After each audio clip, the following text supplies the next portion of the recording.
We are alive and well, my friends. We are alive and well. I have finished getting all the boxes and putting it into a truck. And now, I am alive and well. So, with that being said, I hope to God that my mic works.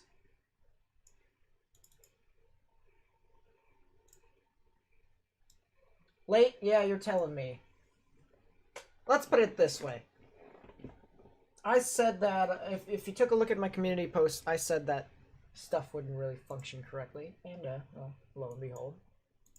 Today has kind of not been on schedule. Well, tornado hit the northeast, quite possibly. They're in a 5% chance for tornadoes, so I guess we'll have to see for sure. Becca, thank you for going to my accomplice's weather stream. By the way, did you guys enjoy that? I told you that he had potential. He's pretty good at what he does. Bit on the younger side, but you know what? It's all the more the reason for you to be in tune with him. Well, because the weather seems to not stop. This is a very smooth transition into what all we're doing here. So, with that being said, we got a new tornado warning for Washington and Bennington counties, and that'll be in effect until 6:45 p.m. Eastern Daylight Time. Just by looking at reflectivity, I don't even have my Epic Pen up. But you know what? We'll just go ahead and function without it for now. There we go. We got it. We got it. Epic Pen. You can see the reflectivity kind of wraps around inside the actual, the body of the actual gust front, if you will. You can kind of see how it creates this bow echo, and you can kind of get these little kinks in behind the actual bow echo. It kind of starts swirling within the actual storm. So this will be continuing to move off at racing speeds just by looking at this. This will be moving off to the east at 50 miles per hour. Going to the base velocities now. Not really a lot that I can see here based off of all this. However, I can see greens are moving towards, reds are moving away. Some sort of convergence in between both of those is where the actual tornadic rotation could possibly be. When it comes to the correlation coefficient, I do not see anything when it comes to a possible tornado being on the ground. However, I still feel like as if this thing could potentially do, or potentially strengthen as it continues to move along, especially with how these QLCS type events continue to produce these little embedded cells within the, or along the line. So the people of Salem along State Route 22, as well as State Route 338. 338 is actually pretty, a lot closer to the actual tornadic rotation than Salem itself. So if you know anyone who lives in those areas, either get underground or get into the lowest innermost part of your building, particularly a closet or a bathroom with no windows, so you can put as many walls between yourself and the actual tornado as possible. Let's get a timing now for this storm just to see what all is going on here. Salem, you're going to be impacted a little under 10 minutes from now. Very fast-moving storm. As a matter of fact, if I were to take a distance between the two areas, it'd be almost about 9 miles, and it's going to be toward almost at Salem, and about that, maybe a little bit slower. So 10 minutes, maybe a little bit less. Those areas, definitely one thing where you're going to want to continue to monitor the weather in that case. Let's just take a look at in general of this entire QLCS that's threatening the Northeast. You can see how it ranges all the way from north of Albany near Glen Falls, all the way down towards almost the counterparts of Albany surrounding that area, down towards almost the Monticello area near the border of Pennsylvania and New York. I believe this is across the Adirondacks, but I'm not too sure because my geography is a bit lacking when it comes to New York specifically. But I believe it has indeed passed the Adirondacks. Adirondacks might be a bit further towards the west, but still one of those things where this line will continue to produce some damaging winds, maybe some spotty hail along the line, and maybe even, as you see earlier, with the tornado warning up to the north of Albany, potential for some quick spin-up tornadoes along the line. Let's go ahead and now take a look at the other areas, because New York isn't the only area that is going to be seeing some activity tonight. We also have activity down into Oklahoma and Texas. Countless severe thunderstorm warnings spread across the board here.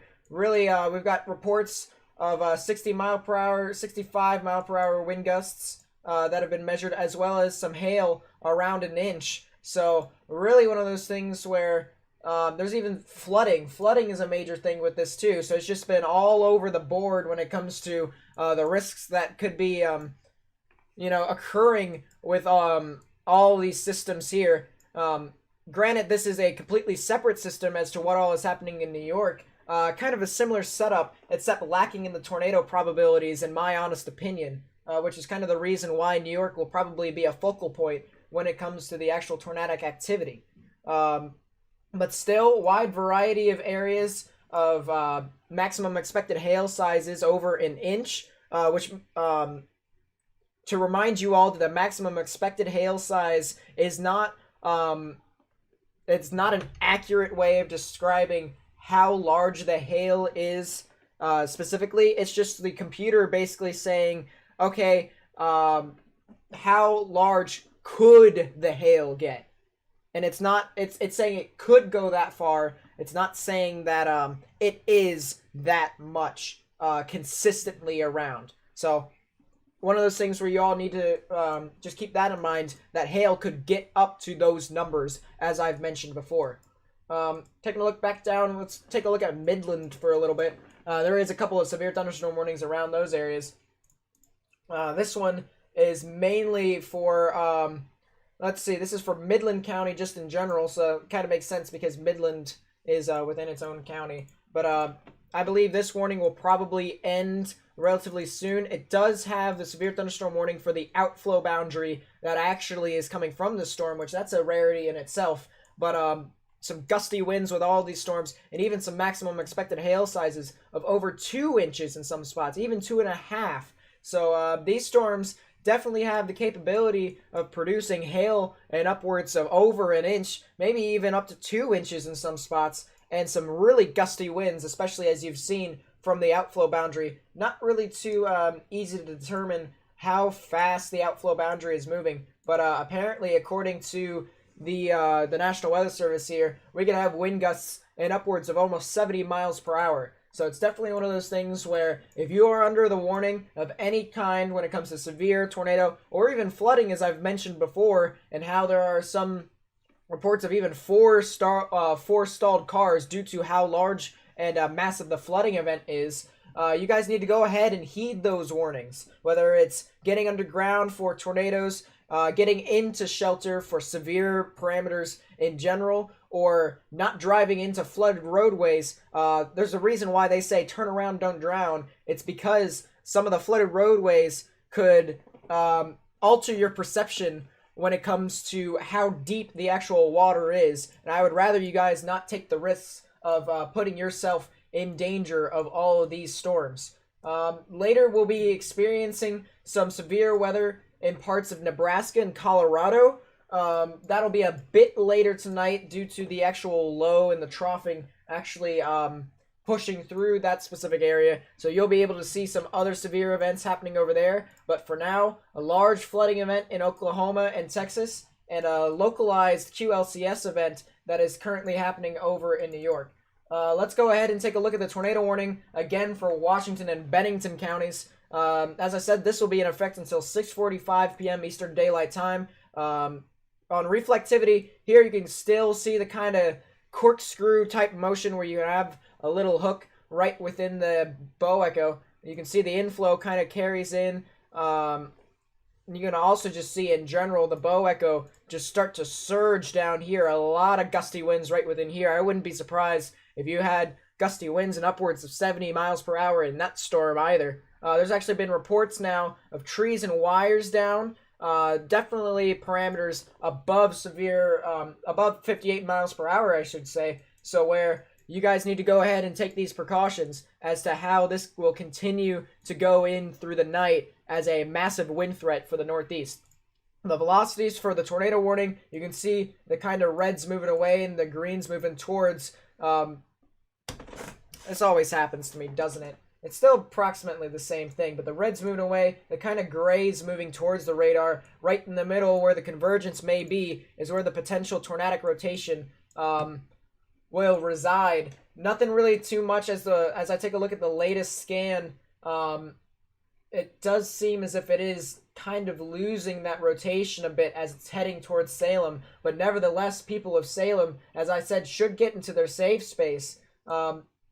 Even people, as it passes through Cambridge, if you know anyone who lives along State Route 313 near Arlington and Shaftesbury in Vermont, you guys need to tell them to go ahead and just get indoors, because these storms could produce winds and upwards of 70 miles per hour and even some spotty hail in some spots, as you can see with the maximum expected hail size here. So one of those things where you need to take these proper precautions, rather not have you put yourself in the risks of danger, and I'd rather have you safe than sorry. I feel like I've been rambling on for quite a bit, so I'm going to take a bite of my pizza and explain to you all what all is happening today, to the best of my abilities. So let's get to the damn 3K. Delicious. I have not seen these latest models, by the way. I have been putting boxes in a moving van for my grandmother. So, you know, it's not really the thing that I've been studying as of all today. So I'm kind of in the dark as do you all as well.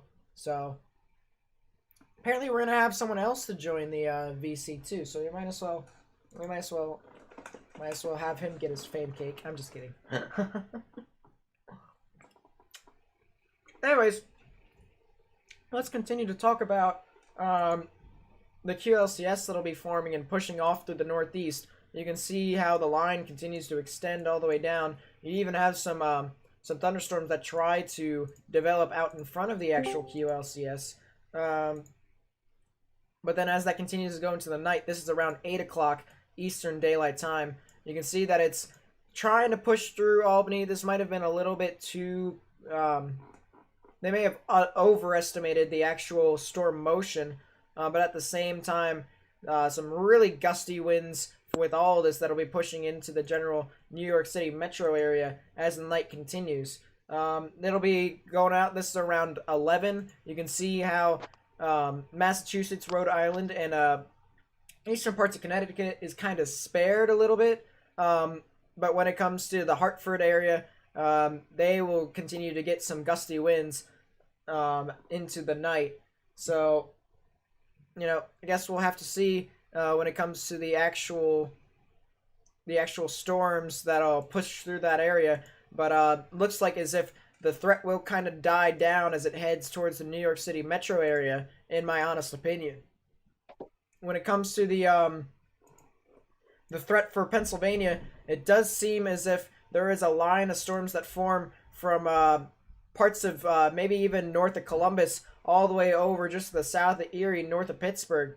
It kind of moves off into parts of Pennsylvania and even West Virginia in some spots, but that too does dissipate at around 11 o'clock. So it's one of those things where if you just monitor the weather, depending upon where you are in all these areas in the Northeast, you could get some risks or it could die out. So it honestly depends upon where you are, but this will eventually die out as it head towards the midnight hours. Let's go ahead and move over to Texas and Oklahoma, the another area to watch today. I'll get into the SPC risks after we're done with this, but just getting just the hot takes on all of this as we continue to move through to the actual events later. You can see QLCS, or even just a line segment of storms that pushes through Oklahoma. You guys have kind of already seen this, but then it kind of just erupts, if you will, with another boundary that actually forms along, ranging from just to the west of Frederick, Oklahoma, down into parts of Midland and actually moving towards Del Rio. So The storms just kind of initiate off of, I believe, their own this outflow boundary, and it kind of just constantly triggers all the other storms. So as that continues to move on through the night, large line of storms that'll be approaching central portions of Texas. That'll include gusty winds, maybe some spotty hail, not as large as it was earlier. Yeah, so not as large as it was early on, and maybe a tornado or two, but I do not. I made a bold prediction in saying that there wasn't going to be any tornadic activity down here, and I said there was going to be more in Nebraska and Colorado, and I'm still standing by that statement. So, it's just been. It doesn't look favorable for tornadoes, in my honest opinion. Okay? That's just putting it lightly.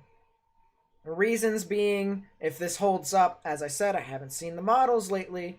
Yeah, shear kind of is just meh. The storm motion when it comes to the shear, terrible. So that's my honest opinion. I think it'll be a gusty wind threat, but nothing more, nothing less. Down here, though, this was kind of interesting, though, because there was a 2% chance for tornadoes down here. And I'm honestly, I want to see here. There could potentially be something down there. As a matter of fact, I didn't really see all this much, or at least I didn't pay attention to it yesterday. So let me just narrow down my bold prediction. I think this stuff right here won't see as much as the stuff up there and down here. Boom. Narrow that down for you all. So this area down here, especially near Del Rio, heading off towards I believe this is Corpus Christi. Can't remember. Don't know my geography when it comes to other places besides Pennsylvania and West Virginia, Maryland and Virginia.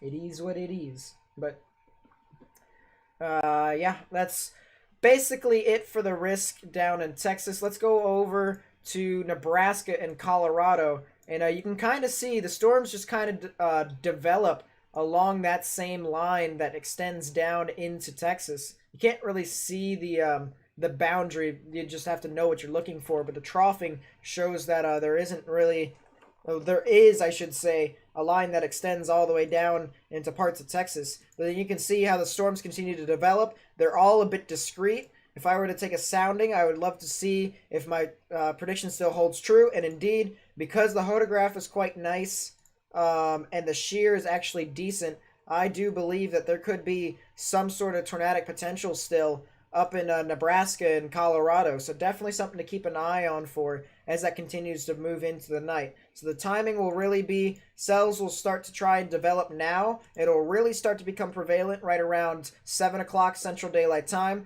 and then move off and become a bit more of a line segment as it pushes off towards the south and east. So that's really the risk when it comes to the timing and stuff like that. Let's go ahead and go into the Storm Prediction Center with what all they say.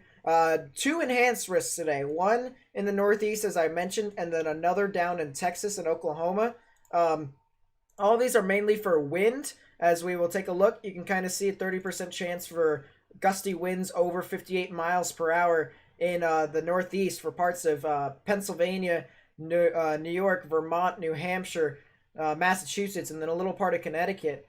And then massive 30% chance, plus a hatch risk for parts of Oklahoma, southernmost parts of Oklahoma, going into central Texas, including the chance of wind gusts over 74 miles per hour in those spots. The hail, not as much up in the Northeast. There is a little area for a 30% chance of hail, just sporadic hail in general, with also a hatch risk down there. You can get hail sizes over 2 inches in Texas and about an inch in the Northeast. When it comes to the tornadic potential, a bit of a hodgepodge. You can see the 5% up here, but that's mainly for the discrete cells out in front of the actual QLCS line.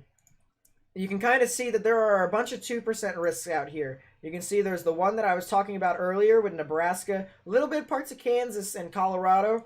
You can see the borderline between northern parts of Texas and Oklahoma, and then you can see the large 2% down towards the southernmost parts of Texas near Del Rio and stuff like that. Definitely one of those things where you guys need to kind of pay attention to the weather because the risks are quite sporadic all over the U.S., except for if you live into the West, like in California and stuff like that. Unfortunately, they don't really get a lot of stuff. But, who knows? That could change every now and then. Alright, let's start getting into answering questions from you all. As I look at this new look at the tornado warning, it does seem as if it has weakened significantly. Let's see. James Spann, Lamau, welcome back. Will I use CM1 model today? Nope, I already know what's happening. I don't need the CM1 model for today. Let's see. Enhanced risk. Is he talking about me? Lamau. SBC Brandon, what's up? Let's see.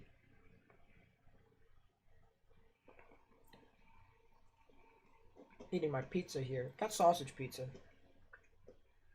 What am I eating? For what I said 2 seconds ago.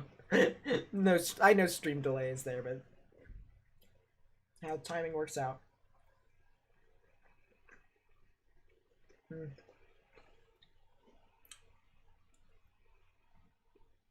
How do, Landon? Me, Dr. Fred Gorbs. Yeah, we do.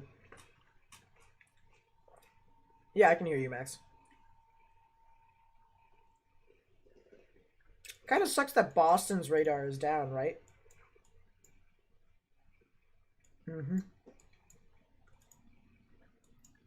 Doesn't really help that stuff like that. Sure, so weather waifu body pillow. Oh, my thing's not directed towards the corner, is it?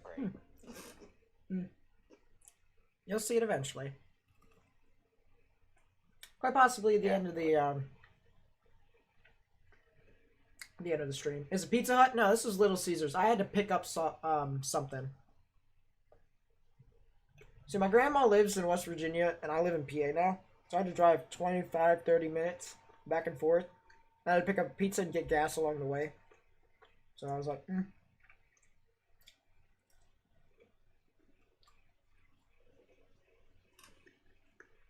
No, I will not use the CM1 model today. I will not use it today. I already know what's going to happen.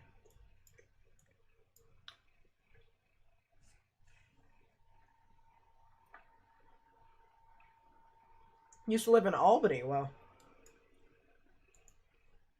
is Albany a good place? I've never been to Albany.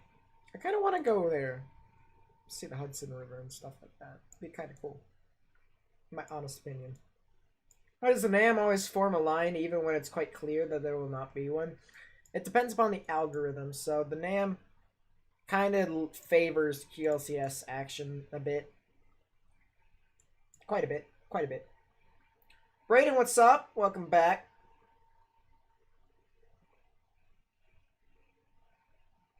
If we get an EF3 tornado, we got a record breaker in New York. I don't foresee an EF1 at best. Yeah. I can kind of see that. No, we're not gonna rap. Not gonna rap.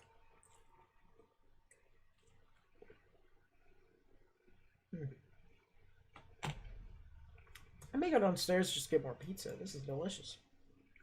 It's as if I haven't ate in like forever.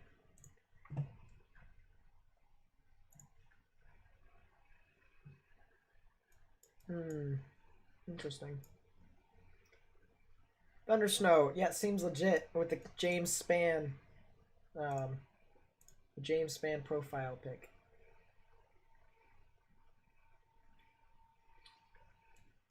Sorry. Yeah, thanks for streaming. Yeah, no problem. I had someone else cover for me for a little bit, which I also got to say. I got to thank him a lot. Thank him a couple times over because he did pick up the slack for me. Hope you guys got that that community post, by the way. Did you guys enjoy him? I liked him. I was listening to him while I was loading up my boxes. He's got potential. I gotta admit, he's got potential.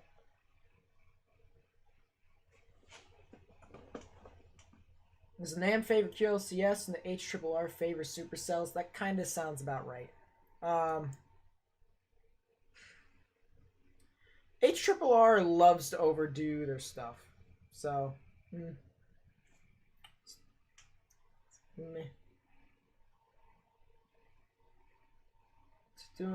It's doing its own little thing.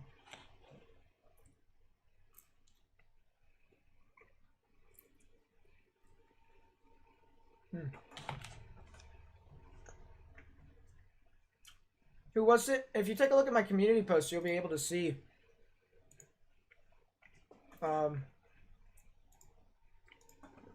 Let's see. Let's get this up. There you go. All right, now I have that. Just for separate coverage.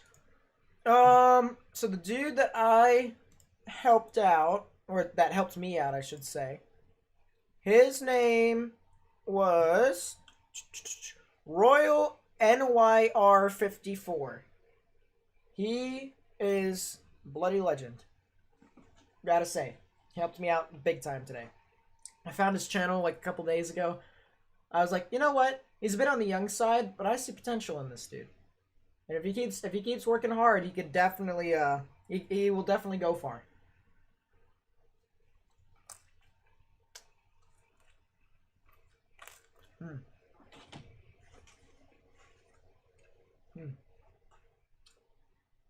Why are you all saying Nate 2020? What is it with you all saying that I'm going to be the president?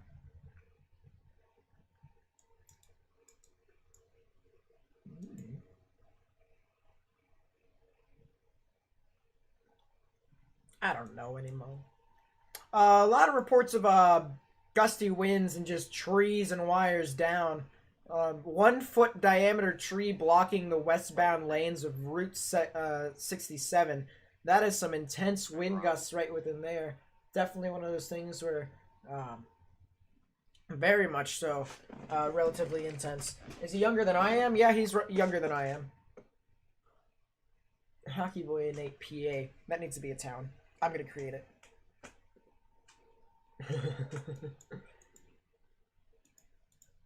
Theoretically could. If we get a tornado, the stream will get demonetized. Sounds about right.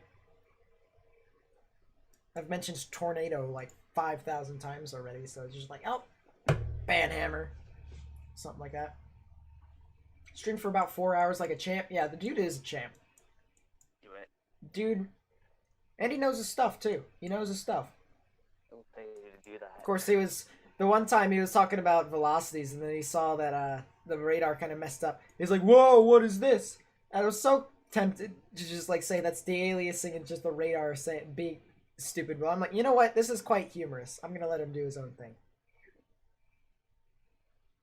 So it's just like me. It is what it is.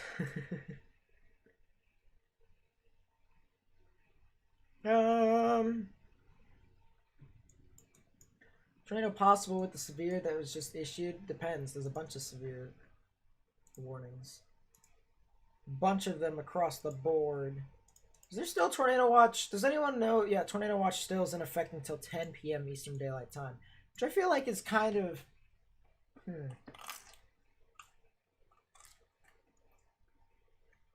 Yeah, it should be fine. I was about to say it was overdoing it a little bit, but they could always cancel.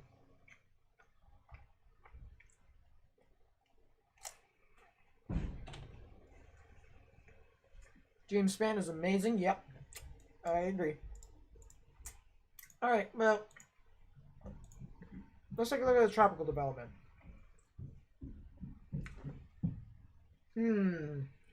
Says of 2:10 p.m. Eastern Daylight Time. Satellite data and surface observations indicate that the trough of low pressure located over the Straits of Florida has generally changed little today. The system continues to produce a large area of disorganized shower activity and gusty winds across the Florida Keys, portions of southeast Florida, and the northwestern Bahamas. Gradual development of this system is still expected and will likely become a tropical or subtropical storm on Saturday, when it is located near the northwestern Bahamas. Interesting. Air Force Reserve Hurricane Hunter is scheduled to investigate the disturbance tomorrow morning, if necessary.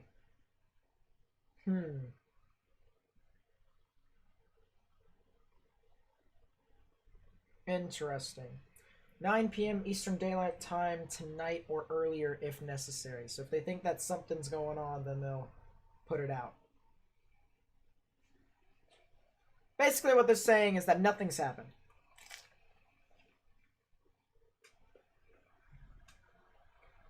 Sounds about right. Middle name's not Eugene, but I'm reading that comment. You didn't tell me to say it publicly though, so you got played. Where's Nicholas Reiser? I'd ask him, but people have lives outside of YouTube and Discord.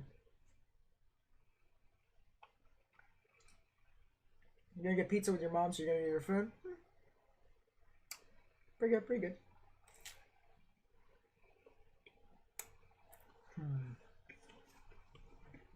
Yeah, I might go downstairs and just get more pizza. I'm gonna be completely honest, because this is quite tasty.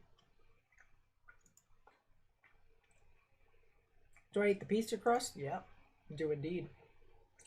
Alright, so when I was watching my stream yesterday, my stream over, because I typically do that while I work. I did it this morning. I was talking about Lamau. He got called by his mother. I was talking about the tropical development, and I said that it was going to be favorable for development, but I didn't say why. And I felt pretty bad because I didn't say anything. And most people are probably going to say, "Oh, you didn't talk about why you thought it was favorable." I'm like, fine, I'll do it. So let's go ahead and take a look at the sea surface temperatures and the reason as to why I think that it could potentially develop soon. So first things first, let's take a look at the sea surface temperatures. You can kind of see how the Gulf Stream kind of continues to move up. This system will kind of move in that general direction. So it'll follow. That's terrible idea. Why did I choose yellow?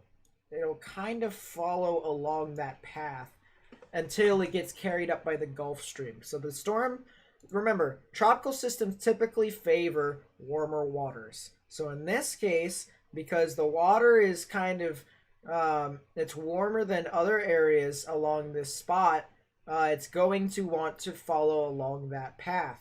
Now, typically, anything below 27 degrees Celsius is kind of terrible. 26, kind of meh. But what they're saying is that as soon as this is a slow-moving storm, first off. So as this continues to push off towards the Bahamas, it'll continue to stay in that favorable waters to where it could theoretically do its own thing.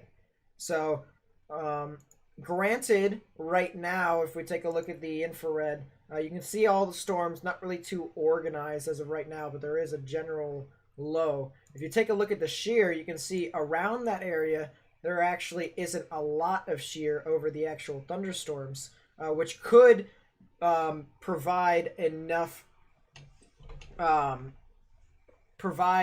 space for it to develop due to the shear being rather intense around it. But as of right now,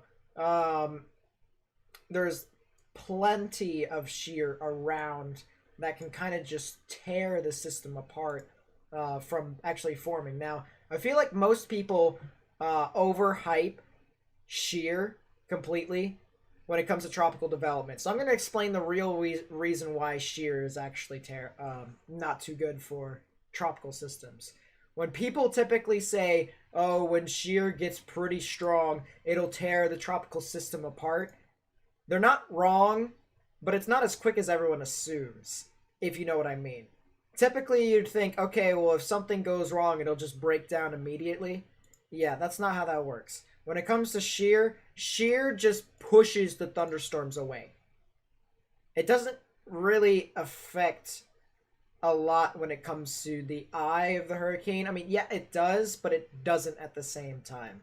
It just weakens or doesn't allow it to strengthen further due to thunderstorms being pushed away from the storm.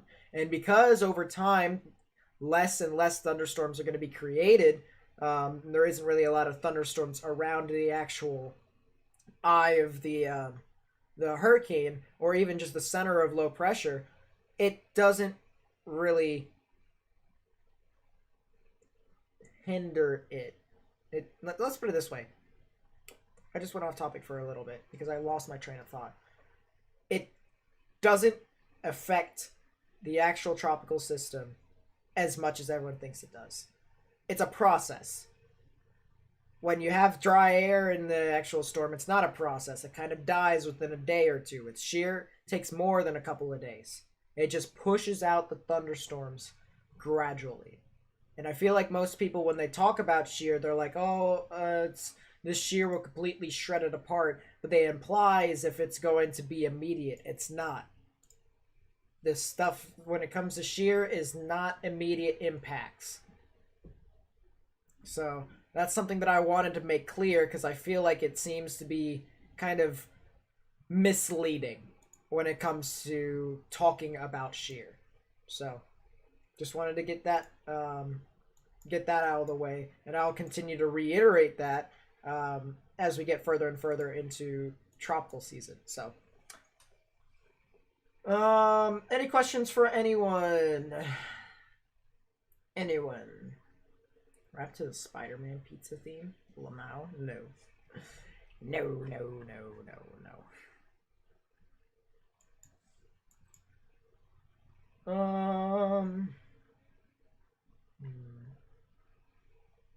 Yeah, there's just a bunch of reports of even trees down on houses, too. I mean, just these gusty winds have continuously produced. Just continuously have been producing some more than severe parameters. No, I'm not going to wrap. So many different factors depends upon how strong or weak the tropical system is. True, but even if it is relatively weak, I mean, shear kind of affects weaker systems a lot more. It's more, it hinders the opinion, well, not the opinion, oh my god, hinders the option as to the storms forming in the first place. So, what's the best bear in my opinion? The one that comes from Hershey. I'm just kidding. Terrible hockey joke. I don't know. I haven't really given that much thought. I guess. I mean, grizzlies are native to West Virginia and Pennsylvania, so grizzlies not that bad. But the polar bear having their own way all the time. They're white beings that'll blend in with the snow. Say black bear. No, not bad. Rap if you get 2K subs deal? Maybe. Maybe. Who knows? I kind of expected us to, like... not really. I don't know. I'm gonna be completely honest. Granted, everything is a grind when it comes to weather. I guess I took my growth for granted a little bit. Obviously, I could have had more if I had more subscribers if I had my live stream from YouTube. We all know that. But sadly, we lost it, so we're back to square one. But at the same time, we've been gradually still gaining subscribers even after that. Like, past few streams haven't shown it because nothing has happened. But before we were gaining like 100 subscribers per stream, and I was like, yo, this is pretty cool. But now I've kind of taken it for granted, and I already assumed that I would be up towards like 1,700 subscribers, something like that. And I was just like, it's not disappointing because I'm back to square one, and I'm used to like this slow growth. And obviously, you know, I'm humble enough that people pay attention to my content in the first place. But at the same time, I was just like, you know, kind of expected that people would just do stuff, but it is what it is. If a tornado possible in Hudson, yeah, all these storms could potentially produce a tornado. I do believe that mainly just because just any parts of the kinks in the line could quickly produce one. If there's a rap battle, get the popcorn. Seems legit.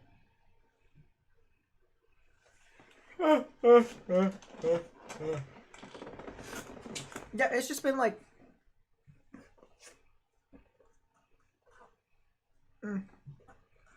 indicators show the possibility of hail in my program. So you see these little triangle things, these green triangles. These indicate areas where there could be the largest amount of hail. But when it comes to the actual products, maximum expected hail size does that. Shows you that there are some areas of hail, tenth of an inch all the way up to 3/10 of an inch, and then even all the way up to almost a half an inch. So it just kind of just does its own thing. But when it comes to just sporadic development and stuff like that, not really too much of a hail threat up here in the Northeast.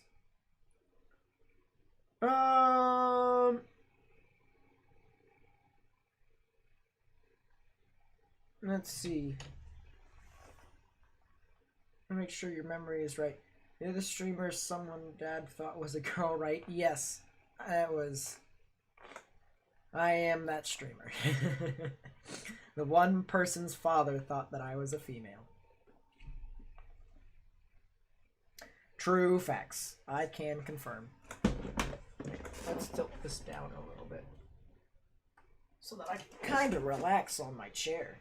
I'm like, here, look. You can see how I'm like leaning back and I'm like relaxing a bit, but at the same time, I'm attentive. So let's take a look at the other stuff. There's been reports of 2-inch sized hail from Mping. Lit. Nickman, what's up? Welcome to the stream. Absolutely nothing is happening at the moment, but you know what? Any tornado warnings earlier? There was a singular tornado warning when I started the stream. My counterpart streamed a part that where there was like multiple tornado warnings in general. So I guess if you wanted to take a look at his part in streaming, you'd have to take a look at my community posts and take a look at his account that way. Why is everyone saying police? Hope it's fixed. This is a weird situation. Oh god, I got donated. Let's brace for it. Bracing for the super chat. Whoever it is, thank you. Oh.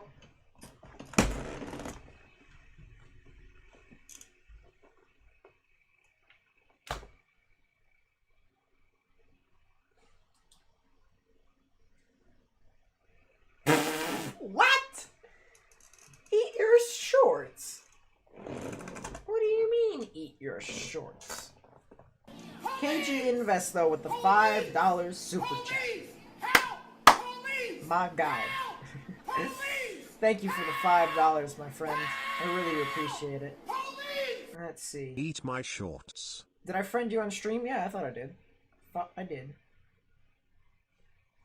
I thought I did. Delayed? Is it really? Woof.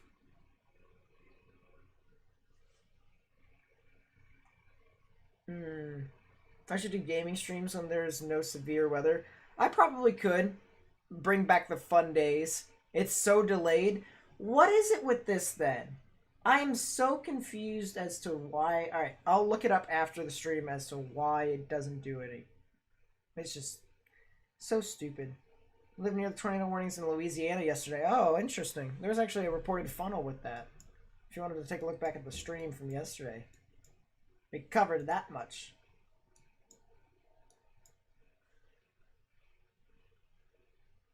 What?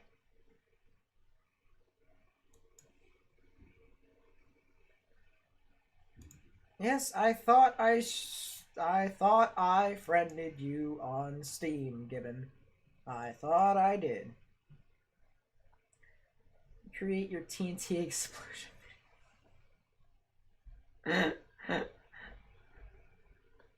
Oh my god.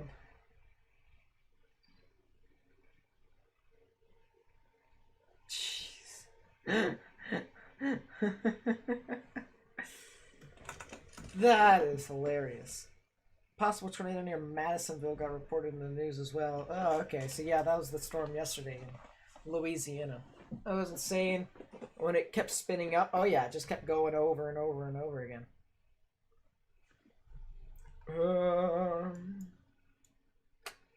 Why is there a flash flood warning? Thunderstorm produced flash flood warning near Houston. Up and around Galveston. That's crazy.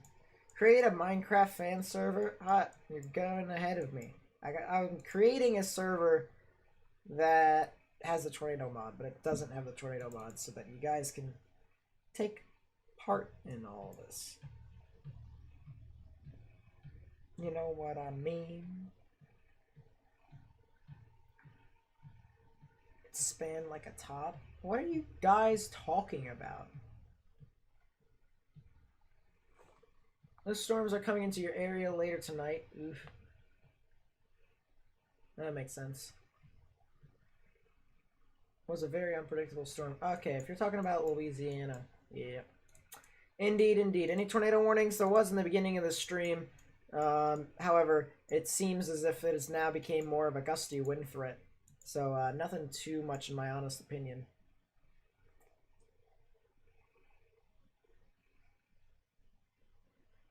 Yep, nothing too much.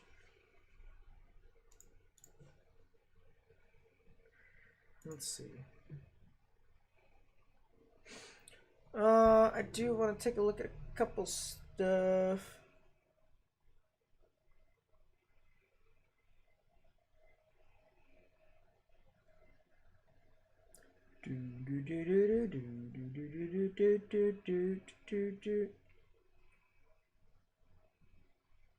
Yeah, I don't see anything.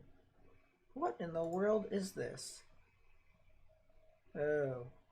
Oh. Seems legit. What?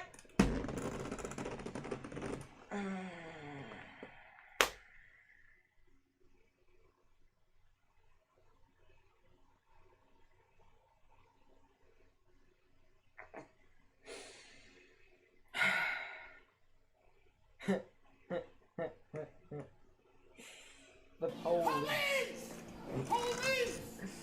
KG Invest with the $2 super chat. Thank you, my friend. I really do appreciate it. Yeah, just the gusty winds, really, in general. Police help, police help.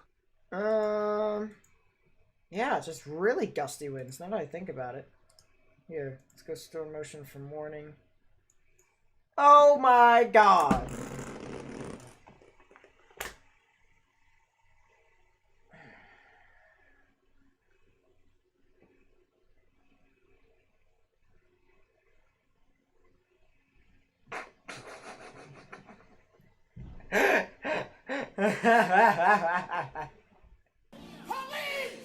Can I get some corn emojis in the chat? For all who's on my server, you guys know why the corn has relevance. Corn. That's quite fun. Corn.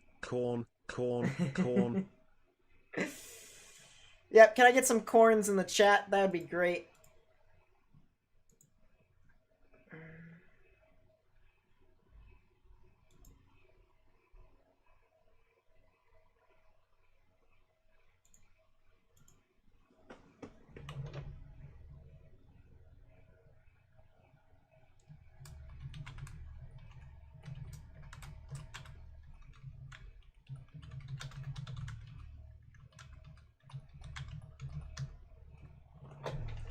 Oh boy, chaos has ensued.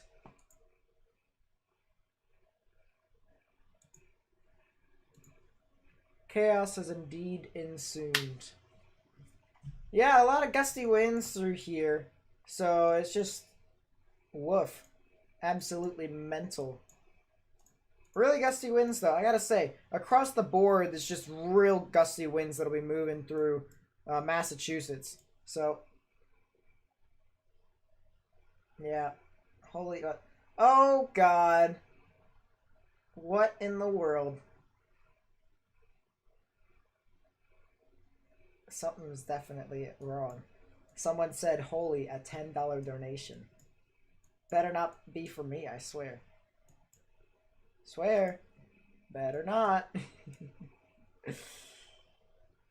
Oh boy. Oh my god!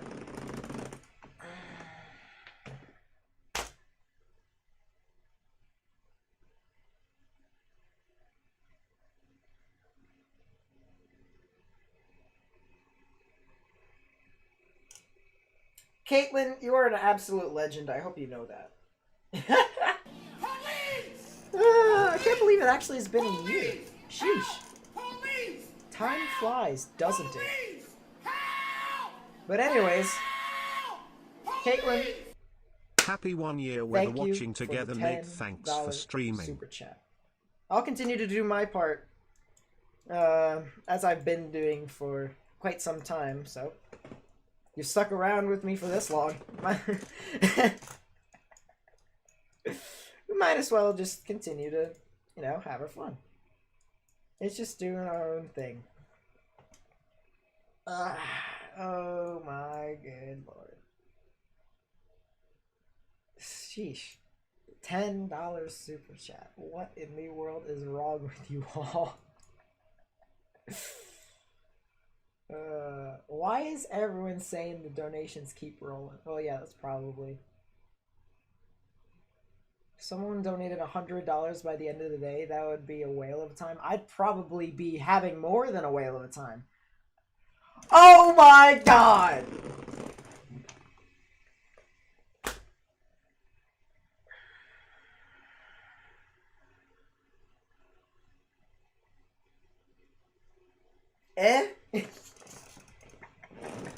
KG Invest once again with the $20 super chat. Police! What? Police! Police! Help! You guys are crazy. I hope you guys know that. Police! You guys are Help! going mental. You ever chase while I stream it? Yeah, I streamed one of my chases earlier. It was a terrible chase that I had, but it was still there. I streamed it.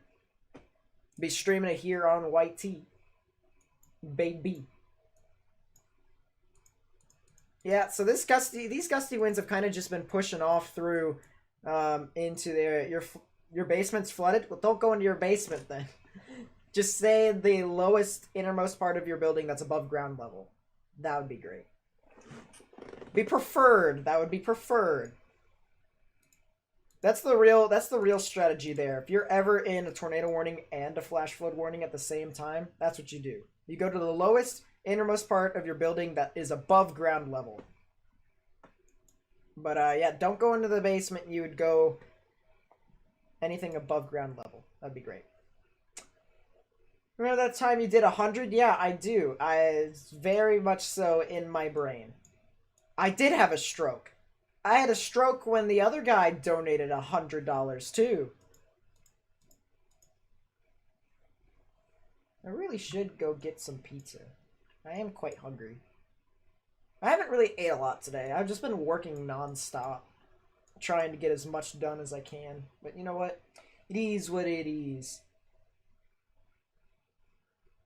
Let's see. Brooks, same as doing the support we did, help us do. Spending $10 on junk you don't need. I mean, I mean,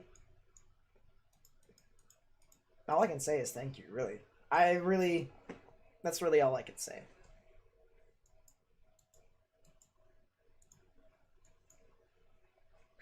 I want to be funny and say, oh, if you think about it that way, then have everyone donate to me. But then I was just like, nah, that's too petty. Too petty. Sound like one of those Twitch streamers, huh?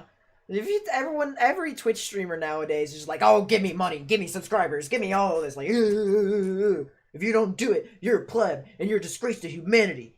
You know? Yeah, Metallica rules. I do agree. Metallica's pretty nice. You need a melon person that donates on Twitch? A melon person? Question mark? Seems legit. Possible thundercloud north of San Angelo. Let's... Wait a second. San Angelo. It'll be up here then. Let's continue to take a look and see what all is happening there. There actually isn't a tornado risk there, so for it to have a funnel cloud in general is quite interesting. I don't see anything of interest at the moment. What are the red dots? Oh.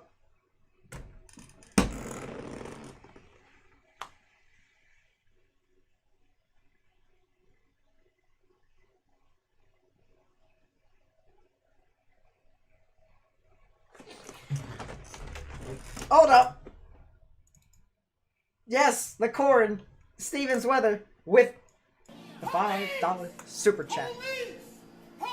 We do have to stop. I do have to, like, I had to get up because I saw that there is now a tornado warning for Windham County in Vermont, and that will be in effect until 7:45 p.m. Eastern Daylight Time. The velocities don't really show a lot too much organization, but still one of those things where you can kind of get these surging winds that could overlap some of the weaker winds, as you can see. So right here, you can see the grays are moving relatively slow, but the oranges are moving really fast. And you can kind of get this overlapping motion where you can get rotation right within the line there. On the velocities, it kind of shows that too. It has a nice little hook feature here where the gusty winds are jutting out further more than the south rather than the north. So you can get these little embedded rotations along the QLCS, and this is actually what you typically see most of the time in the QLCS in general. So as this continues to head almost parallel to State Route 9, as a matter of fact, probably right over that, it'll be heading towards the West Battleboro. Let's get a timing before we get into the specifics and stuff like that. It seems as if it's going to be heading towards West Battleboro in about 5 minutes. So if you know anyone who lives over there, you might want to go ahead and tell them to get into the safe space, get underground, or get into the lowest innermost part of your building, particularly a closet or a bathroom with no windows, so you can put as many walls between yourself and the possible tornadic rotation as possible. You don't really have a lot of time to get a bunch of pillows and stuff like that. I'd say just get into your safe space immediately. Seems how this storm is moving extremely fast. So it's one of those things where rather have you safe than sorry. The correlation coefficient says a bunch of mixed things. If I were to look in just this general vicinity, the hook is in the middle of the circle. I don't really see a correlation coefficient drop right now, which means that the tornado isn't on the ground as of this moment. That does not mean that as it continues to move east, it will continue to not produce one. It very well could produce one within any moment. So just one of those things where people need to go ahead and take their precautions as that moves off towards the east. There's also one thing that I want to mention too, some spotty hail of over 3/4 of an inch around those specific areas. So you will indeed have not only some gusty winds, some spotty hail, but maybe even a possible tornado. So people over there need to go ahead and take their precautions, if I do say so myself. Let's see. What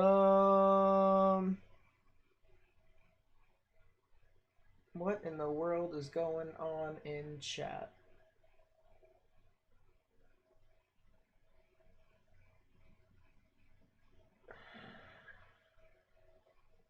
Ramstein. Ramstein was interesting. Nice, nice. Where's the storm? This is in Vermont.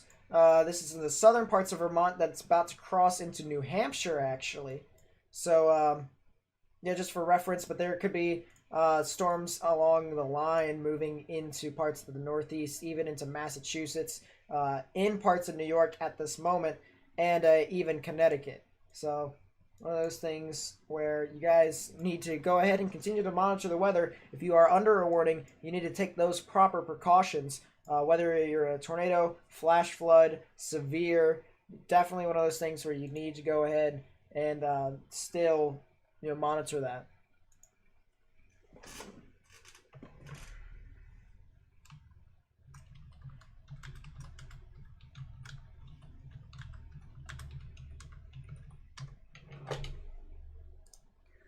Let's see. Get that much going here. Gonna be the mosh pit seems legit. You throw money, $200. No, don't throw $200 at me. For the love of God. Don't. I'm being serious now. This is me being serious. It was all fun and games. You know, I will take pennies on the dollar. I will take pennies. Excessive amounts of money shall not be thrown at me unless if I am like Dawn of the Dead and that I am like running out of money completely. So don't do it. Let's take a look back at Oklahoma and actually I'm really curious. I want to see something. Let's take. We'll have this on San Angelo, and I do want to take a look at satellite data over Nebraska and Colorado. I do want to take a look. Localized area. Okay, there we go. Perfect. This is exactly what I needed. So Q fields are actually starting to billow up a bit, which is really interesting. Someone mentioned a hook north of San Angelo. I do not see that much, in my honest opinion. It's definitely attempting to have a decent updraft enough to produce some spotty hail. There's actually been reports of 67-mile-per-hour wind gusts with these storms. So, you know, it's just been all over the place, really, but nothing too much when it comes to tornadoes. Minivan flooded up to steering wheel on service road at mile marker 158 on I-20. So I-20 right now is flooded. I-20 right now seems to be flooded, which is not a good thing, especially since that is the interstate. You know, so it's just not really doing its own thing. Garden City, Texas.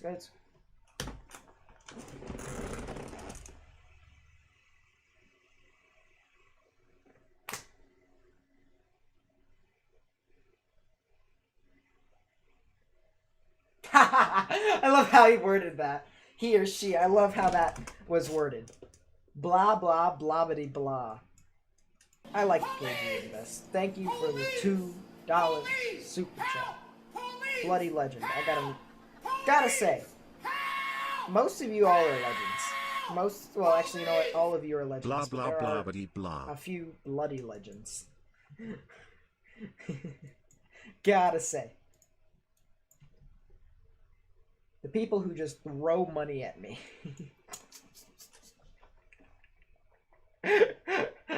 What in the world? Had enough drama on Discord today? What's the drama now? Do I have to tell people to stop?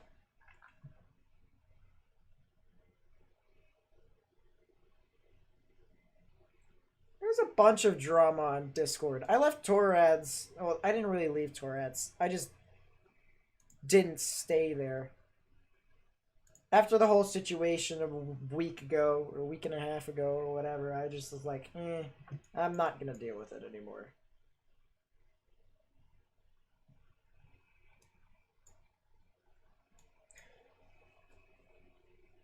When it comes to,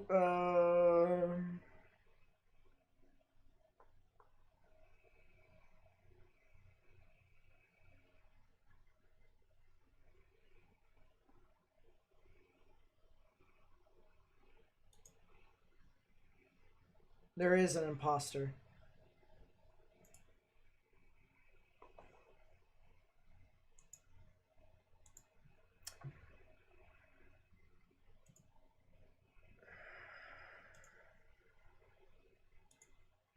There is an imposter among us, chat. Oh boy. Meteorologist Joe Miller, what's up? Welcome to this stream.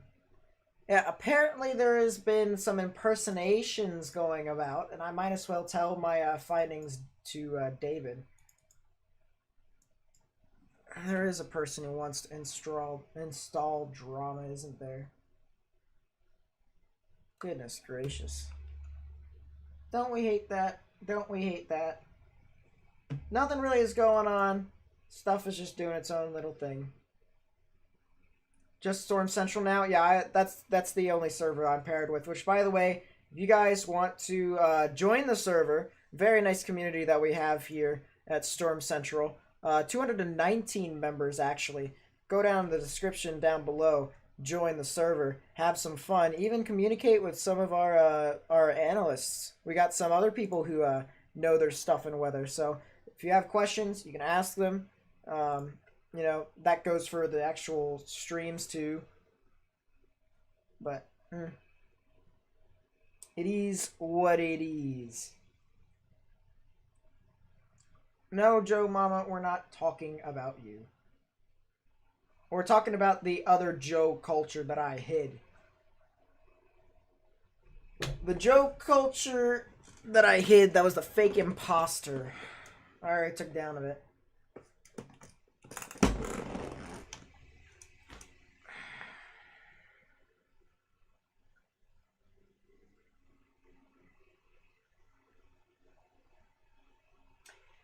Stevens Weather with the $1 super chat.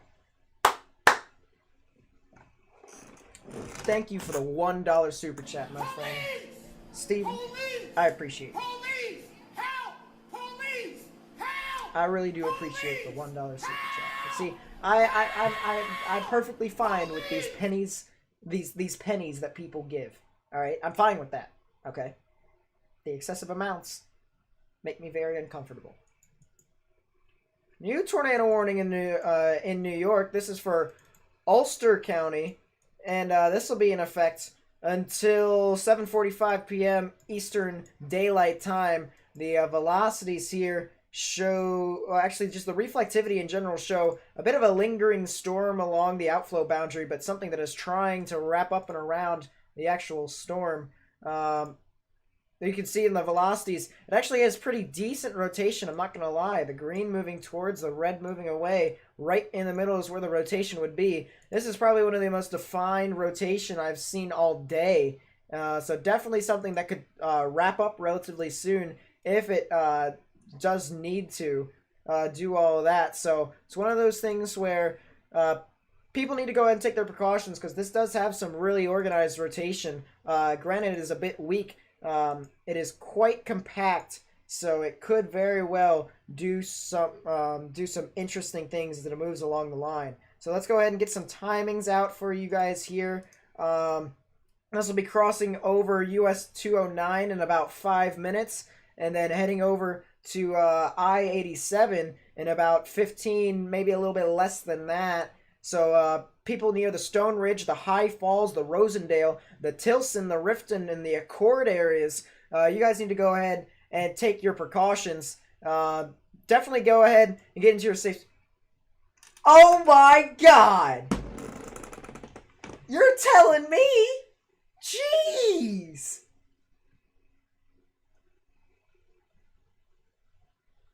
What? Goodness gracious.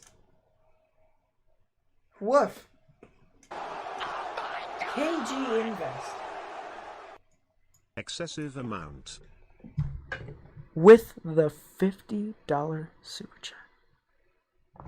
I gotta do my best impression of the donation noise. Oh my God! Wow, so now you donate $50 and you realize David needs that? David doesn't... Okay, here's one thing that I gotta say. What is it with people... Anyways, one thing I gotta say. Streamers do not need money. We don't need it. David doesn't need it. Direct Weather doesn't need it. I don't need it. So it's purely, one thing that I will say about donations is it's purely the discretion of the people who are giving the money. I will say that. Okay? What in the... Crystal B. Washington, you're inclined to stay in the chat, but if you're going to be negative, you know, please take that negativity somewhere else, alright? Second off, My channel is for everyone, all right? And let's put it this way. To say that David's channel is specifically for adults, that's incorrect completely because his entire fan base is basically a bunch of children. Direct Weather and David deserve it because they forecast months out. Dude, if you joined my server, you'd see that I would do forecasts, and I actually forecast a lot better than they do. I just feel very uncomfortable talking by myself when I record videos, which is the reason why I live stream and do forecast live streams. If you were on my channel, you probably would be able to see that, but I think you are just one of those trolls that people typically come in here and talk about David and stuff like that, unfortunately. Which, I hate to think that stuff like that, but yeah, it's true. I mean, it's just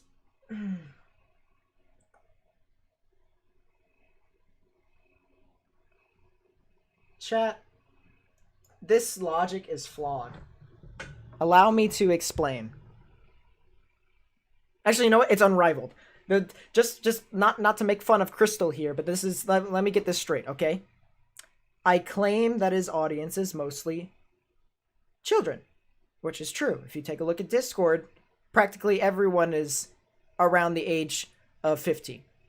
Around the age. And I'll continue to talk about the tornado warning in a second. And then the logic immediately goes from, okay, well, if that's the case, then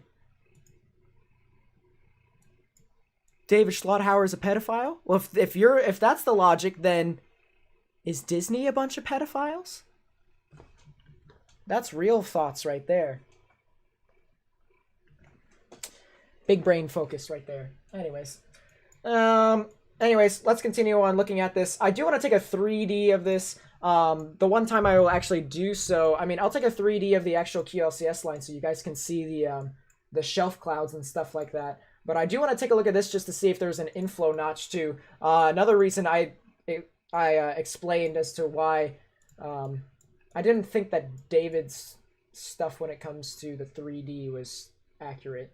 But anyways, you can see that there's a bit of an inflow notch right within the actual cell, right in here. You can kind of see how the shadows portray that there is something hanging right here. That shows you all the invisible updraft pushing up all the rain, and then the downdraft past the actual, the actual storms. So it's one of the, well, past the actual updraft, so you can definitely see the characteristics of something being tornadic right within there. If I were to take a look at the rotation to see how high it spans up, quite the chonky rotation, if I do say so myself. You can kind of see how that spans up and upwards of over 10,000 feet, even up into 15,000 feet. So it's just like, it's over there. It's doing its own thing, but it's definitely a bit more organized than it once was, in my honest opinion. Let's take a look at the normalized rotation just to see for ourselves. You can see some numbers over 1 normalized rotation, which is actually quite intense on a lower scale for what we're supposed to be seeing today. There isn't really supposed to be a lot of intense rotations within the line, but it just so happens that we have one here. So it's one of those things where it's doing its own thing, but at the same time, it is quite unexpected that we have something like this. The velocities have indeed kind of weakened a bit. If I were to take a delta velocity of this just to see, it's almost 60 knots, which in it's 55 knots, which would be almost 60 miles per hour, maybe a little bit less, but just right around that area. So you guys should probably, as I said, if you're near the High Falls, the Tilson area, you guys need to go ahead and take your precautions. Either get underground or get into the lowest innermost part of your building, particularly a closet or a bathroom with no windows, so you can put as many walls between yourself and the actual tornado as possible. I'd rather have you guys safe than sorry in this case, because of the risks being so widespread today. So people definitely need to go ahead and heed the warnings of the National Weather Service, if I do say so myself. I'm going to take a 3D of the QLCS now to see if I can actually spot a shelf cloud for you all. So definitely one of those things where, ooh, oh yeah, we can see a shelf cloud in there. Hold up, let's see if I can get it on a smaller scale. Llamas, Lamau. Let's see if we can get it on a smaller scale. These things are moving so fast. Literally right around 50 to 55 miles per hour is how fast these things are moving. There we go. Look at that, chat. We got our shelf cloud action. You see how it kind of just juts down? There's the shelf cloud right there for you all. So it is quite prevalent on 3D. You wouldn't be able to see that if you had all the stuff on. But this is just seeing specific rain function, just rain frequencies and stuff like that. So this being higher than most, you can see the shelf cloud right within there. You wouldn't be able to see a typical anvil that thunderstorms would have unless if you were looking in Texas. But other than that, as of right now, it's not really too much to pay attention along the QLCS besides gusty winds and some spotty hail along the line. There is some hail that's going over 3/4 around Keene and West Swansea near Winchester down into parts of, well, that was in New Hampshire, and then going down into parts of Massachusetts north of Greenfield. So people around there, if you know anyone, you can tell them that they're getting some gusty winds and some spotty hail right around that area too. So definitely one of those things where you need to go ahead and continue to take your precautions, as that will continue to go ahead and spread around. You live in Maine. Does it look like tornadoes? Maine will probably not get tornadoes, in my honest opinion. Let's go over to the Storm Prediction Center and show you all what exactly is happening when it comes to your area. You guys have a, let's actually scroll in a bit more so you can see a bit more clearer. You can kind of see that there's parts near Portland that are in the 2% risk. However, I do believe that whenever it does get there, it'll be a bit weaker than normal. So it's one of those things where you guys need to go ahead, still monitor the weather, but it does seem as if it's going to be on the weaker side compared to everything else in upstate New York, moving into Vermont and New Hampshire. Which, by the way, typically...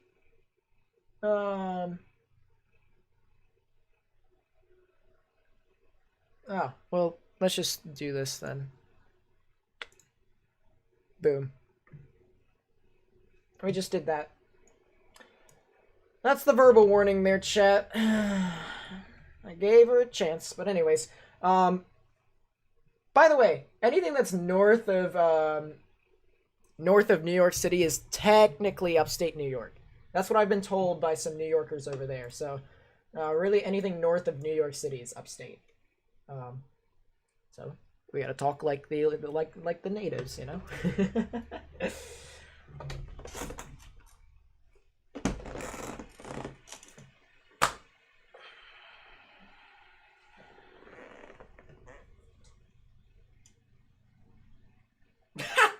Llamas? What do you mean llamas? What do you mean llamas? The area of Texas will get a tornado, depending upon where you are in Texas. You probably could. Possibly.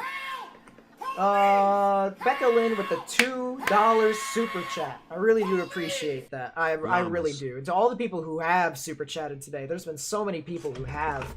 You know, I just want to tell you all that I'm deeply grateful for what your all's generosity. Will Hurricane Arthur hit north of South Carolina? It's not even named right now. We don't even know if it will be a named storm as Arthur. But you know what? Who knows? It definitely won't hit South Carolina. It'll be more towards Bermuda. But other than that, nothing too much. San Antonio area. So San Antonio actually is it's this down over there. So this is San Antonio down here. San Antonio will be getting stuff later. Becca for mod. Okay. I've been debating this for quite some time, and I don't see any reason as to why not. I'm going to be completely honest. So we might as well just... Boom. She now gets a special stuff around it. Typically, you do have to fill out an application, but I can make exceptions every now and then if I do see fit. So... headed for Hartford metro area, not good. Yep, indeed. A bunch of gusty winds and some possible spotty hail around that area. as well as maybe a tornado, depending upon along the QLCS line as to how the winds do interact with each other. It could definitely be one of those things where you could you could experience some of those conditions that I've mentioned before. KG for mod, you'll buy it. Every person who has donated gets mod. I mean, I'll think about that too. It took me a while to think about. I mean, you did throw like hundreds of dollars at me, so probably there's a good chance, but I'll sleep on it. You've donated me hundreds of dollars, so I'm just like, yeah, I'll probably do it. I thought she was a mod, yeah. I mean, she acts like a mod. All you have to do is really just, like, put people down, Becca. You don't really even have to do that. You can leave that to Nick if you really feel like that's, you know, your cup of tea.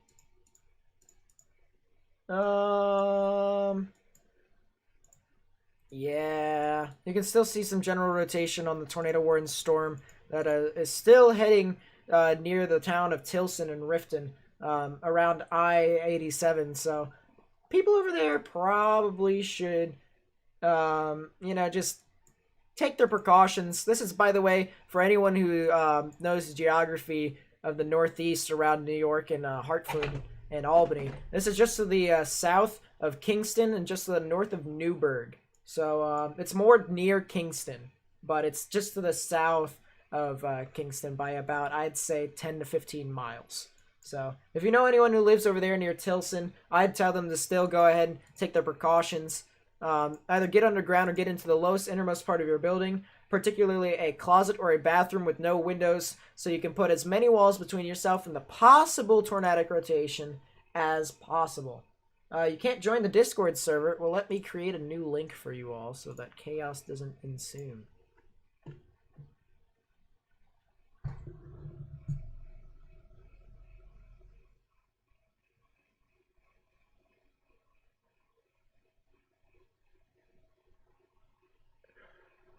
Ha. That's quite hilarious. Let's see. Invite people. We gotta do it on a global scale. No limit. Never. Generate new link. Copy. Now we gotta put it into the description again. So all you guys would have to do is reload the page, and there should be a new link there for you all. So there you go. New link has been created for anyone who wants to join my server. As I said, a bunch of people in here. We love to talk to each other, talk about the weather in general, and we are very inclusive to everyone. So if you guys want to join, feel like it's the best place for you. You want to hear about a bunch of people who know, you know, specifics about the weather, and you want to ask questions, feel free to go ahead and join us. Let's see. Big money donors, give them board voting rights like investors. Probably. You're in Northampton, Mass. Just started to hear thunder. Northampton, actually. Yeah. So you guys will be getting some gusty winds relatively soon. In my honest opinion, I feel like you probably should just go ahead and take shelter. There isn't anything when it comes to tornadoes at the moment. I do see some possible kinks within the line. I could definitely see something around the area that could possibly be possibly see some stuff in and around the line.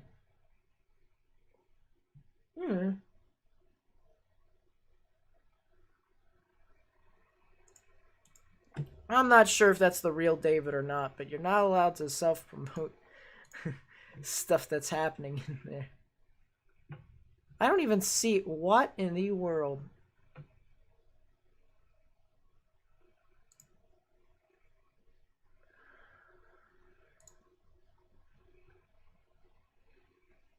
Bunch of fake David slot hours. Could you guys just like chill for like a little bit, please? Like, we're trying to establish a decent community here, and it just so happens that whenever negativity happens, we all just get all riled up. By the way, I don't believe David isn't streaming today, and he won't be streaming for the next couple of weeks. If you took a look at his community post, he can't. So, can't even post pictures and stuff like that. So, it's just really one of those things where you need to know your facts before stuff like that.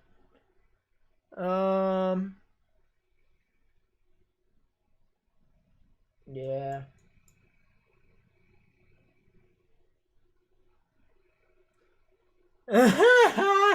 Seems legit. David Schlotthauer is your kid. Seems legit. All I can say is seems legit, actually, because I don't know. 2 large trees downed. I don't know how large the trees are, but apparently they're large. Can you tell more about the tornado percentage map? Yes, I can. So for the Storm Prediction Center, they have a tornado.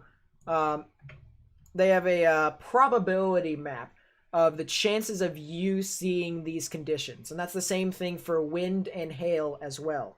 So you can see that there are multiple areas where a bunch of different places, just multiple areas in general, where people could see potential conditions for tornadoes. So the way I look at it is, okay, this giant area of 2% and 5%, 2% of everything that's in green will probably be seeing a tornado.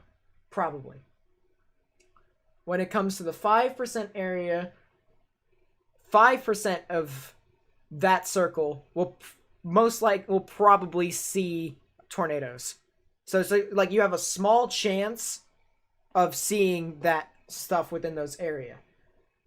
Now, when it comes to the places in general, you have a large 2% with a 5% chance over in just the Northeast, really. It's New England, just right around that area in general. And then you also have a 2% chance in northwestern parts of Kansas, northeastern parts of Colorado, and just kind of southwestern parts of Nebraska. That area I feel like is actually going to be probably the third most active when it comes to tornadoes today, or just some tornadic activity. Followed by this one's going to be number 1. Down here will be number 2, 3, and then 4. As a matter of fact, you can probably just go ahead and cross this area out, because I do not believe that there's actually going to be some tornadoes and stuff like that.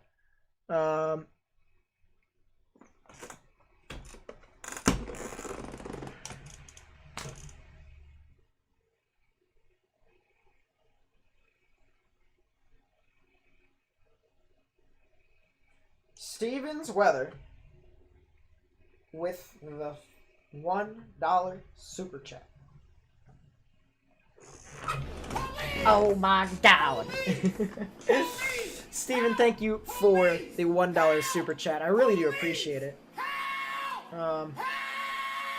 Sheesh, thank you. I appreciate that. Anyways, so let's get back on topic here. I feel like there could be something that could form up here. Definitely some discrete cells that are forming now over in that general vicinity. But that'll probably be the third most active when it comes to tornadoes up there. Now, obviously, it'll be the least most active when it comes to wind and hail. But at the same time, most people want to know where the tornadic events are going to be, and might as well just tell you all. By the way, didn't have time to create a hotspot whatsoever, so can't really say too much now. Any tornado warnings? Yeah, there's one tornado warning in New York. It does seem to be relatively weak as of this moment, so we're not really going to disregard it, but at the same time, it's about to move out of the box, and it expires within the next minute, so do want to keep that in mind. Down here, this is the second most active area for tornadoes, I believe. Could actually be a 5% risk a little bit later in the evening, quite possibly. Definitely the risk of tornadoes down here near Del Rio, south of Midland, south of San Angelo, and to parts of Corpus Christi. Definitely just one of those things where people over there need to go ahead and take their precautions and monitor the weather. And then the 2% risk that's just near Frederick, Oklahoma, down into just to the south and east of Lubbock. North of Oh, what's the place called? We'll just say north and west of Fort Worth. So, good enough. So yeah, that's just the tornado probabilities for today. Let's go ahead and read what all you guys are saying. Any chance of South Texas going 5%? How timing functions that way. Let's see. Who is lying that I would attack someone's religion needs to stop right now? Well, that's just people trying to start drama. Notice how there's no more tornado warnings, chat. That did indeed expire. There is still some gusty winds that'll be moving into. I know one of the viewers here lives in Northampton. I actually do want to go ahead and get a timing out for you just for a frame of reference. You will probably be experiencing some gusty winds, or at least some rain and gusty winds in about 5 to 7 minutes. And I'm accounting for stream delay. So if I were to be talking, and if it was live right now, and I'd be able to, you'd be able to hear me talking at this moment, it would be about, say, 10 minutes. So I'm trying to account for stream delay. I'm assuming stream delay is actually a minute, so probably 9 or 8 minutes, something around that range. You guys could be seeing some gusty winds around that area. There shouldn't have been an enhanced risk in the first place. Well, to be fair, widespread wind here kind of proves to be that there actually is, there should have been, or at least proves that should have been an enhanced up in the Northeast, which there was. So, let's see. Someone in the VC just left. Oh, okay. I think enhanced was good. Yep, for up here it was definitely good. For down in Texas, I think it was good too. Let's see. There's not going to be a moderate. I don't believe there is. New tornado warning. Tornado warning in New Hampshire. This is going to be for Cheshire, and Hillsborough. I think it's Cheshire, actually. Is it Cheshire? Who knows? Cheshire and Hillsborough County. That'll be in effect until 8:15 p.m. Eastern Daylight Time. The velocities kind of show the kind of curly Q motion, and I wonder if that's the same thing on reflectivity. And indeed, if I go ahead and draw, you can kind of see how it kind of corkscrews in behind the gusty winds, the bow echo, if you know what I'm looking at here. So you can see. Why does this always happen to me? It always updates whenever I'm talking about something. But anyways, you can see how the inflow, the kind of wraps in behind the actual bow echo, and you can kind of get these overlapping of winds where the displacement is the greatest. So right there, just to the west of Jaffrey, is where the rotation would be. You can kind of see on the velocities of how there's some weaker winds towards the northern parts of the rotation, some very strong winds in the southern parts, and this overlapping of winds could create the actual rotation. So as this moves off to the near the town of Jaffrey, near Peterborough, along State Route 202, not State Route, that's US Route 202, and near, probably paralleling State Route 101. You guys need to go ahead, take your precautions, in my opinion. Get underground or get into the lowest innermost part of your building, particularly a bathroom or a closet with no windows. So you can put as many walls between yourself and the actual tornado or tornadic rotation as possible. The timing here, I feel like the actual the storm track is a little bit messed up, if you will. I feel like it is moving a bit more this way, per se. It'll be heading towards the town of Greenville, however, in about, I'd say, a little under 20 minutes, in between 15 and 20 minutes. Jaffrey will probably be impacted almost immediately, so if you're in Jaffrey, I hope you're already in your safe space. But anywhere between Jaffrey and Greenville, it would be the span of about 5 to 15 minutes. So definitely one of those things where you guys need to go ahead and take your proper precautions. He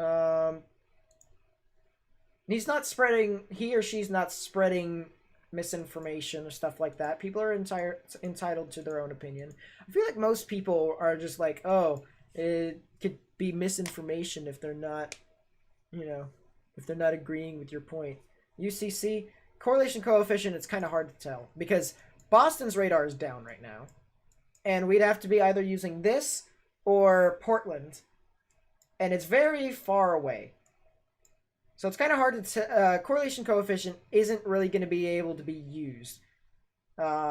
As a matter of fact, the beam is actually looking up 9,800 feet up in the sky, which further proves my point. You wouldn't be able to see correlation coefficient unless if the debris is actually being lofted up that high, and we would have a very serious tornado on our hands. But as of right now, absolutely nothing of the sort is happening. CC means hail. That is not true. Correlation coefficient measures particles, specific particles. So if you have a lower correlation coefficient, or just a lower correlation coefficient, it means that there is larger particles being put into the actual into the air right around that area. So it's when the when the radar beam gets tossed out and it reflects back, it shows how large the particles are within that specific area. So that's the reason why you can see a tornado debris signature. If you get a correlation coefficient drop and you have this little ball right below where the actual velocities are, it actually has tornadoes, or it has tornadic rotation. That kind of means that a tornado is on the ground and you can actually see that debris being lofted up into the air. But as of right now, stuff isn't really doing too much. Let's see. Should look. Lapse rates are record breaking. Okay, that's not true. Now you're starting to get into the misinformation part where it's just, well, not really misinformation, just hyping it up, this entire thing. And these storms are, okay, this is kind of a troll.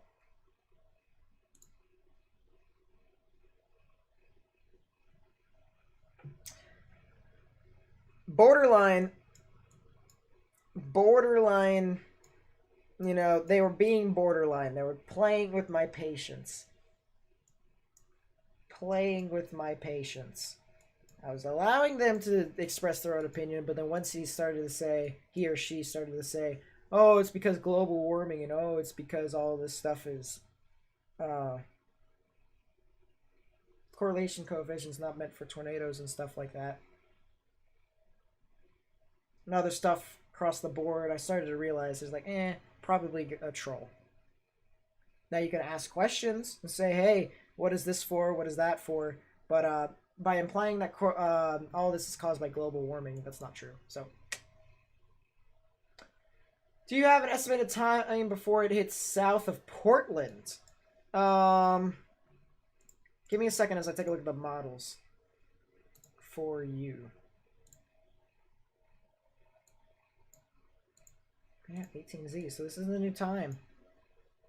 It'll be impacting Portland. Probably won't be severe as I said prior, but it'll probably be around 9 o'clock at the... just right around 9, maybe a little bit later, something like that. But I'd say 9, give or take. Do you see a tornado right over Washington? What do you mean you see a tornado right over Washington? You gotta be specific as to where Washington is. If it's DC, then what do you mean? There's it has very no rotation, but it's still tornado. What?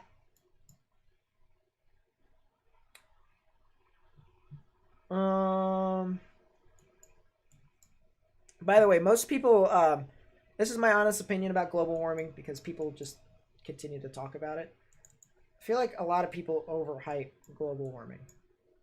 It is slowly affecting the environment, which is the reason why climate change is a thing. But it's not as big of an impact as people says it is. That's the reason why I'm saying. Can I look at Charlton, Massachusetts? Yeah, I'll take a look at that in a second. Let me look up specifically where that is for you so I can get to work for you. Maps. Charlton. Worcester. Okay. Let's go over to Worcester then. Unfortunately, Boston's radar is down right now. Yeah, it's around there. So you guys have a bunch of time before gusty winds and hail will be heading your way. Yeah, Boston's radar is down completely. What a day for their radar to be down, huh? Giant QLCS moving through there. But yeah, as of right now, you guys have plenty of time before all this will impact you, in my opinion. This will be impacting you within the next 40, 45 minutes, something like that. Maybe a little bit less, but around 40 minutes to whoever said that they wanted something for Charlton, Massachusetts. You can also do the exclamation point weather and then your town and then state. So for instance, exclamation point weather and then Worcester. So Worcester or something like that. Something like that. Close enough. Simon Anthony, welcome back. Yep, I try to do live streaming whenever I feel like it can impact people's lives and stuff like that. We're just gonna post a video. Hear the wind like a jet. Ooh, crazy. Weather. I'll say. Let's pick a random place, shall we?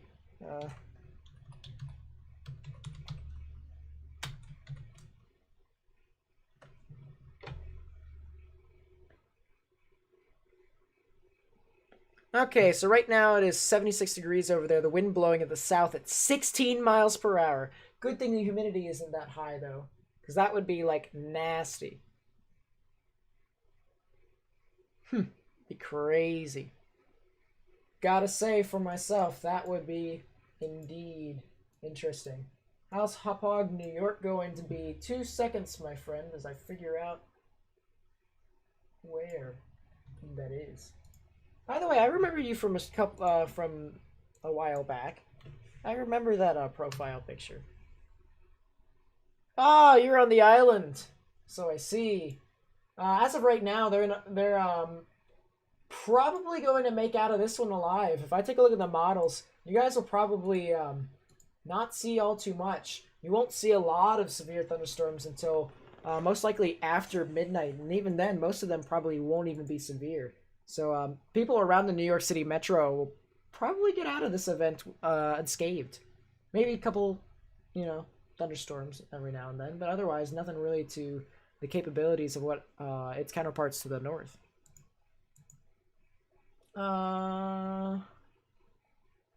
Take care, Jessica. Take care. Red Sox have always been good. That's why the rivalry with New York is always good. Yeah, indeed, indeed. You have a tornado warning in Charlton. You don't have a tornado warning, at least not right now. You might. I think you have a tornado watch. I think you have a tornado watch. That might be the word that you're looking for. Yeah, you're under a tornado watch at this moment. Two differences. Tornado watch is you have a possibility of seeing stuff, and the tornado warning is imminent. So, and then there's different divisions of tornado warnings, but we'll get to that when we cross that bridge. Yeah, Jeff, that's true. To all the people who have donated, liked, shared, subscribed, stuff like that, share this with their friends, because this is eventually heading into a somewhat populous area. So I hope that they are informed, whether it's by me or by a weather app. I just want to tell you guys, thank you so much for your support. I really do appreciate it. I mean, I wouldn't be where I am right now without you guys. And I hope that I continue, we continue to kind of help each other out. So I guess we'll figure it out. Exclamation point weather and then Asbury Park. Caitlin. The keyword, the trigger is the keyword exclamation point weather. The Nick Tornadoes touchdown today? Doesn't seem like it. Doesn't seem like there's tornadoes that have been on the ground today. But, or at least none that are reported to the National Weather Service. I don't believe so. Caden, what's up? Welcome to the stream. Did the Red Sox get busted for cheating? I thought that was the Astros. If it was their manager who was part of the Astros or something like that, I'm not too sure. What are your thoughts on the storm south of San Angelo? Well, let's take a look at those cells. South of San Angelo. Are we just saying directly south of San Angelo, or are we talking about Del Rio and stuff like that? If we're talking about like stuff near El Dorado and stuff like that, these cells are starting to form, so these could definitely start to do something eventually. They're not too Caitlins in the chat. What? There's a bunch of Caitlins. They just come in and out of the stream. But it is what it is. So many. It's just chaos at this point, isn't it, really? A bunch of chaos. Yeah, there's just a bunch of gusty winds along this line, just south of San Angelo. Definitely some spotty hail, in my opinion. Some that could be almost up to an inch in diameter. So, people out around those areas, just if you're in a severe thunderstorm warning in Texas, you probably should just get inside. Because quite frankly, there's a reason why everything's warned. There's a reason why everything is warned. So, when it comes to watches, maybe.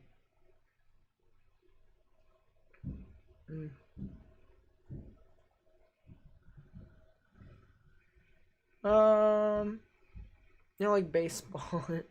It's boring to watch. I mean,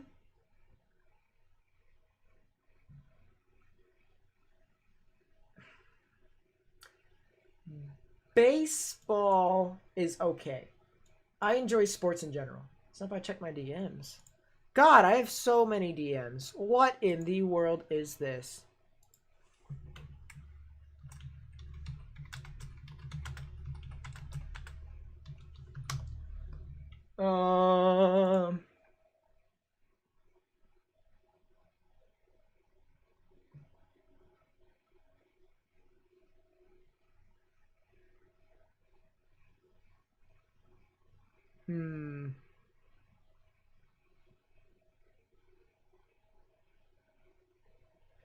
Okay, let's take a look at this.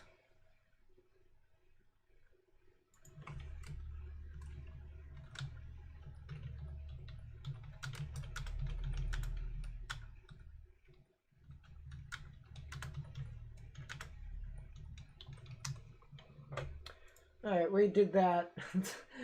Multiple Caitlins, you serious streamer. Isn't Caitlyn like one of the most popular first names for a female?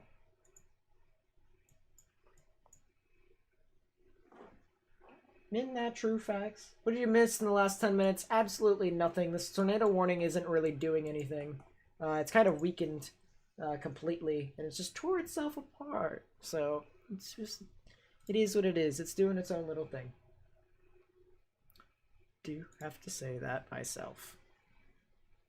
Yeah,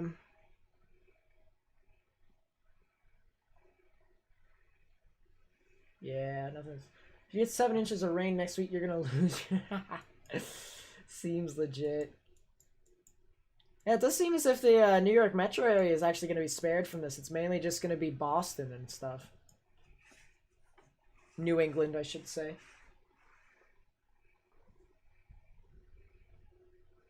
I know that wasn't, like, pinged at me, but I could tell who you mean.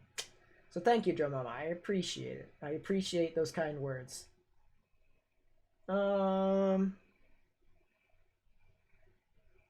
Alter got banned off of Discord? What? No, he didn't get banned. He's still here. He didn't get banned off of Discord.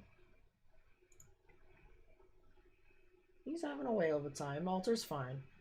What about the area north of New York City? So, just all of these areas in particular, most of the severe parameters are near Millbrook, Pleasant Valley, and Dover Plains. That'll be eventually going off into the Kent and New Milford area in Connecticut. But anything north of New York City when it comes to New Jersey and New York seems to be kind of in the clear right now.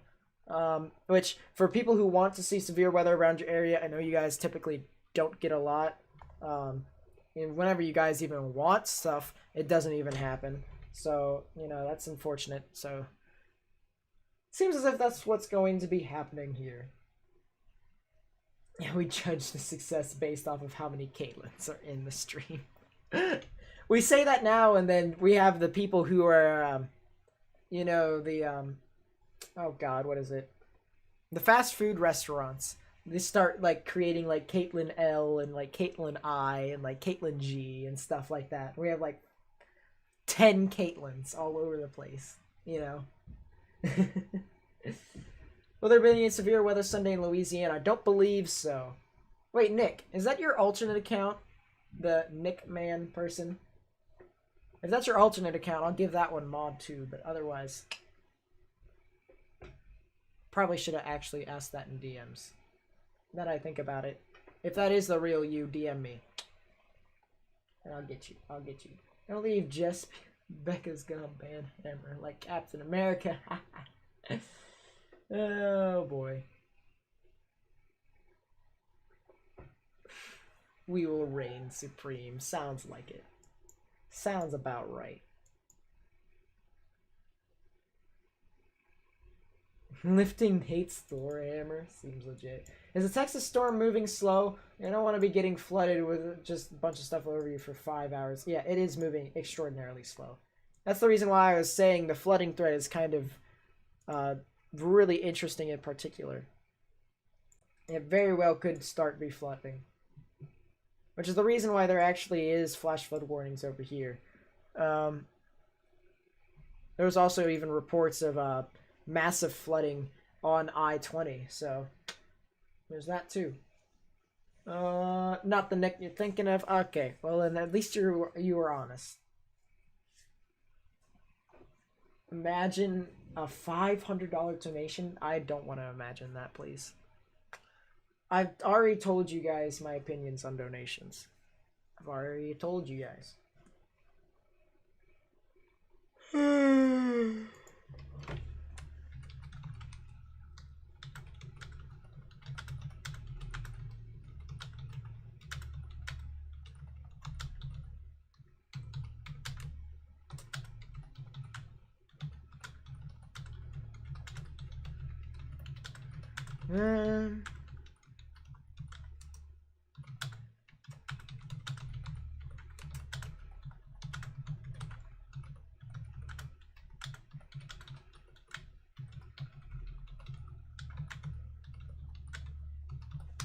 Boom, got that. If you've been following the trends, there seems to be a trend bringing some hybrid subtropical low close to the coast. Very interested in the future runs. Yeah, there could be, if you're talking about the east, then we probably could have our first tropical system of the year within the next few days. If you're talking about the Pacific, yeah, there could be something that that could be like dipping down. It could be causing some severe weather for next week. But as of right now, it does seem as if just a bunch of stuff is happening.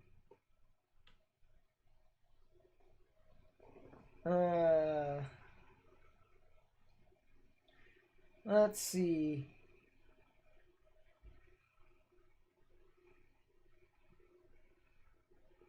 You could be drowning in pizza. Yeah, I could go downstairs and get some more pizza.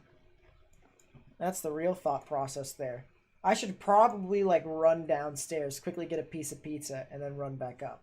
You guys won't leave me if I do that, right? I need food.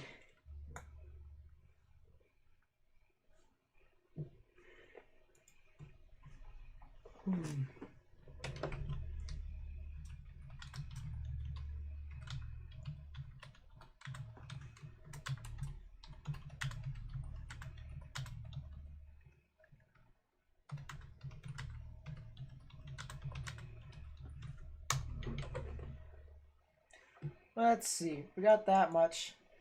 Mutating into the friendliest manner possible. Yeah, everyone. We should have an entire day where we act like the stereotypical British person. Whenever I say stereotypical, you usually mean that I usually mean that I'm like memeing or stuff like that. So be like, welcome to, I don't know how to do a British accent. British. We should have tea parties, and we should all be quite polite with each other. Or even the Canadians. We could be the Canadians. Canada actually, I gotta say, the people from Canada are like quite possibly the nicest people out there. What's the current status of the squall line in the Northeast? Any chance of severe activity in New Jersey? Do you think? I don't think so. There's not. It seems as if everything's kind of dying out when it comes to the severe potential in just the New York metro area and New Jersey. It'll probably die out as soon as it gets closer to those areas. I sent you a message in Discord. Was wondering if you've seen it. Let's take a look. Oh, I haven't seen it. Okay, I'll get to that after the stream. I'll try and find someone who might be able to help.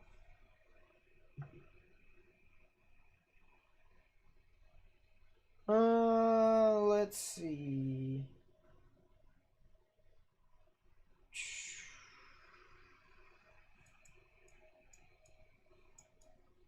Yeah, it's just a lot of gusty winds and some spotty hail along the line, but there really isn't a lot of stuff around there.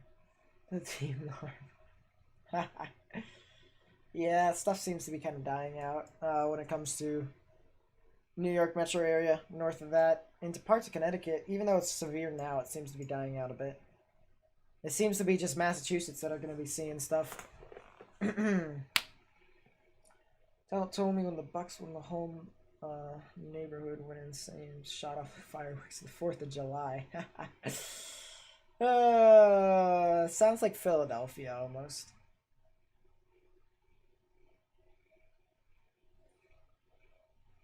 Have Papa Nate stream while you get pizza. He's downstairs. I don't think he'll be able to do anything. I honestly don't think he will be able to do anything.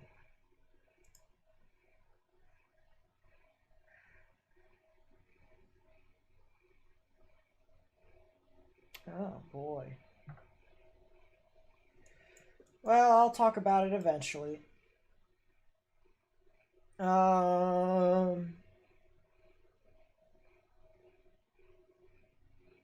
Yeah, I'm telling you. Let's put it this way. I told you all that Royal's pretty good. All right, there's a reason why I entrusted him with covering for me for a bit. Not really any other streamers, I believe. He's got potential, and I feel like if he gets noticed now, just wait until he gets higher up in the community. Just you wait. Just you wait. To all the people who want to, just sit back and watch, just you wait. So many severe thunderstorm warnings. My goodness. I mean, I'm gonna go ahead and bring all this down, show you all how many severe thunderstorm warnings, and unfortunately how many flash flood warnings there are too. It just seems not to end. It just doesn't want to end. So, actually that was not a good idea. I probably should have just put that down right around there. So, yeah, we need another playoff appearance. 20 don't remember the last playoff games. You see, as a Baltimore Ravens fan, it sucks when that happens. So, when we got into the playoffs twice in 2 years, I was pretty happy. Granted, the one game that I went to, I typically go to all Ravens games. I didn't go to the one playoff game. I had something to do that day, so I couldn't really do it. But the other game, I was scared of the Titans, and they beat us. Everyone was so cocky. It's so funny to watch. It's so funny to watch fan bases when they're like, "Oh, we're gonna win it all," and then we lose, and they lose it turn one. It's so funny because no one takes anything for granted. They're so cocky about it, and I'm like, what's the point of that? Really, what's the point? I said the only way the Titans would win was if they basically gave it to Derrick Henry the entire time, and guess what they did? They ran right over us because our defense only knows how to blitz. So, it is what it is.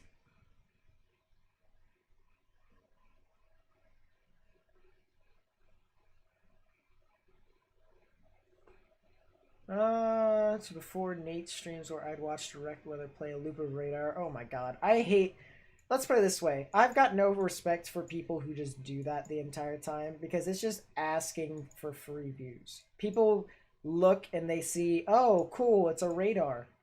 And then it's just a radar. No one's talking over it. No one's engaging with you all. And they just basically get views for free because it's all clickbait and stuff like that. So, with Direct Weather and the Weather Channel and a couple other streamers that I won't mention, whenever they do that, I'm kind of just like, I'm over here trying to give live analysis to people. And you're over there basically making free money by throwing up a radar thing. I'm working my butt off over here to try and inform people to the best of my abilities, probably better than you ever will. And all you have to do is throw up a radar and people will be there. I'm just like, I mean, you're that large for a reason, but just like, why? Engage with your audience. Be efficient at it. Favorite baseball team? Ha, the Orioles. I'm dead. Baltimore! Anything in Baltimore is what I support. Except for there's no hockey team over there, so I have to go to the closest one to that. Which if y'all can guess, for a while, it actually was the Capitals. But I changed, and I went over to a team that is, first off, not the Penguins. For anyone who supports the Penguins, I respect you all. You guys are annoying. Or at least, not really the fan base. Just the players. The players are typically annoying. Any updates about the tropical system off the east coast of Florida? Yeah, so the next update will be in 45... Oh. New update. New update, people. This is, good on you, Andrew. They said that they wouldn't bring this out until 9 p.m. Eastern Daylight Time, but now, new update. So, broad and elongated area of low pressure located over the Straits of Florida continue to produce disorganized shower activity and gusty winds in portions of southern Florida and northwestern Bahamas, northeastward over the adjacent Atlantic waters.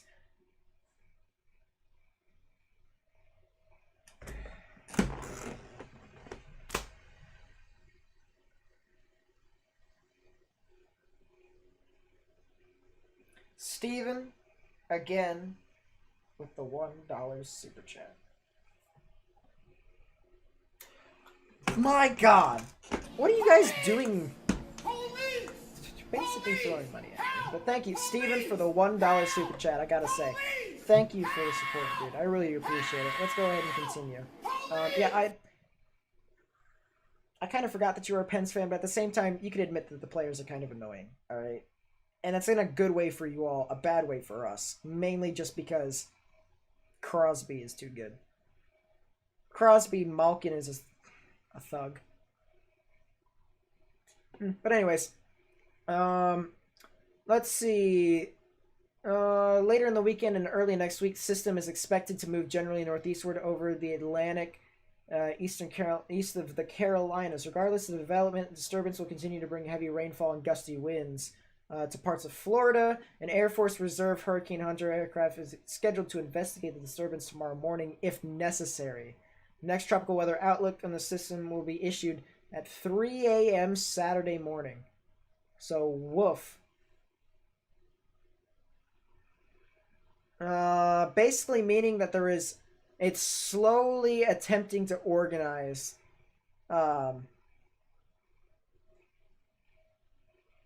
it might turn tropical or subtropical. Whether or not it intensifies as it continues to move towards the Bahamas, that is the major question. We'll get into the specifics as to all of that actually right now. So here is Invest 90L. We can go ahead and get the clouds, and I'll get the 2-kilometer grid here from the satellite. A lot of thunderstorms over here in Florida. A lot of them. And actually, if I were to go ahead and just show a GIF of all of this, you can kind of see that these thunderstorms are just now starting to kind of almost rotate a bit. You can see how storms are trying to push off to the side here. You've got more that it'll be pushing out. This over here, this arrow, you can't really see all too much. I'm just like trying to look at smaller clouds and stuff like that here. I've got an idea. Boom!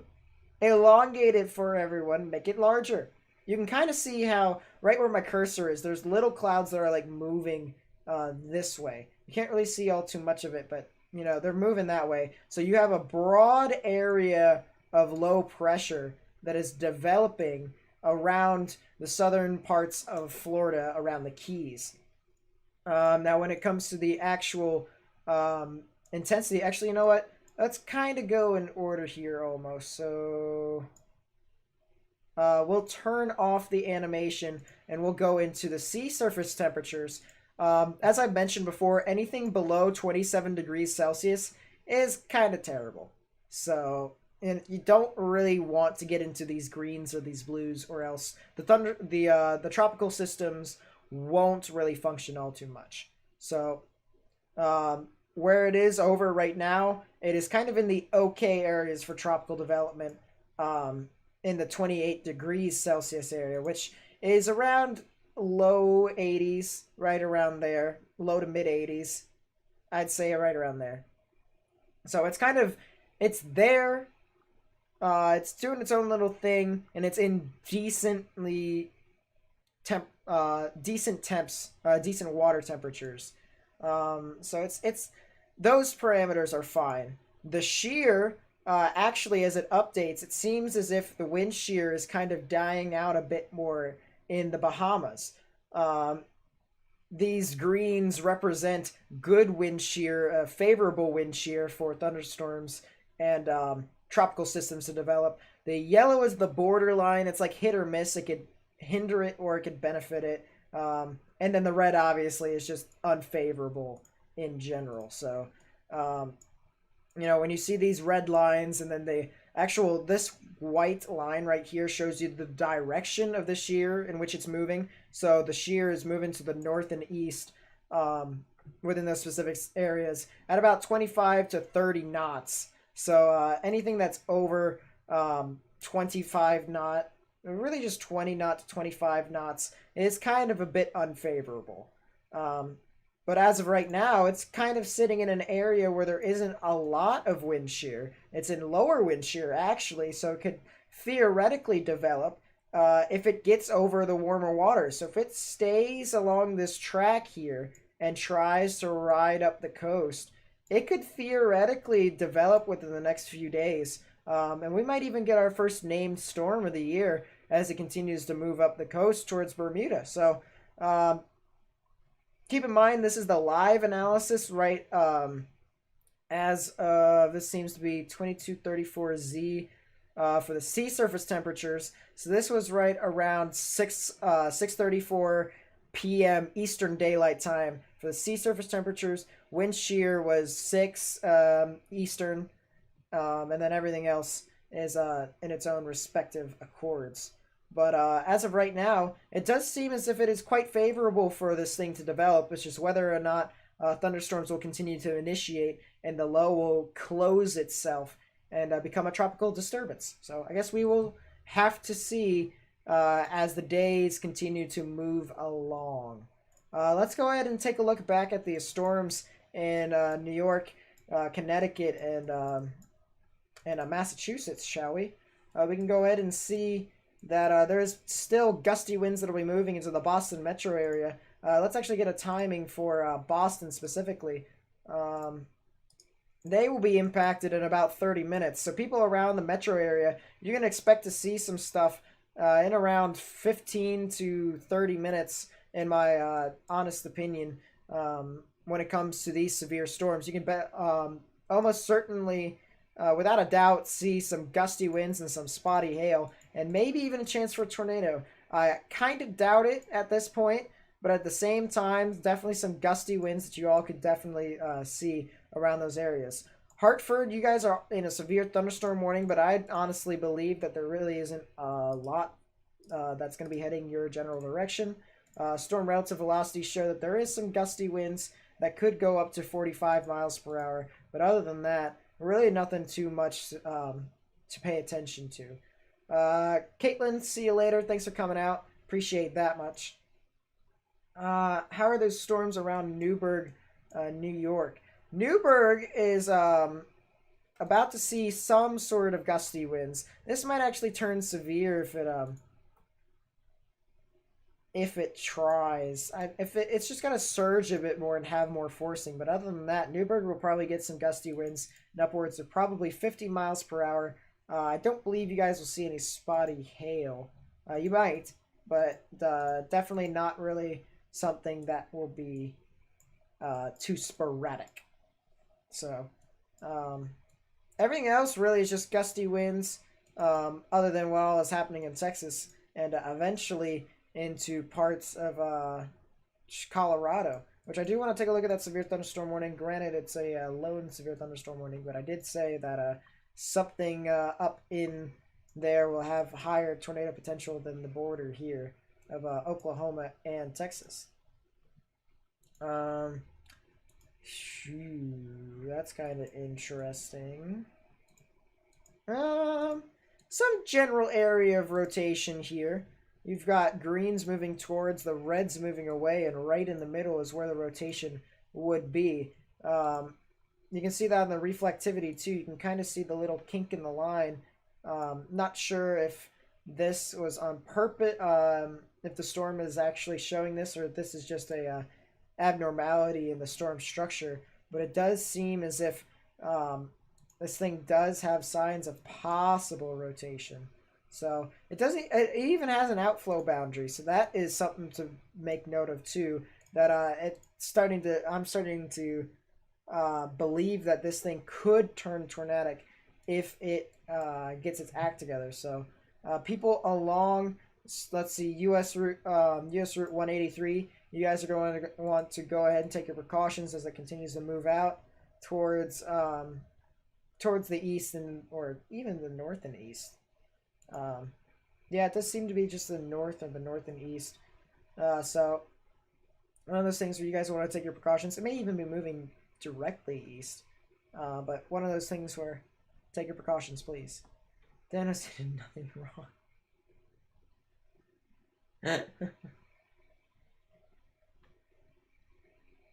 It's just on a global scale. Thanos did nothing wrong. Let's take a look at what's happening in Colorado. I'm really, I do want to see, because I did make that unpopular opinion. If it happens, then imagine. Yo, this cell actually is going ape. I gotta say, it has a nice little updraft. That doesn't seem to be a hook yet. If it tries to form a hook behind the cell, then I could start to believe that it could go tornadic, but otherwise that's mainly just hail and stuff. These cells have kind of just decided to form out in front of the actual line, which kind of ruins my chances for having tornadoes, or at least some sort of tornadic potential up here. So, it is what it is.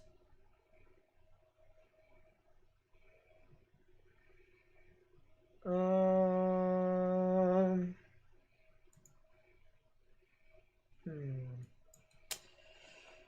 don't know. There could be possibly some stuff that could form in and around the line.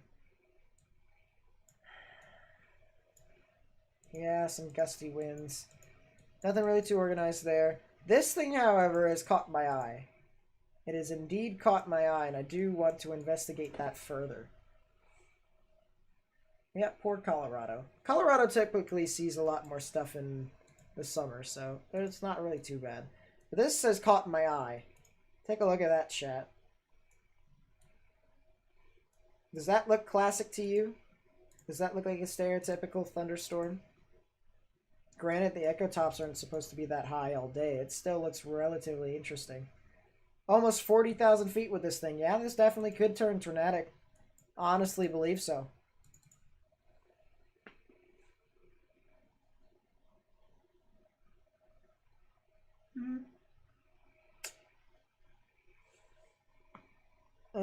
My neck. It had to be popped. Not the only one cursed with knowledge, Stark. It's true. Yeah, Yeah, definitely some gusty winds that'll be pushing on through. What in the world is that?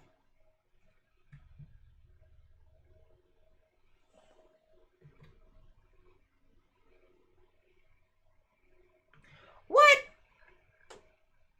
I wouldn't be surprised if this thing is attempting to try and form a tornado at this moment.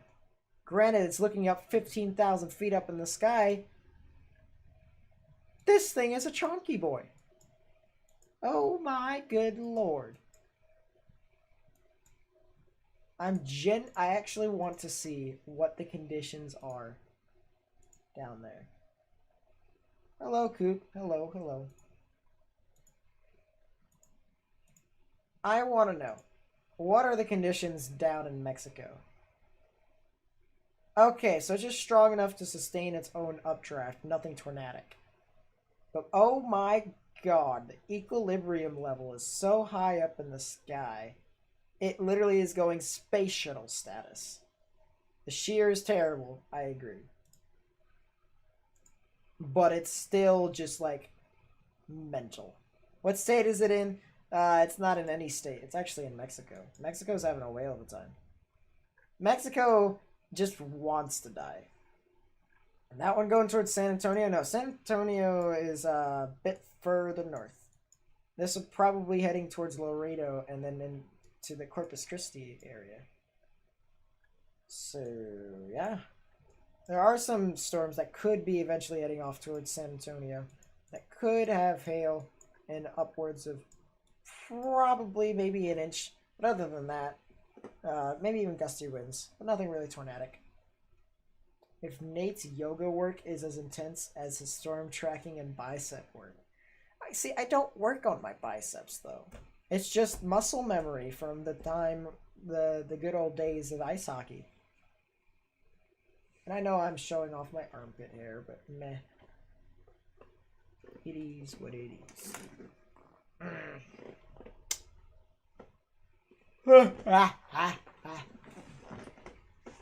Storm do be vibing though. I agree.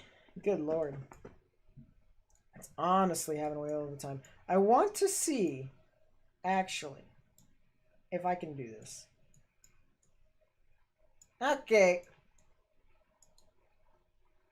You can literally see the 3D, but it's like, you can only see so much of it. It does go up and above 50,000 feet, though, I gotta say. It's having a whale of a time.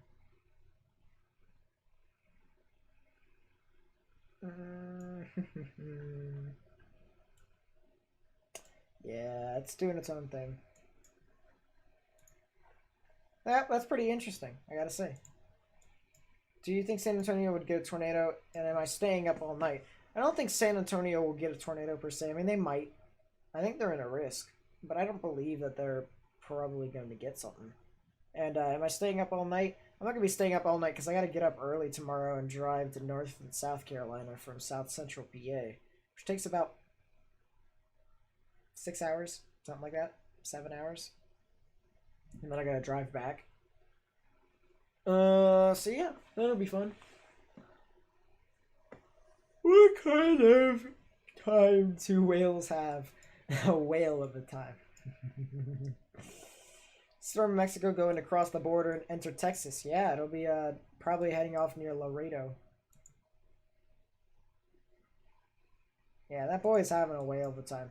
I honestly want to see what it looks like on a satellite. I do. What is this boy doing? Yo! I wouldn't be surprised if this boy is producing a tornado. I'm not gonna lie. Rip the people in Mexico. Whoever lives around those areas probably need to go take this shit. Go have a safe, get into their safe space if they have one. That'd probably be best for everyone. Goodness gracious, the overshooting tops is just like mental. Actually, what are the lapse rates over there? I want to know. If it's 10, I'm probably going to die. 9. The lapse rates are 9.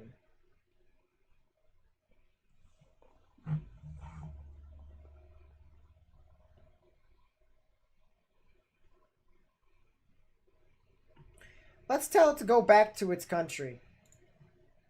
It's coming over. I hate to make this political joke, but it's coming over the border illegally, and I'm pretty sure everyone does not want this specific thunderstorm specifically. So let's just allow it to not come in.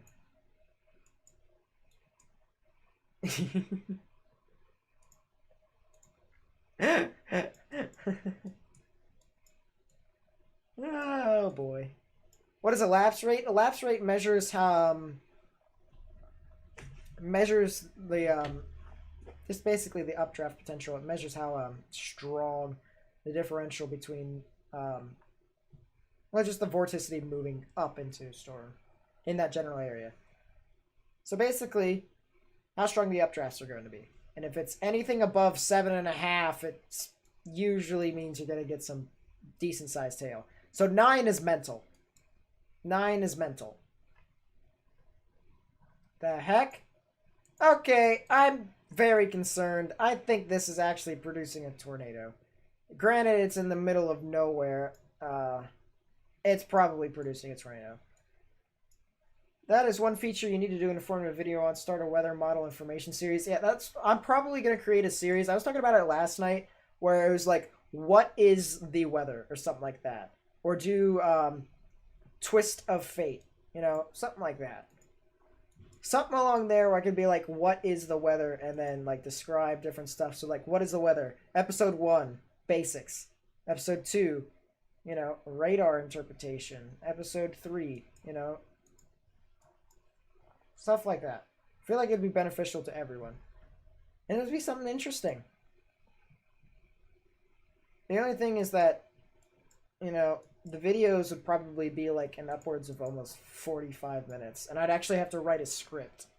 Write a script, edit videos, stuff like that. But I feel like that would be a whole lot better than, I feel like it'd be a whole lot better and more informative to everyone so that people could look at all that stuff. And, I don't think a weather channel has done that yet, like a popular one. So, it'd be pretty cool, in my honest opinion. I'm just trying to, like, go through right now, looking at the different radars to see if there's, anything interesting. Kind of multitasking at the same time. Yes, Jake, QLCS, you're dealing with that stuff up there. How is it up in Connecticut? It actually is dissipating as it's heading towards your area. I gotta say, it's not really anything interesting. Outflow boundary time. Outflow boundary time. Abilene! That's the town that I was talking about. I was gonna say north of Abilene there's gonna be something up there.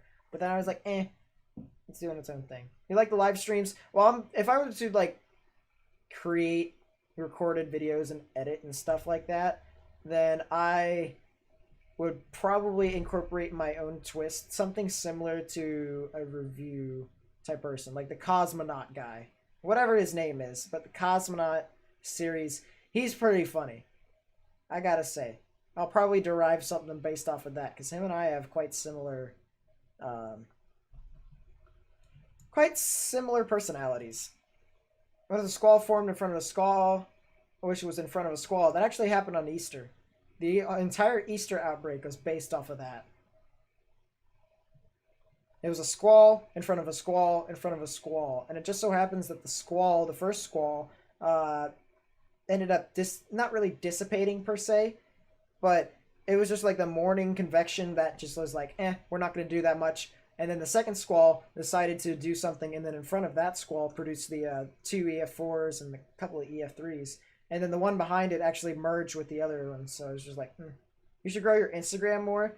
I mean, I could, but Instagram doesn't really do a lot for me. I mean, I could just post, like, weather pictures and stuff like that and stuff. But honestly, my main community is my Discord channel and YouTube. I can be informative on Instagram, but there's a lot of people that are on that Instagram. And I'm like, do I really want... I actually don't really care about what other people think. I'm going to be completely honest. It is what it is.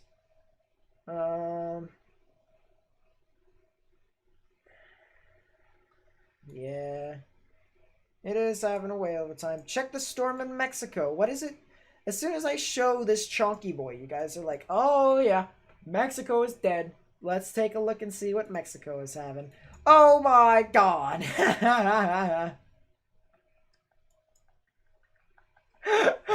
Almost 64,000 feet according to the edge of the radar. The edge. The 3D can only go up to 50,000 feet, maybe even 53,000 feet.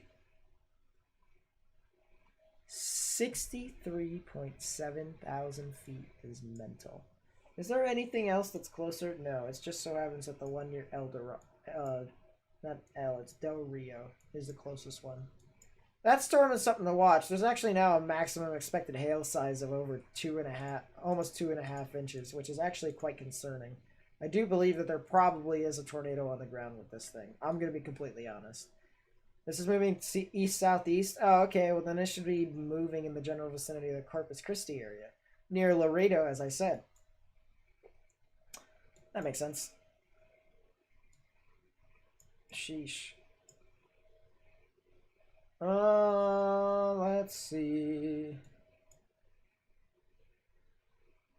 Yeah, the Mexico cell. The Mexican cell. Boom. We got that thing. It's having a whale of a time. I also love how it's looking up 15,000 feet. Yeah, this rotation is quite nasty. I gotta say, this right here is the downdraft. This right here is the updraft. I want to see the ZDR. I want to. Yep, ZDR column right there. Probably producing a tornado. Good chance that it's producing a tornado. As a matter of fact, there it is right there. There is your hook. Probably producing a tornado. I'm curious to see the correlation coefficient. That's just a lot of hail, I'm going to be completely honest. Granted, the helicity over there is not too good. I feel like it could potentially. So, like the So-So storm, but in Mexico, kinda, except there isn't as much vorticity for it to be as violent as the So-So tornado. But yeah, you probably could go to the lengths of that. Mexico is having a fun time. I'm going to be completely honest. Meanwhile, everywhere else in the United States, it seems as if things have just been popping off in general. I'm going to see if there's any tornado possibles along any of these cells. If there is, then I will immediately derive my attention to those cells. But other than that, I don't think there's a tornado possible on any of these. Oh, there's a tornado possible on this thing. I think this was the cell I was talking about earlier. I'm not going to lie. If that's the case, then, oh boy. I'll probably predict this. I said that this thing could potentially turn tornadic. Let's go on. I think this was the one with the outflow boundary I was talking about. Something like that. Is it rain wrapped? It quite possibly could be, but we're also looking up 15,000 feet, so we're not seeing what all is actually happening on the surface. My best guess is that it could be, but it also could be hail wrapped. So, who knew that the one thunderstorm in Mexico would get more attention than anywhere else in the United States? Let's just talk that one over real quick. It also seems as if KFDR has kind of died a bit.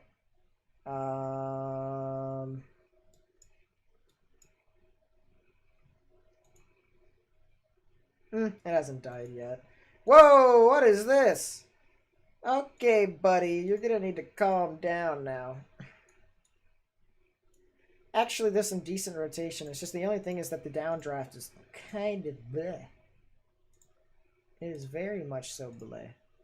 It is also inflow dominant. Very much so inflow dominant for now.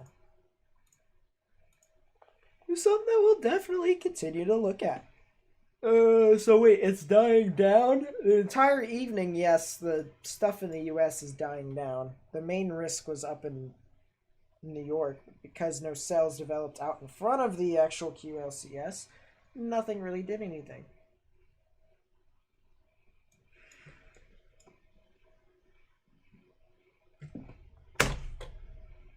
As I said.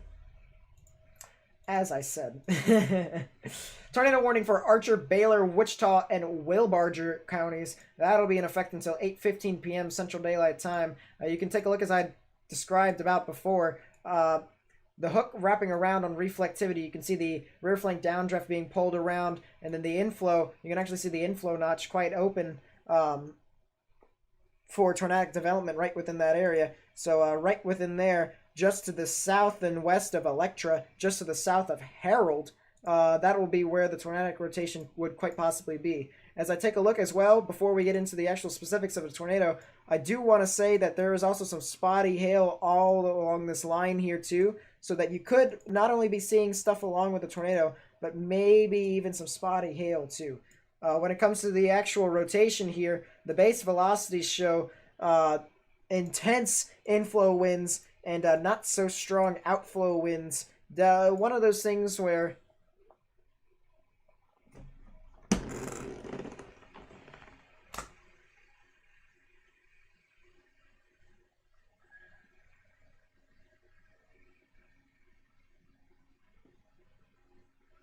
Becca Lynn with the $20 super chat. Police! Police! Becca, you're a legend. I hope you know that, right? Police! I hope you know that. Yeah, thank you, Becca, Just a for your small thank the you for kind everything generosity you've of the done. $20 super chat. I really do appreciate it. I hope you know that. I hope everyone knows that any penny on the dollar, although $20 isn't pennies on the dollar, to be completely honest. I could buy an entire video game with that money. But, you know, I just want to know that I appreciate everyone. And let's just continue to go on with the tornado warning. So yeah, some really gusty winds. That the inflow is kind of interesting there. Oh boy. There we go. So you can see the inflow winds are quite more significant than the outflow winds. Right in the middle is where the tornadic rotation would be. If I take a look at the correlation coefficient, I don't see any debris balls right within the area or CC drops within the circle that I just drew. So it's one of those things where nothing really on the ground right now, but that does not mean that there could that it won't produce along the way. It definitely could as it continues to move towards Cadane Corner and in the general vicinity of State Route 25. So people over there need to go ahead and take their precautions. Let's get some timings out here for you all. This will be moving near the Mankins area in a little under 30 minutes, probably around 25 minutes. It'll be moving north of Dundee in about 20 minutes. So one of those things where you guys need to go ahead, take your precautions, either get underground or get into the lowest innermost part of your building, particularly a bathroom or a closet with no windows, so you can put as many walls between yourself and the actual tornado as possible. I do want to point something out, though. This cell right here is moving in the general vicinity of where this rotation is going. If that is the case, then quite possibly this cell could hinder the ability of this storm to intensify. And the reason why I say that is because if you imagine this as a line, and we'll just imagine this as a fence, okay? If you throw something like, imagine this is a rock. If you throw it at a fence, chances are it would either leave a dent or maybe even create a hole. That's what this will probably do. Oh my god.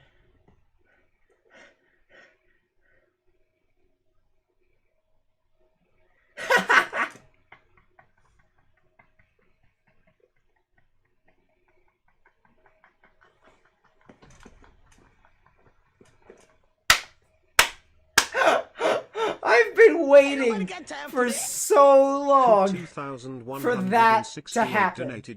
I have been waiting so long for that to happen. I don't think you guys understand. I'm just waiting for someone to like spam L's then. Just go L L L L L L L L L L L L L L L L. Coop with the $5 donation. Thank you. I really do appreciate it.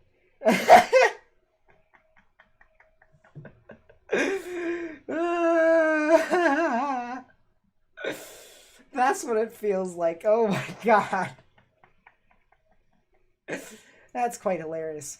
I do want to see if this cell could actually be tornadic. I am very curious to see slower winds Yeah, this thing could turn tornadic too if it didn't have a line that it was running into. But one of those things where, you know, pick your poison. Yeah, let's go ahead and take a look at the Mexican cell. I do want to take a look at that. I'm very curious. I just want to see. Granted, there's a tornado warning right now. I do want to see what the Mexican cell is doing. Okay, how is it doing here?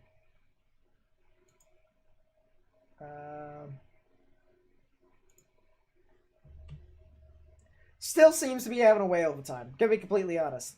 Base velocities still show chunky boy. I think most of you don't even realize this is anti-cyclonic rotation. Greens are moving towards, reds are moving away. This is moving clockwise. Which is quite funny. Can I look at New York real quick? Yes, indeed, I can take a look at New York. Let's see, New York's in a severe thunderstorm warning, I gotta say. That might be for the cell that I was talking about earlier, of how if it gusts out more, then it could do something. I also have a very dirty mind, or not really a dirty mind per se, but this looks like a nuclear bomb. I'm gonna be completely honest.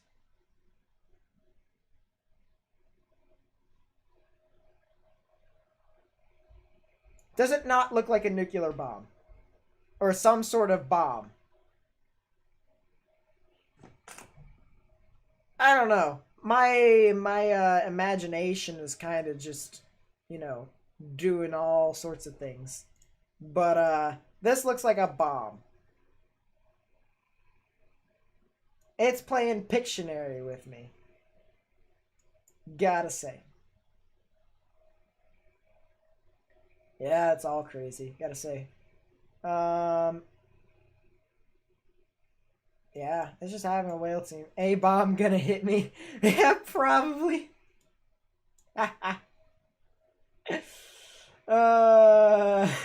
Moab inbound.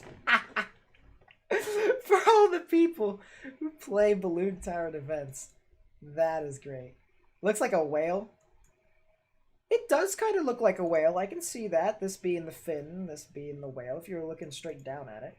Definitely could. Dude. Yeah, it definitely could be a whale. Yeah, that thing's having a whale of a time, I gotta say. Gusty winds moving into Brewster and Peach Lake. Probably be impacting I-684 relatively soon. It's already kind of impacting 84 already. But people around Peach Lake, Cherno Rock, Yorktown Heights, Golden Bridge, Katona, Bedford Hills, Wackabuck, Putnam Lake, and Brewster Hill, as that continues to move off to the east. You guys will be experiencing some gusty winds. Nothing really hail-wise, but it'll be mainly gusty winds. I don't see anything on the maximum expected hail size, so it would just mainly be gusty winds. Looks more like a submarine. It does look like a submarine. I'm going to be completely honest with that, too. So many things that this thing looks like.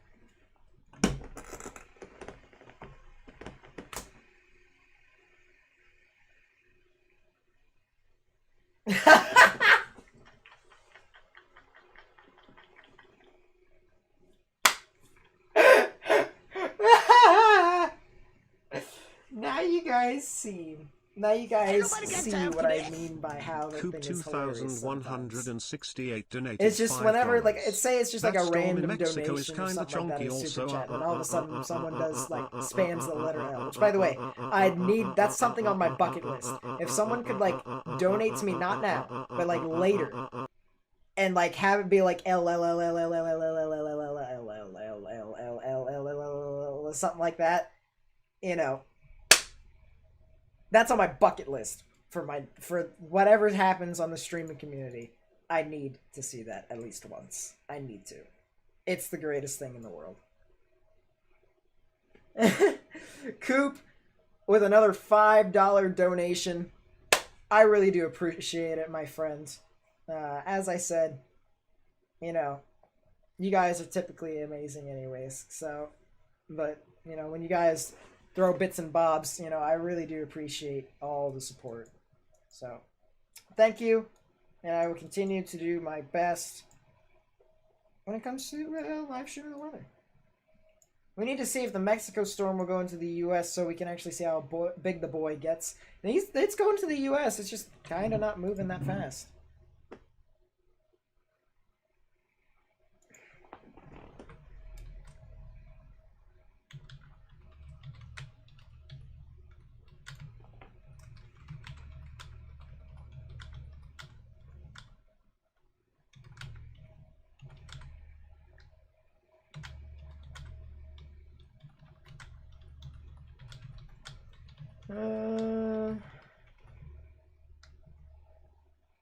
Let's see. We got that.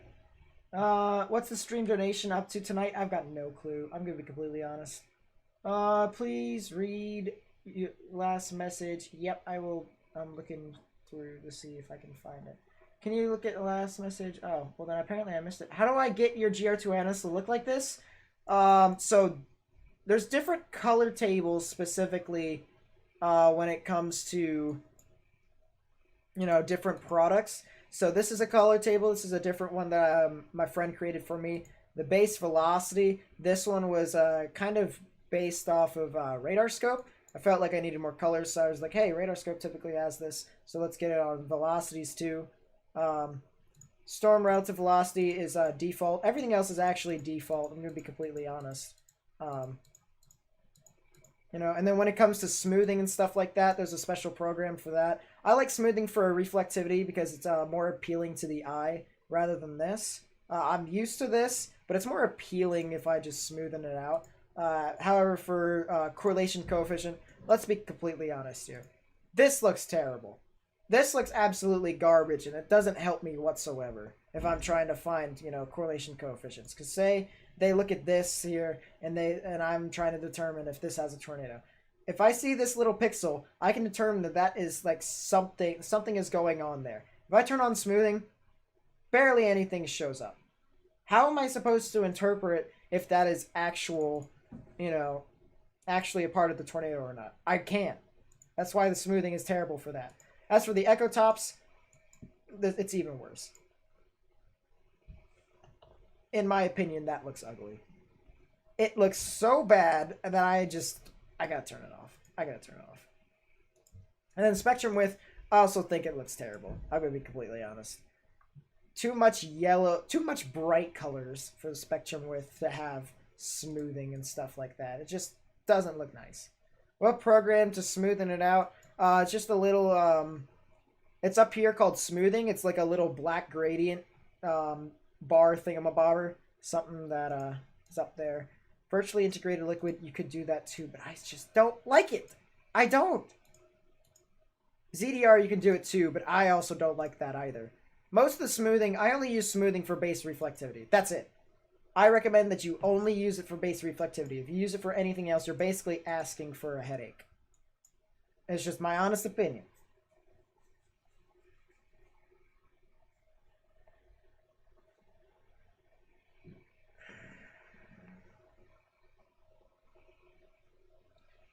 Can you also link your BR file in the description and the base velocity file also? So the only thing about the base reflectivity is that I don't share this, my base reflectivity. It's kind of my own little special thing that my friend gave me, and I'm like, I'm gonna hoard it for myself. As for my velocity file, I can't really link it in the description. If you have Discord, I can send it to you via personal message. I'm always accepting friend requests and stuff like that on Discord. Or even if you have an email, you can email me on my my business email in my about section if you want to look that up. But other than that, nothing really I can do with that stuff. Yeah, 60,000 feet. Storm don't feel like they're not alive. That's true. It's kind of having its own whale of a time, I gotta say.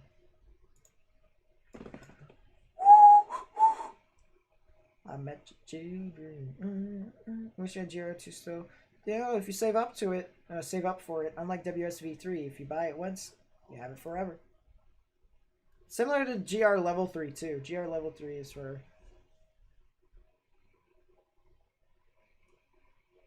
you know, $80. $80 is a decent deal. It's a poor man's GR2.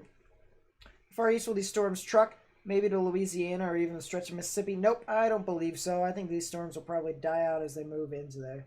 You added me on Discord. Oh, okay. Yeah, I'll PM you then. Yep, there we go. We got you, and I'll send you the base velocity file, but the reflectivity is mine. My file. Hello. It's not bad in here. Go feed your chins. Yes, I have an alarm every single time for that. You know that, right? They have no water. Yeah, today is the day for that. Hope you know that. Sheesh. They actually have some water. He's just over-exaggerates when there isn't, like, up to his standard qualities. But they have water. They have water.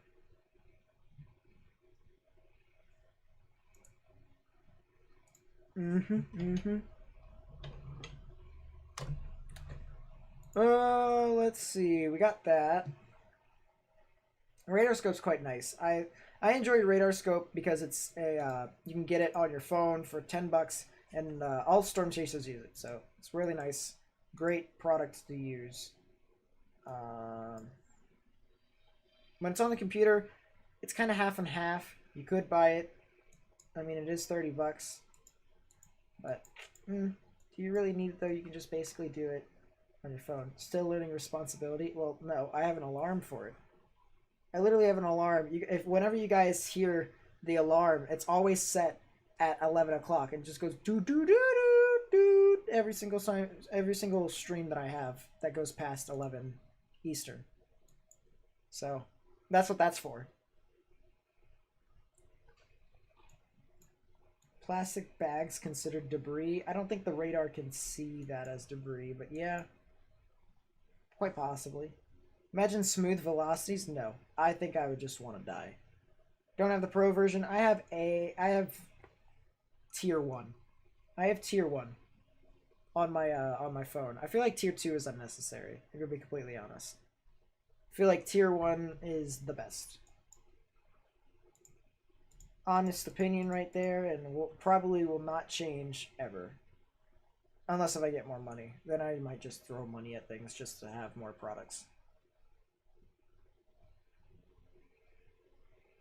The Mexico storm has gone down. It's below 64 knots. Interesting.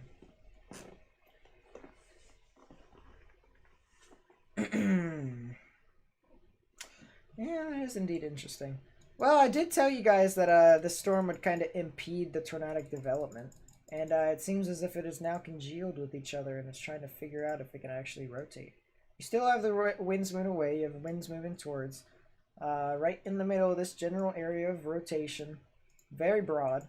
Nothing on the ground right now per se, but it's just kind of obscuring the area of development in general. So,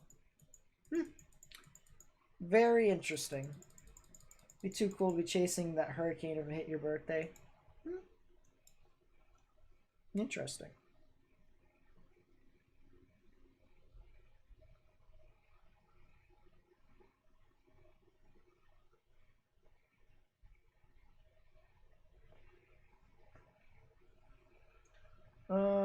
Oh, you meant DBZ. Oh, okay. Well, you have to also remember it's still looking up 15,000 feet up in the sky. The boy wishes to mate with the female. Sacco, Maine is starting to get impacted. Well, I hope you guys are taking your proper precautions, I gotta say. Oh, Transformers quote, I gotta say. Didn't realize it at first, but you know what? Sounds about right. I am Optimus Prime, and I have to say this at the end of every movie. We are here. We are waiting. Is Peoria, Illinois getting a storm today? No. Don't believe so. In my honest opinion. Dante, welcome back. Welcome back. I was right about the timing for Maine. What can I say? What can I say?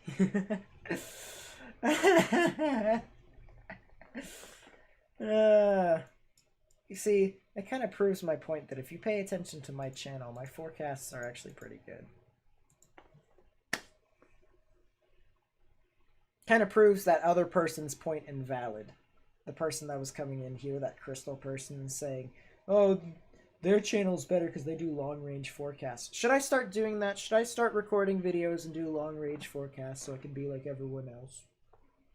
I feel like it would benefit me a little bit, but I also really... You know what? I only do it if I think that it's necessary. I do want to start creating those videos. The what is weather thing. And I feel like you guys will enjoy that. I feel like you guys would definitely enjoy that. I'll put a lot of work into all that to where, you know, I'll make it fun and interactive. And I could talk to you all about what all is happening in there. I don't know. Eventually, when I get bigger, I'll probably be able to record videos, you know, and stuff like that about forecasts and stuff like that. But to be honest, not really. Record off-topic vids or on-topic if you want, and stream the weather stuff. I mean, weather's obviously... There's a reason why I claim to be the #1 weather live streamer. There's a reason why I think I am. Is it headed directly towards Mankins? Yeah. I'd say Mankins is definitely going to be getting some gusty winds. When it comes to tornadic potential, that'll probably be heading further south. Probably near Dundee. It's actually impacting Dundee right now. You can see the little inflow notch that the other storm has kind of created. You know, so, I mean, it has rotation right within there, but it's, you know, it is what it is.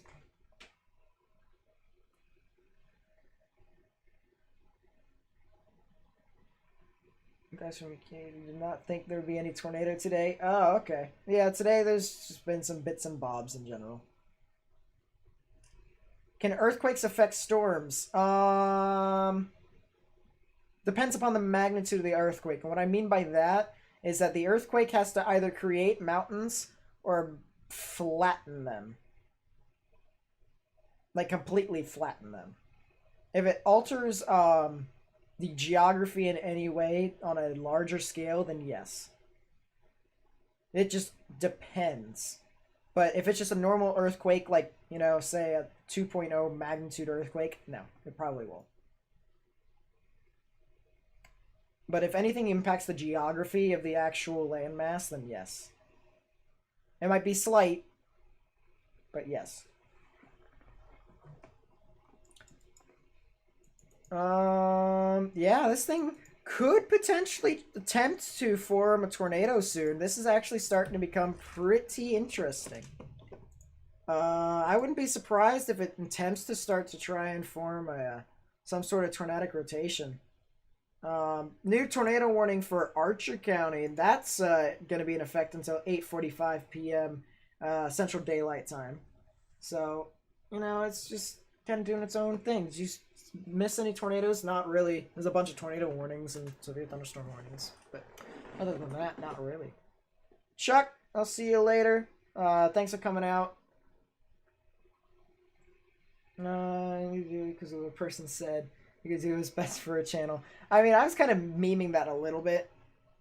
I was memeing that a little bit because I'm going to be honest, alright, and this is going to be a real talk right here. I don't care about what other people has to say about my channel. I do what I want, and it's whether or not you guys think that my content is engaging.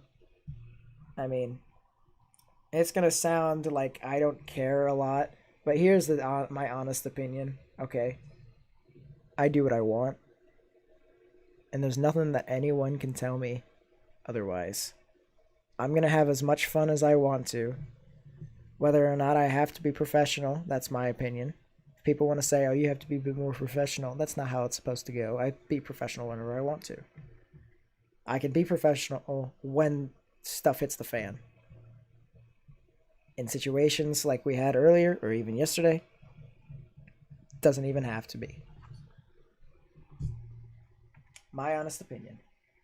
Do something fun to record. That's what I'm probably gonna be doing with the weather series. That'll be really funny. I actually think that that'll be something really interesting. Something engaging, something that could bring all communities in. It'll be something that'll be really fun, in my opinion. You can see a clear rotation of the Mexico storm. Really? Oh boy. The Mexico storm is doing whatever you want. Let's see. I do what I want on your own YouTube channel to see with you. Yep. You see, no one should change who they are unless if it's influential.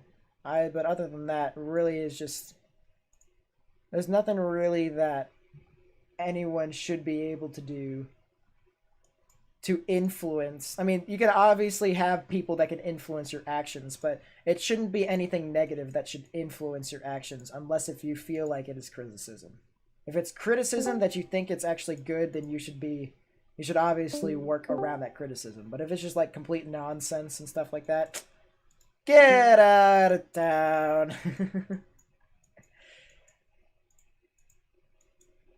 That's my honest opinion.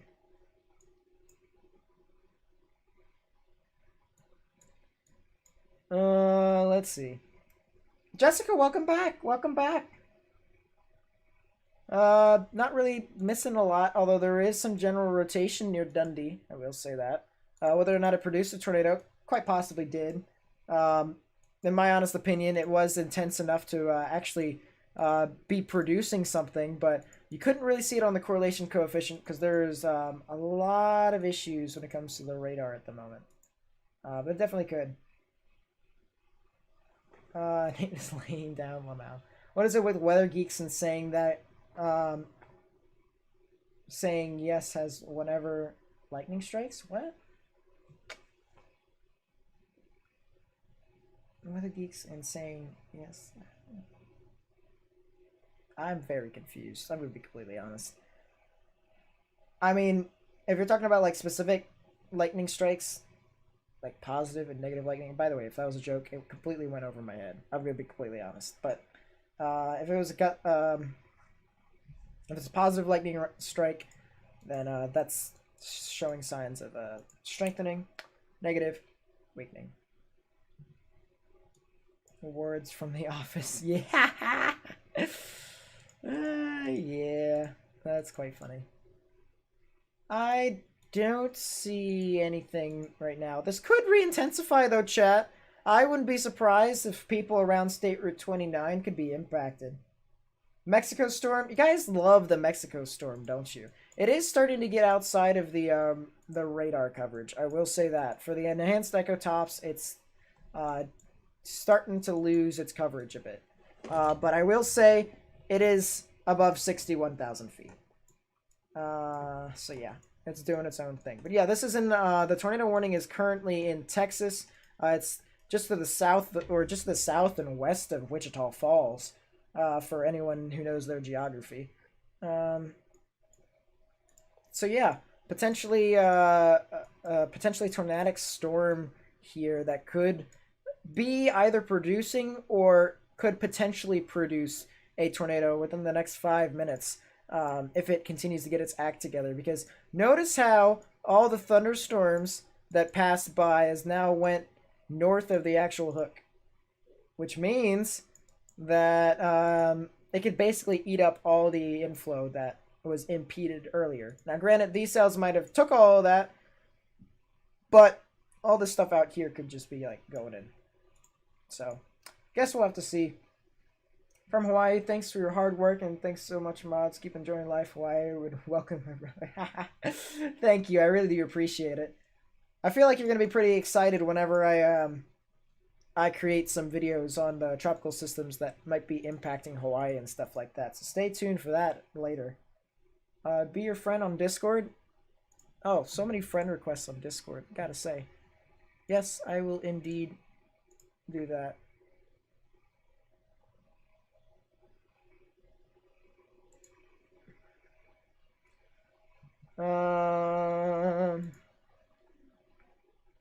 got that. Got that going.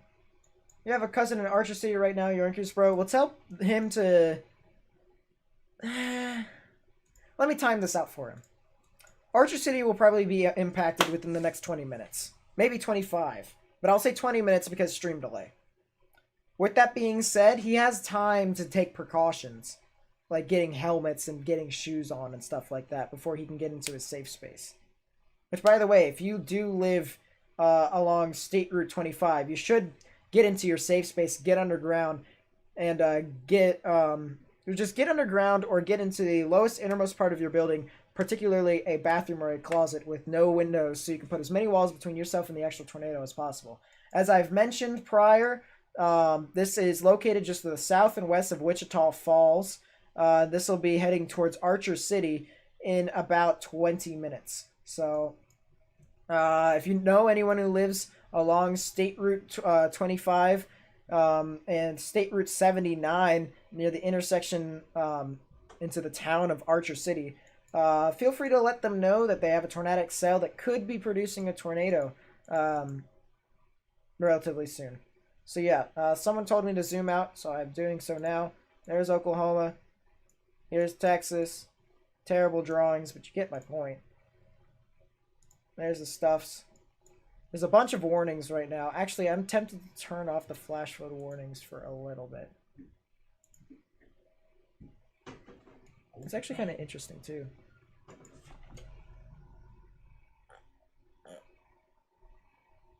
I'm so confused. Did somebody enter my premises? Am I in college? I won't be in college until August. Yeah, I just graduated high school. Or at least I'm getting my diploma in 2 weeks. Something like that. Let's see. Your co-worker from PBS news station told me that he got struck by lightning. Oof, that's crazy. Any tornadoes for Dallas today? Dallas will probably get some gusty winds. They're getting some scattered storms right now, but they won't see tornadoes, in my opinion. Let's see. If you're in New York City, there's some scattered showers. Storms are moving within the next hour, but the main line watch is backed by State College. True, true. Which actually, now I do want to see, because I do live in South Central PA. I do want to see. I don't have this as my favorite because Sterling, Virginia is closer to me when it comes to proximity to the radar coverage. But, ooh. Big boy moving down into PA. Wonder if the mountains will impede all of this. Probably up here it'll be impeded, but this stuff down here will probably become a bit more severe as it continues to move down. Yeah, I'm located somewhere over here. Somewhere over here. Actually, that wasn't really a good thing. Somewhere over here. I don't live in Chambersburg. I will tell you guys that. But South Central PA specifically. And watching these storms move into my general vicinity, that'll be kind of interesting. I might even take some readings and stuff like that. That'll be pretty cool. Yeah, guess we'll find out. Guess we'll find out. Let us see. Let's go back to the tornado warning in Archer County.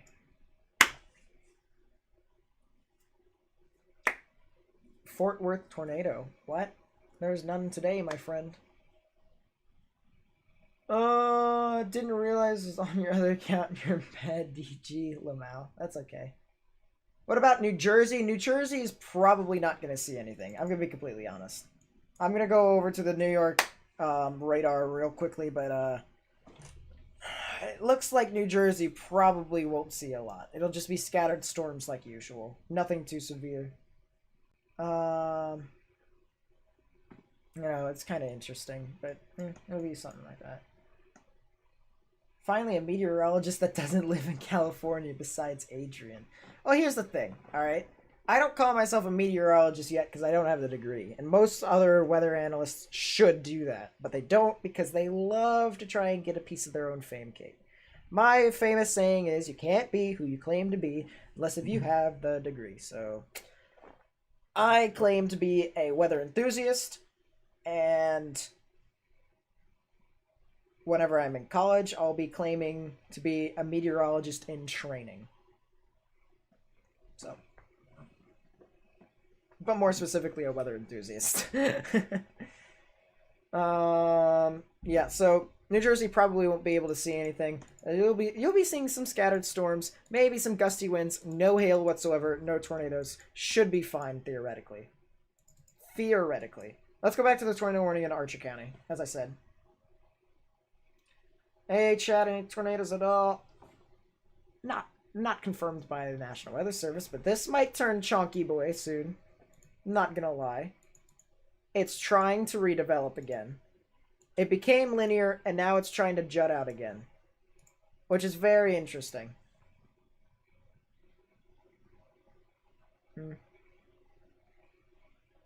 Who else isn't having graduation this year? The actual graduation ceremony? Me. We just drive around our high school and they give us our diploma. Which is quite funny. But it is what it is. Anyone graduate 2016 the same year I did? I don't know. This thing might try and develop too. This thing down here. I wouldn't be surprised if that tried to do something, but I'm more concerned about the one that's actually in the tornado warning. I feel like that one has a higher chance of producing a possible tornado. I guess we just have to see.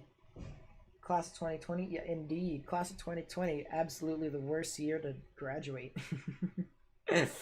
New York will just be okay. I think good things for New York. Yeah, I agree. I think New York is fine.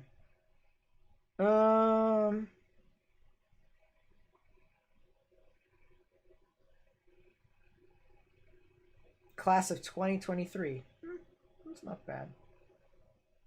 Feel bad for the seniors who graduate in 2022. For some reason, the class of 2022 in my school were a bit crazy. Like, they were mental. I'm gonna say. You're not saying the year that you graduated? Oh, wow.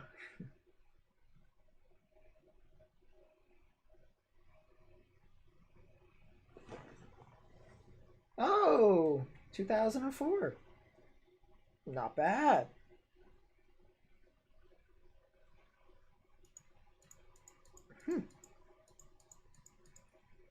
Now I feel so young. I feel really young. Because I have like adults in here, and I don't think of myself as an adult yet.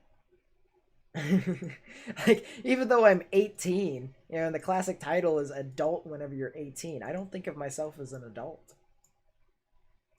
I mean, I can act like an adult, but like, it doesn't feel like I'm an adult. Because typically we're adults, well, they're stereotypically serious. Now, obviously, if you get into the field and you get to know more people outside of, you know, your room, then that's probably going to be.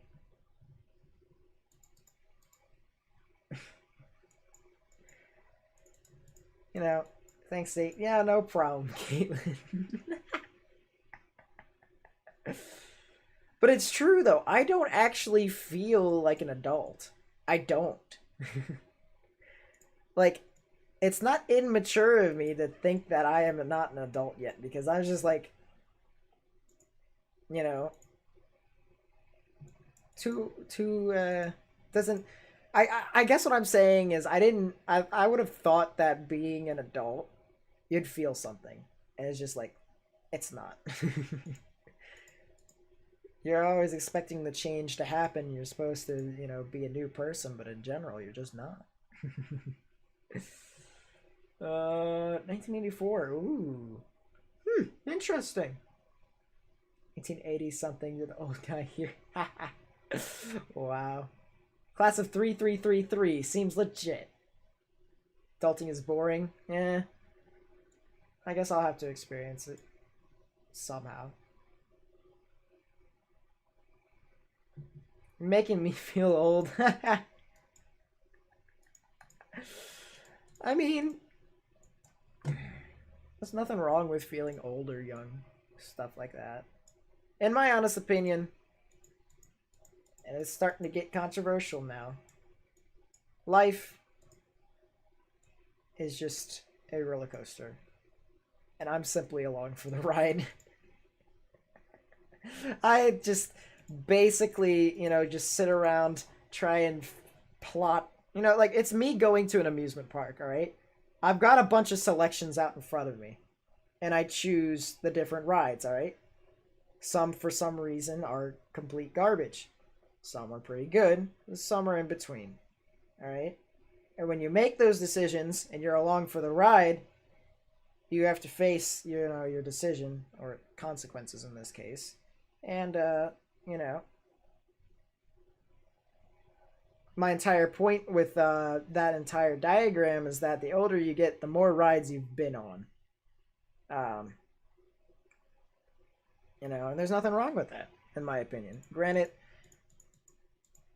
I don't really look at it as much as the as you're old or someone else is old or boomer and stuff like that. I think of it more as you're experienced. And I'm inexperienced. Although I'm trying to become experienced. It's very difficult. Very difficult to become experienced. Found a delta velocity of 152 knots. What? On this storm? This thing's having a whale of a time, I gotta say. But make sure you pick the actual decent velocities that are doing its own thing. Once you hit 21, it's like you've unlocked all the achievements in a game. Yeah, you're playing in free play. Either that or it's like towards the end of the story mode. Or it's like the pinnacle of the entire game. And, it just continues to, like, do its own thing.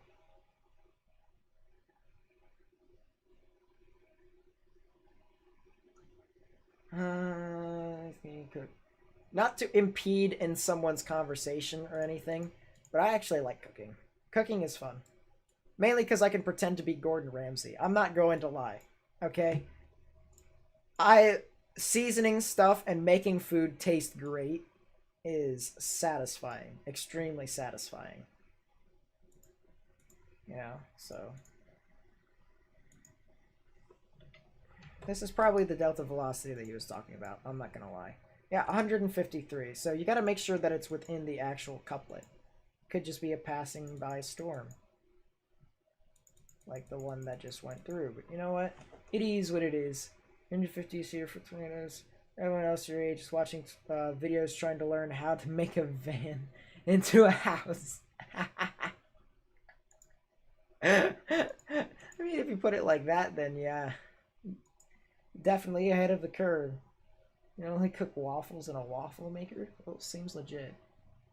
Mac and cheese are favorite meal to make because it requires 3 ingredients. Okay, it depends upon which macaroni and cheese. We can all agree that different macaroni and cheese boxes taste different. Honestly depends. Once you hit 21, it's like you were the beginning GTA.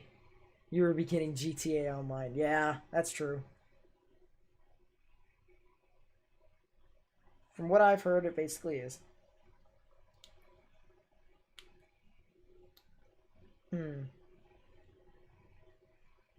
CC drop? I don't believe that there is one. I believe this is more of the inflow, more than anything. Yep, inflow. That's the reason why I haven't really been talking about the storm all too much, because it's just kind of battling for dominance with some of the other cells. Which for the up and downs of love? Oh, I've already been through that. Twice. I'm lucky enough to not have a relationship past 2 months, and I'm unlucky enough to not have my first kiss. But I gotta say, I hate being played. It's the worst thing in the world. Okay, I've been meaning to ask other people besides, the people I know in person. I had a situation to where I was talking to this girl, alright? I was, just helping her out with her issues, and I've been helping her out for like a year and a half. All right, and I always liked her until it started getting to the end about a month ago, and I was just like, I don't really, you know, I've lost all feelings for her. She hasn't really done anything for me in return besides talk, But I'm starting to lose the will to talk to her because now she's starting to talk to another guy. I'm just like, So was it wrong for me? What I did was I told her I'm starting to lose a bit of feelings for you, and I just want to be friends. But probably not talk as much as we have been doing so. And then she automatically assumed that we weren't going to be friends anymore, which, to be honest, we don't talk anymore now. Which honestly isn't the worst thing to happen in my life. I'm going to be completely honest. I'm quite happy that I am not talking to her. But the point being is what I did there, was that wrong in telling her that I don't want to talk as much as I used to anymore? Was that a bad move? If you can look at it from my standpoint, you can look at it from her standpoint, But was it a bad move to tell her that I don't want to talk anymore? That's my question.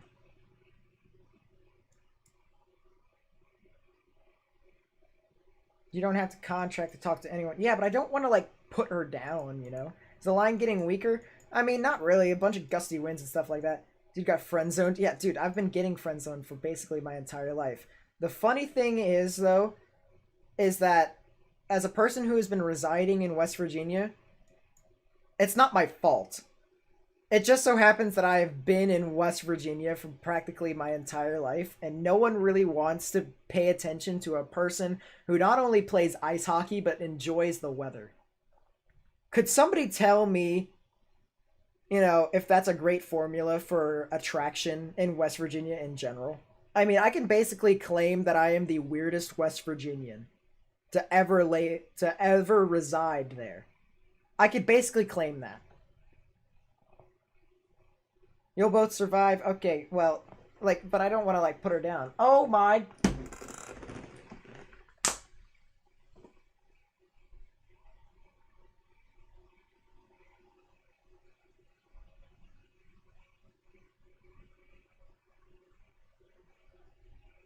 What?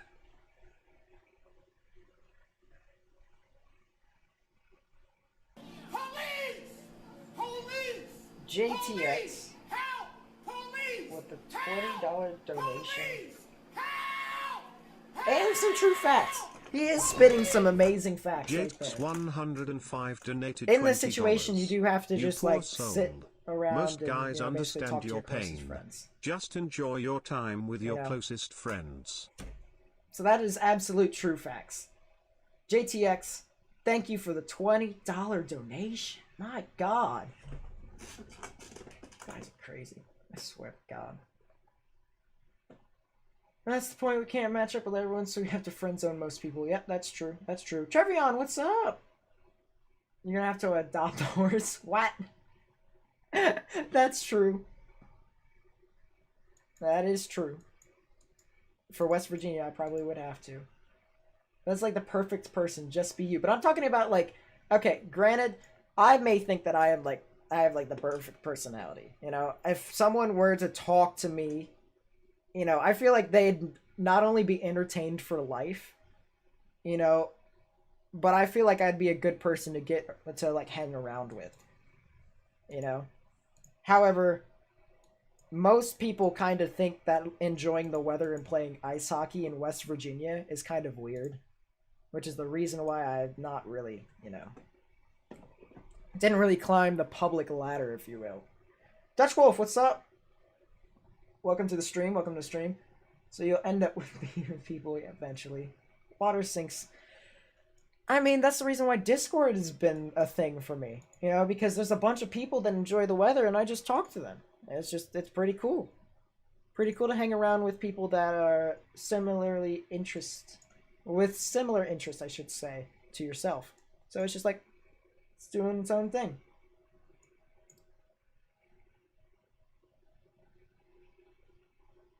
I say it's better than other things. Not to mention, I've got a couple of reasons as to why meteorology is pretty good. Better than other fields of study.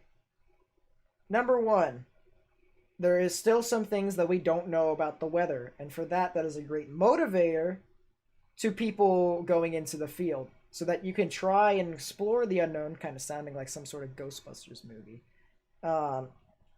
You can kind of explore the unknown and maybe figure it out for yourself. Number two, things constantly change, and what I mean by that is that today's weather is not the same as tomorrow's weather. It may be similar, but it's not exactly the same. If you want to get into specifics, it's very much so different. Every single system is different. For severe weather, this system is a lot different than the ones that we had yesterday. It's just, everything is so different across the field. Number three, not a lot of people are in this field, so that you're almost guaranteed a position. Almost guaranteed. So it's just like, if you want, a position where it not only pays really well, but you'll probably get a job, that should be, the way to go right there. And if you work hard at it, you'll probably get even higher jobs and get six figures and stuff like that, which where I'm going, probably will be attempting to make that much. Maybe even a little bit more, maybe a little bit less. Depending upon how my studies function, guess we'll have to see. Let's see. I'm trying to think if there's any other reasons. Yeah, those are the three main reasons. It's all were kind of broad, but it kind of covers everything. There's still stuff that we don't know about it. There's it changes every single day, and that it pays really well, and that there's multiple positions for everyone to get.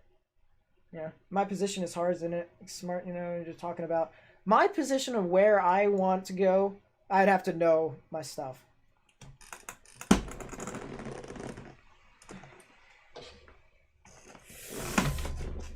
Yeet! JTX with a $5 donation. My God. Thank you for the $5 donation. I really do appreciate it. Ain't I nobody really got do. time for that. Jakes Friends only is the worst. 105 donated I agree. $5. 10 Can I out of get a 10, yeet? probably the worst thing to happen. But at the same time, you try not to get invested. Your story reminds me of my relationship with Storms in New York City. Look good, fun. Eventually, they just split around me and go for Long Island instead. You have to go. Take care. Okay, see you, Terry. Thanks for coming out to the stream. I really do appreciate it. Watching Pekka's Hank vids cures all ills and stresses. Okay, that's true. Lately, I've been coming back to the whole weather thing where I've just been paying attention to models again. Before, my issue was like looking at the weather 24/7. Now I'm not doing that as much, mainly because I want to sustain my interest in meteorology for quite some time. I feel like some people can get on the hype train to where these big events are like, oh, I need to see this every single time on a research standpoint. And other than that, other stuff is just kind of boring. Which, to be honest, from my honest standpoint, just to talk about weather and stuff like that, it's very hard to talk about the weather if like a tornado is not on the ground. And it sounds terrible, but it's kind of the truth, because most people kind of want to see stuff, see tornadoes on the ground for multiple reasons. The main two is really for entertainment purposes. If you don't live in those areas, then obviously, you just love to sit by and watch, see what Mother Nature does. And number two is, if you are about to be impacted by this, then, you're definitely just watching it and you want to be notified, But other than that, when stuff isn't happening, then it's not really like too interesting, which is the reason why I don't stream all the events as often. So it's doing its own thing.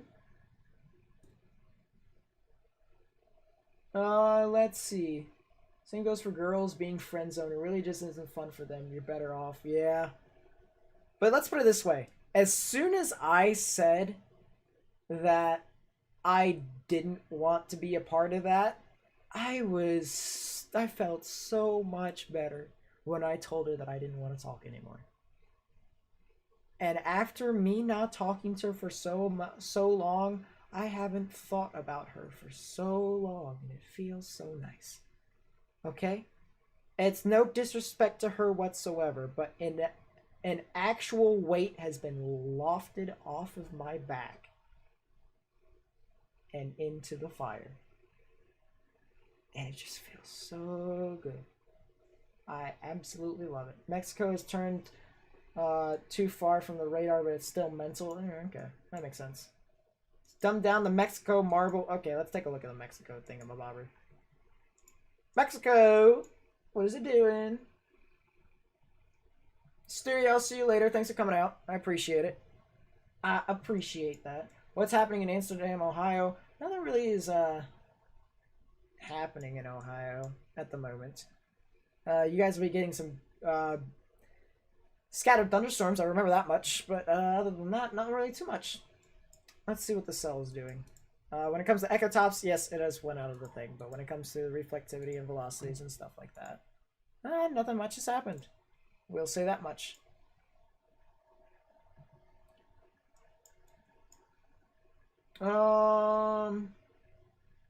Yeah, I'd have to say it's kind of just doing its own thing. Really curious to see whenever it goes over the US though. You're old school, want to meet people face to face, get to know them, it's really important. For me, I can do both ways. I can talk to people, I can socialize with them if I want to, or I can communicate with them over the computer and stuff like that. But, you know, communication is quite nice, I gotta say. If you don't communicate, then it's kind of hard for me to, you know, see what you mean. Chonky boy in Mexico, yes indeed. Just went on a while checking on radar scope. Oh, okay. Yeah, radar scope's kind of hard for you to track outside of the enhanced echo tops bubble. Oh, I feel really 21 to never have first kiss a relationship, but I learned to pursue bigger, better goals in life rather than waste time on something you can't control. Yeah, that's true. That is honestly the truth. There's a song for that too. There's a song that I've been listening to that my friend Alter listened to, which I hope to get him on the stream every now and then, because he's actually a exceptional long range forecaster. As a matter of fact, as of late, he has been near perfect when it comes to what you could see 8 to 14 days out, maybe even further than that in some situations. He's just been perfect. People be every single time he uploads a forecast for a long range, people love to criticize him. Love to criticize. I just sit back and watch, and then whenever the stuff happens, I love to laugh at the meteorologists. You're just like, hey, this is my guy. You know, this is mine. I know him. I know him. I talk to him. It's quite funny. Girl don't like watching Pecco's Hank bitch. She's gone plain and simple. Actually, you know, the real thing that actually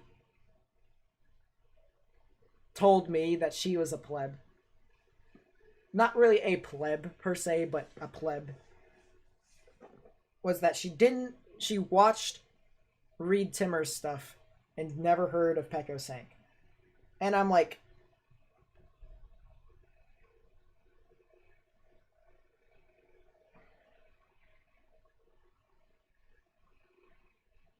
what?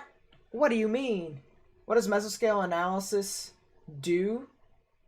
Mesoscale analysis shoe. Well, I'll just say do, implying if I think that's what you were asking. But mesoscale analysis is basically something that the Storm Prediction Center issue somewhat recently. Yeah, I'm not playing music. I'm not playing it, but this is just the song. I'm trying to think of it. It's called Gone by Mountains. Great song. If you have the opportunity to listen to it, I recommend that you listen to it. It's great. When it comes from mesoscale analysis, it's something that the Storm Prediction Center issues for specific areas. There's still a tornado watch actually up there in Connecticut and stuff like that. But other than that, what does it show? Oh, okay. So mesoscale discussions and analysis, they basically tell you specifics as to what all is happening within those areas. So for instance, if I were to look at what all is happening in the Northwest, it says damaging winds remain a possible and near time gradually weakening trend is expected over the next hour as the line of storms move towards the Atlantic coast. So right there, it just told me that, this stuff is weakening. So that's what mesoscale analysis does. They call that mesoscale discussions on the SVC, though. That was the final straw for Nate. Yeah, I just basically was like, no, that's it. You're done. You're not relevant anymore. As soon as you said that you favored Reed Timmer and you didn't know anything about Pecco Sank, I was just like, this person's a pleb. If you ever find someone, don't do like I did, rush into relationships. Take your time, get to know the person. Yep. Basically. What was the song? It's called Gone by Mountains. So it's like Mount, but then T-E-N-Z. Great song. I do enjoy that. It describes my entire situation perfectly, and most people who want to get away from relationships. Or just relationships in general. Relationships is broad. A lot of people tend to think of it as, something that has to do with love. But relationships typically is just like friendships and stuff like that. If you don't feel like you belong, you don't love anymore. You miss an opportunity once with a very beautiful girl because you talk too much instead of asking her out almost right away. Well, Mal. If she's getting your snap, talking to you a bit, ask her out. I did. I got friend zoned. Rip me. I mean, it's true though. Frickin' died. Apparently she still wanted to talk afterwards, which is the worst mistake in my entire life that I made, was talking to her even after that. I still had feelings, and I was just like, well, hopefully I can change her mind, but you can't change people's minds. Can't do it. Unless if they're a tsundere. If they're a tsundere, then yes, you can. Gradually. Which, I hope to find someone who's similar to a tsundere. That way it'd not only be more enjoyable for myself, but I could also relate. I could very much so relate. I'm not a tsundere per se, but I would feel as if life would be great with a tsundere. Oh, Bodhi, welcome back. Is it looking bad for San Antonio? At the moment, no. San Antonio is just kind of in the crosshairs of some severe storms. Should start a weather bachelor series for Nate and have meteorology enthusiasts compete in storm watching tests for his rose.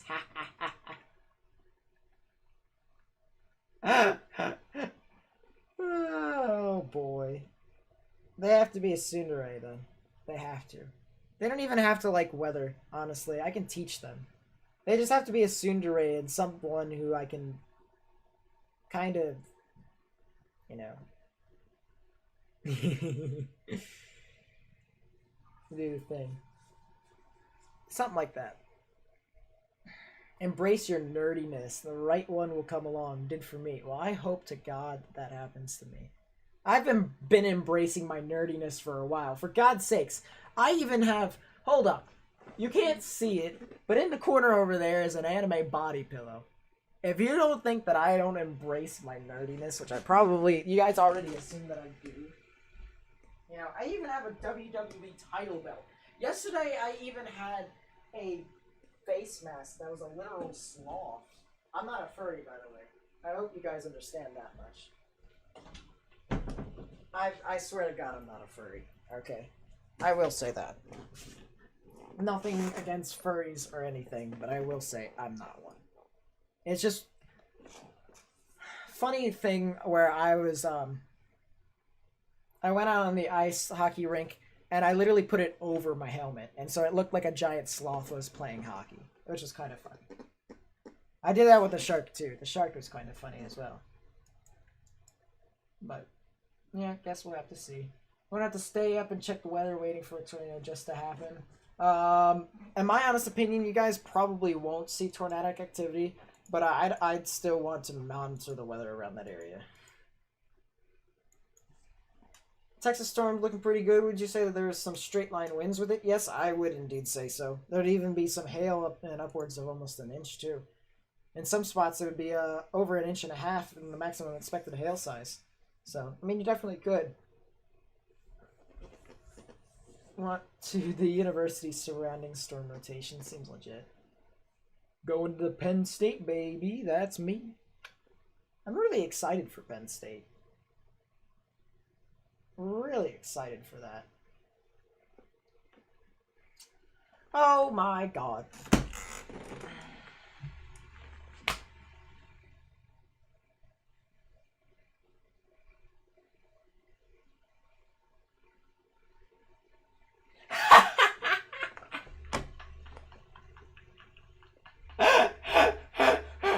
Oh.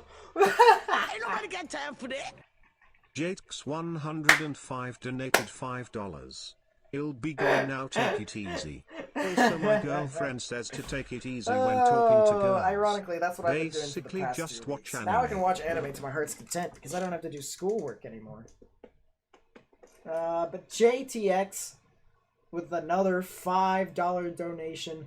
Take it easy, my friend. I really appreciate you coming out today. To all the stuff that you've done for me this evening. I wish you a great night, a great future. Hope to see you come out again soon. Doesn't even have to be for donating. I try to tell you all not to donate, but you guys seem to do it anyways. You know, it'd be really nice to see you again in the future. So thank you for coming out, and I'll see you later, JTX. I'll see you later.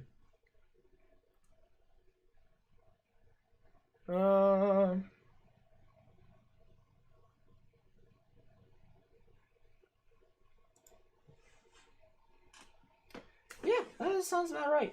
Nate should play Fortnite during his day off. How about I just like, well, there's actually a bunch of stuff that I could be doing for like days off and stuff like that.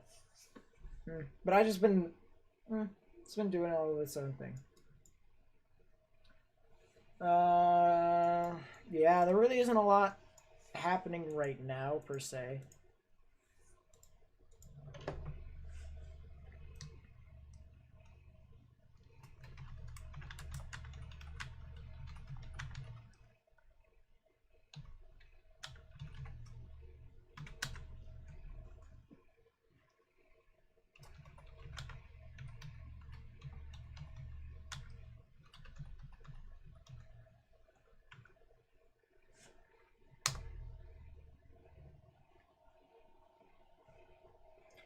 Oh, let's see.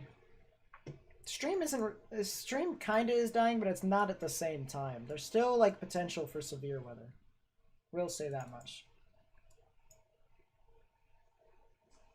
Question: have you ever tried Bruce Cost lemonade popsicles? Those are pretty good, I gotta say. Anything with lemonade, I guarantee you I've probably attempted to eat / drink. By the way, the slushies that McDonald's has now created for like Minute Maid, it kinda is eh.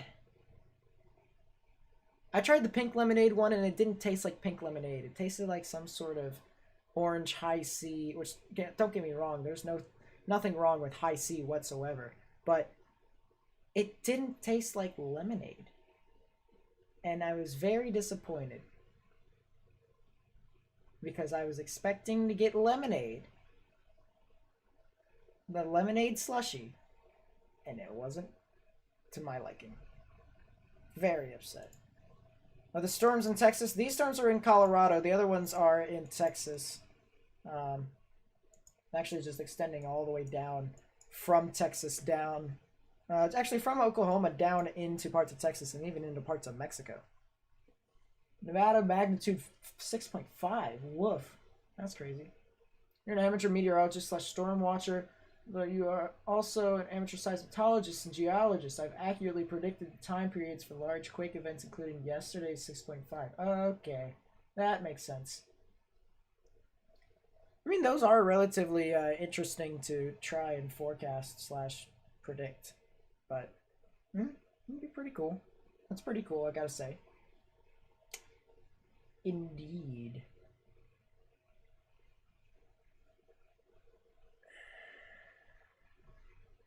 What in the world?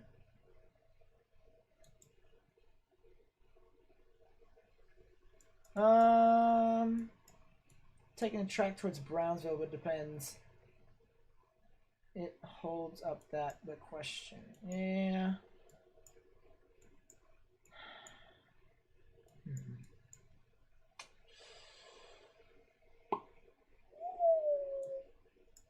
Yeah, I heard lemonade can be an acquired taste. It also depends upon the brand.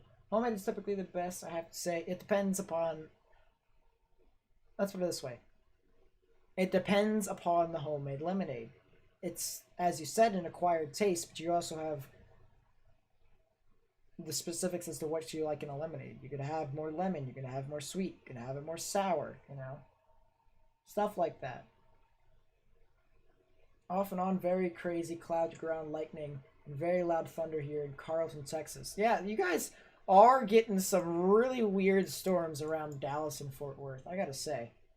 There isn't anything when it comes to, like, gusty winds and hail. It's just a lot of lightning. You know, it's just rain and lightning. I wouldn't be surprised if you guys went under a flash flood warning, actually. But yeah, why do you do a bunch of things that I like is literally an acquired taste. Lemonade, an acquired taste. Ice hockey, an acquired taste. Meteorology, an acquired taste. Anime, major acquired taste. Because most people don't like that.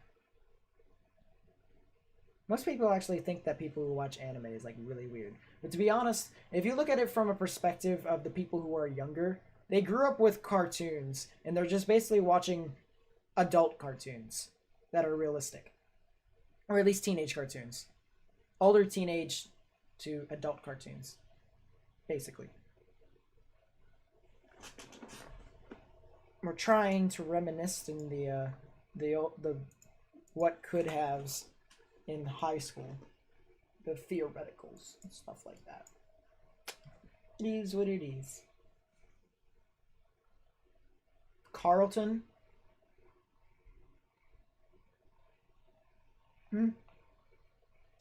I'll try and pronounce it like that then. You watch dub, don't hate you. It depends upon the anime, okay? I watch dub if it is there, I gotta say. Mainly because I don't want to read subtitles and just, like, look up every now and then, you know? But if I have to, then I have to, and there are some that I've had to. You know? But there are some dubs that are terrible, I gotta say. I thought adult cartoons were good. Yeah.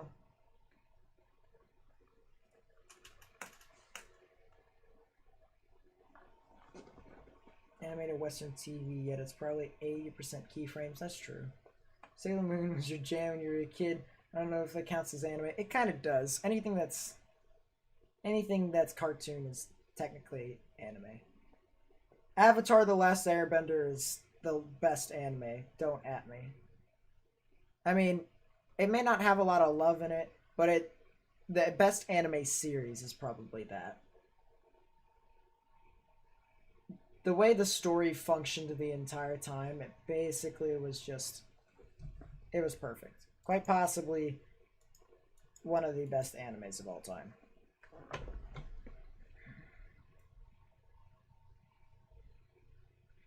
Saved by the Bell is the best anime. I don't know. I mean, that's a pretty good anime too. I'm gonna be completely honest.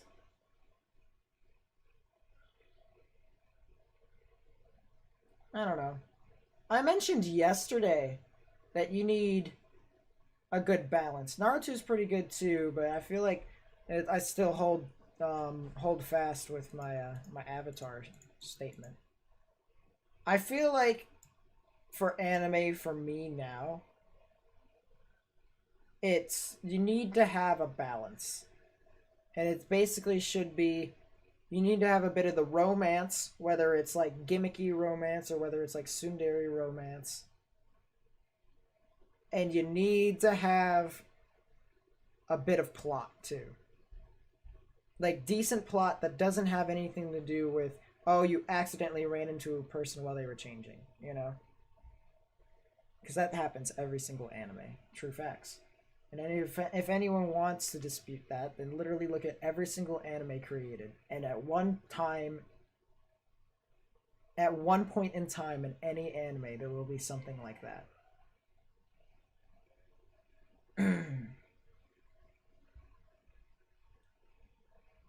Best cartoon is Dragon Ball Z. See, Dragon Ball Z is good, but I also have to go back to the whole Avatar: The Last Airbender. Nothing can really beat that, to be honest. The story was really good. It wasn't repetitive like most other animes. It was just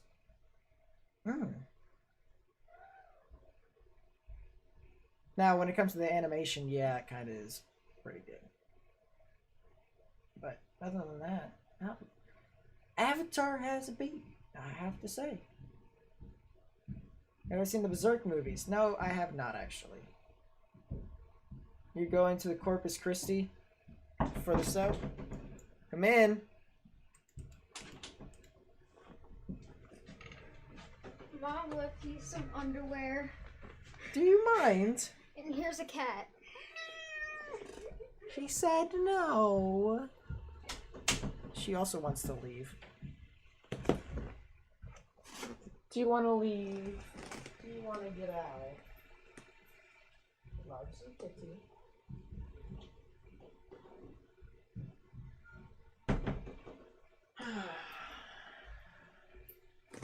Beyblade Lamau. I watched 2 episodes of Bakugan. That was my favorite anime when I was young.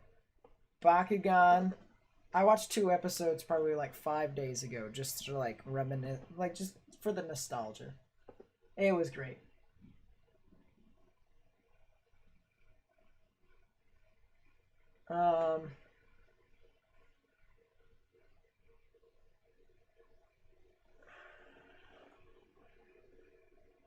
Poor Nate can't even stream. Yeah, it seems legit. She hates life.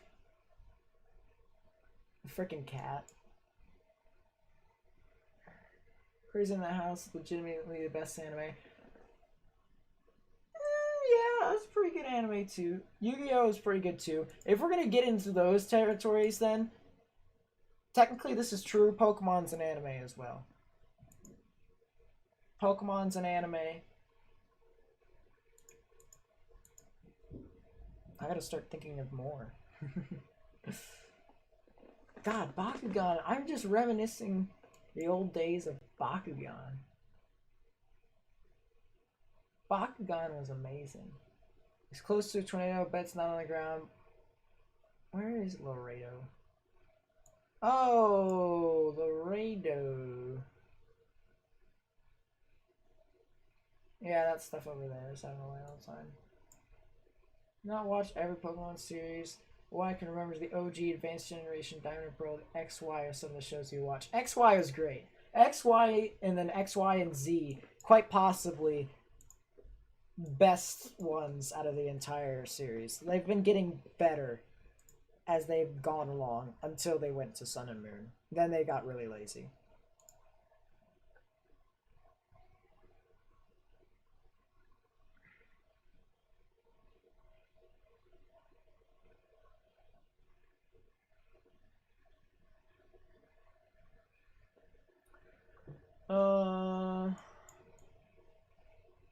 Yeah, these lines are really just being severe.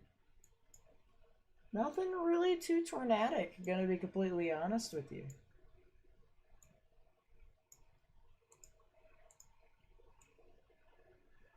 Just a bunch of different lines. Why do I sound so quiet? I don't know. It's having a whale of a time, I gotta say. I may have to put my mic closer to me. I'll have that all figured out whenever I create my videos. It'd be a nice little series to have. Favorite TV show, Hannah Montana, and that's the rainbow. Oh. Way back when, Nickelodeon was probably, I gotta say, Nickelodeon, for the most part, has been better than Cartoon Network when it comes to its shows. The only time that it wasn't was when regular show, Adventure Time, and it had Pokemon on there at the same time. And then it would show some features of some of the older shows, like Codename Kids Next Door, Tom and Jerry, stuff like that. The only time Cartoon Network was better was when they had those trios, and well, just all of those shows. But other than that, Nickelodeon was probably better.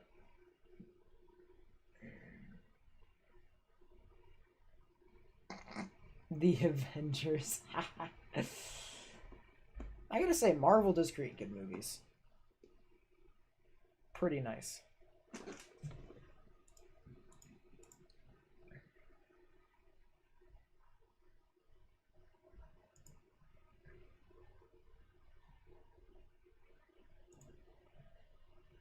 Dun dun dun dun dun dun. There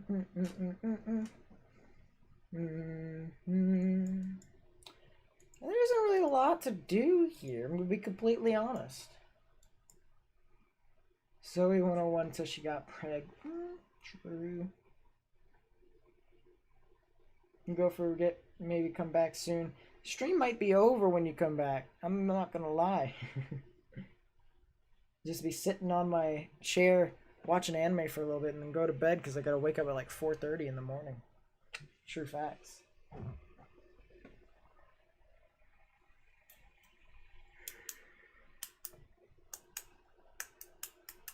Deadpool was great, gotta say.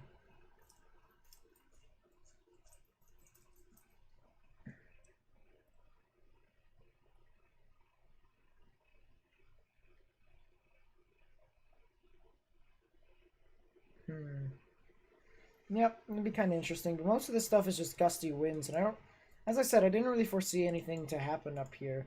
Granted, there was the one tornado warning, I just didn't think that it would be able to produce. Question, do I like Darth Vader? Indeed, Darth Vader is quite legendary for his atrocities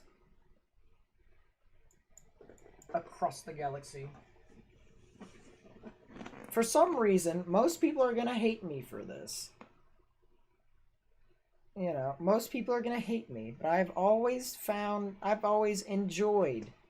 I don't care for episode 1, episode 2. Episode 3 is my favorite for whatever reason. I have no clue. It just is great to me. Granted, the scenes could be a little bit long, but it's just doesn't really bug me all that much. It has a plot. Granted, it has a plot. It could be better. I have to admit that. But for some reason, it's just better than the other ones, in my opinion. Most people are going to think I'm crazy. I also like the fact that they just, like, fight. And they just, at the end, Anakin and Obi-Wan, they go... It's just... Choreography is amazing on that. I wish they did more with, I wish episode 1 and episode 2 was basically just like stuff along the Clone Wars. If we got more General Grievous and Count Dooku action, it probably would have made episode 3 the best movie of the entire franchise. I'm not joking. The only reason why episode 3 is terrible is because episode 1 and episode 2 made it that way. Is Mashville okay? I don't know where Mashville is, first off, so you gotta be specific as to where that is in general. However, assuming that Mashville is somewhere that's not in the Risk. Assuming that Mashville is in the Risk, actually. you know, then we might as well assume that it's doing its own thing. But there is no tornado warnings right now.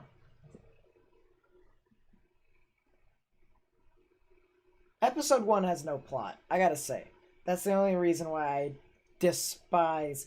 The only character that actually has character is Jar Jar.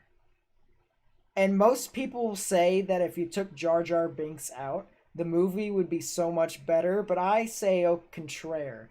The reason being why I say that is because if you took Jar Jar out, if you think of it this way, everyone basically sounds like a robot.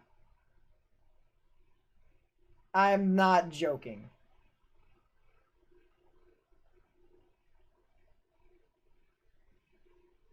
I mean, it's just it's the truth.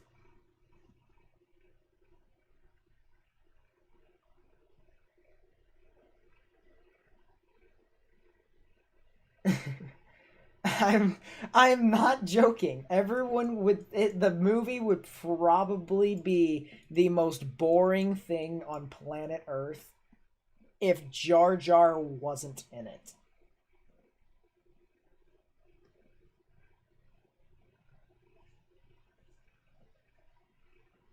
Episode 3 was fantastic. Remember seeing that in theater of May 2005 when it was first released. Yeah. I remember going out when Clone Wars was a thing. I remember going out to every single McDonald's and buying the different Star Wars McDonald toys because I just wanted it.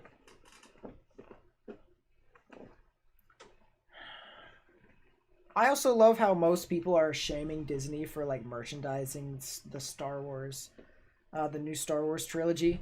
They're like, oh, they're just doing it for the money. The movies are okay. They're not too good. And I'm like, well, why weren't you talking about this before when Star Wars, you know, did the trilogies prior? I mean, basically, all the other movies were a bunch of merchandising. You know. How is this any different? The honest truth. How is it any different?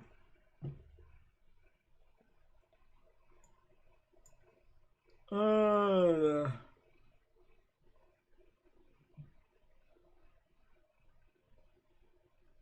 don't see your dog in here. Didn't tell me where Mashville is.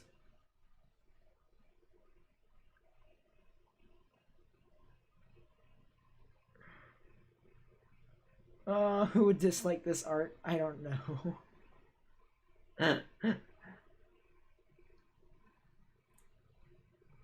Will College Station, Texas get any bad weather tonight? They'll get something, but they won't get big stuff.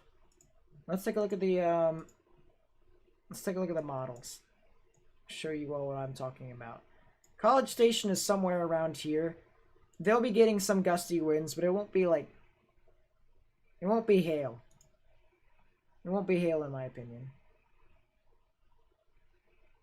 So just do its own thing. Finn should have been the lead, and they should have made Rey a really boring character.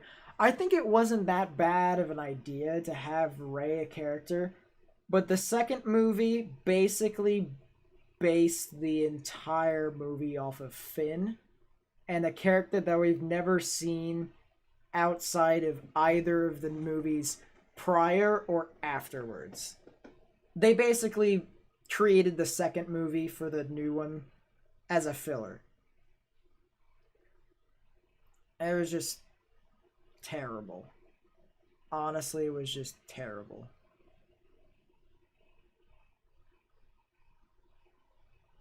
Although most people say, "Oh, it was okay because it had a plot." True, but I mean, you basically split. It's basically a side quest rather than the actual story. Tornado warning. Hey, there is a tornado warning. It's this cell down here. I was looking at this for quite some time, but I was like, great. I was curious as to what else is happening here. I'm a Wizards fan, right? What do I think of Bradley Beal? I feel like we're wasting his career, and that he needs to go to a good team, because we're definitely not a good team. We're like in the middle of the pack, but we're not good.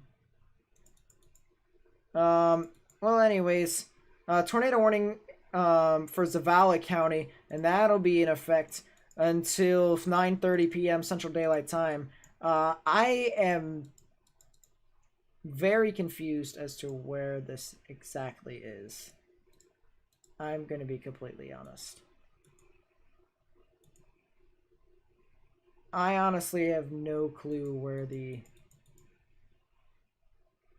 rotation is.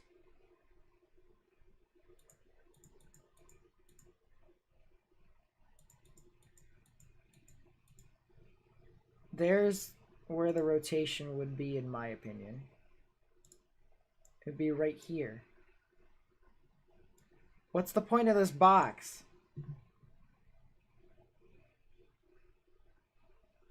What? Will Chase Young change the Redskins? I don't know. I don't care. I'm a Baltimore Ravens fan. Chase Young probably will do something, but not enough. Until they get rid of Dan Snyder, I don't think they'll get any far. Also, unpopular opinion, I don't believe in Lamar Jackson until he continues to make improvements. He needs to make an accuracy improvement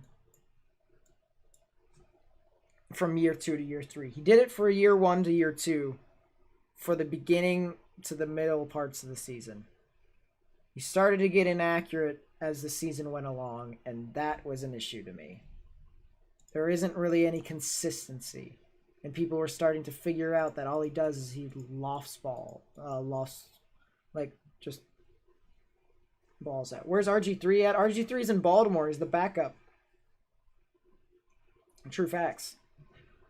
Yeah, I don't know where the velocity is at all. I'd say the velocities would be right around here. This would be where the tornado could possibly be. I don't see correlation coefficient drop at all. I'm very confused as to why they issued the warning box where they did.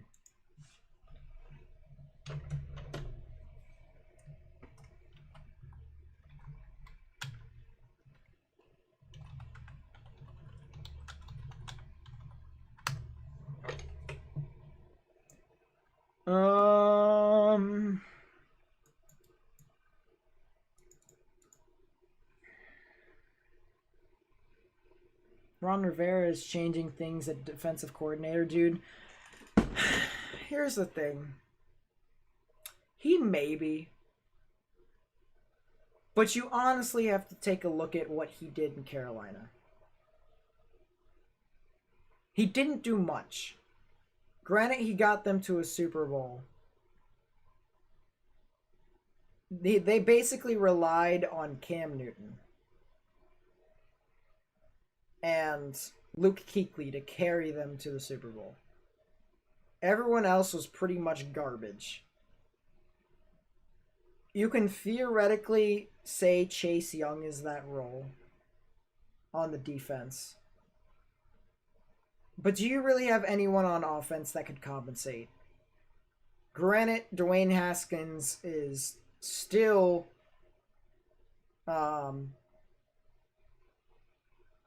being developed. I will say that. He could theoretically make the Redskins better this year, but until I see that improvement, the only way for you guys to win and to continue to thrive in the NFL is if you get rid of Dan Snyder. He needs to just get out. Are you pretty good with NBA facts? Kinda. I don't pay attention to the NBA as much as the NFL and the NHL. I think the MLB and the NBA is not as it's not as big as NHL and NFL in my standpoint. The two Antonios will. Okay. Look at it from my perspective. Say you weren't a Redskins fan. Will they? Will they really? Because myself, even as a person who lives relatively close to DC, no one has ever spoken of the Antonios. Ever. I'm not sure if they are new. I'm not sure if they are old. But my point being is that if there isn't buzz about them in general, even from their own fan base, probably won't do anything. Did I watch The Last Dance? Depends. There's a bunch of them. If you want to take an account of people's, like, careers and stuff like that.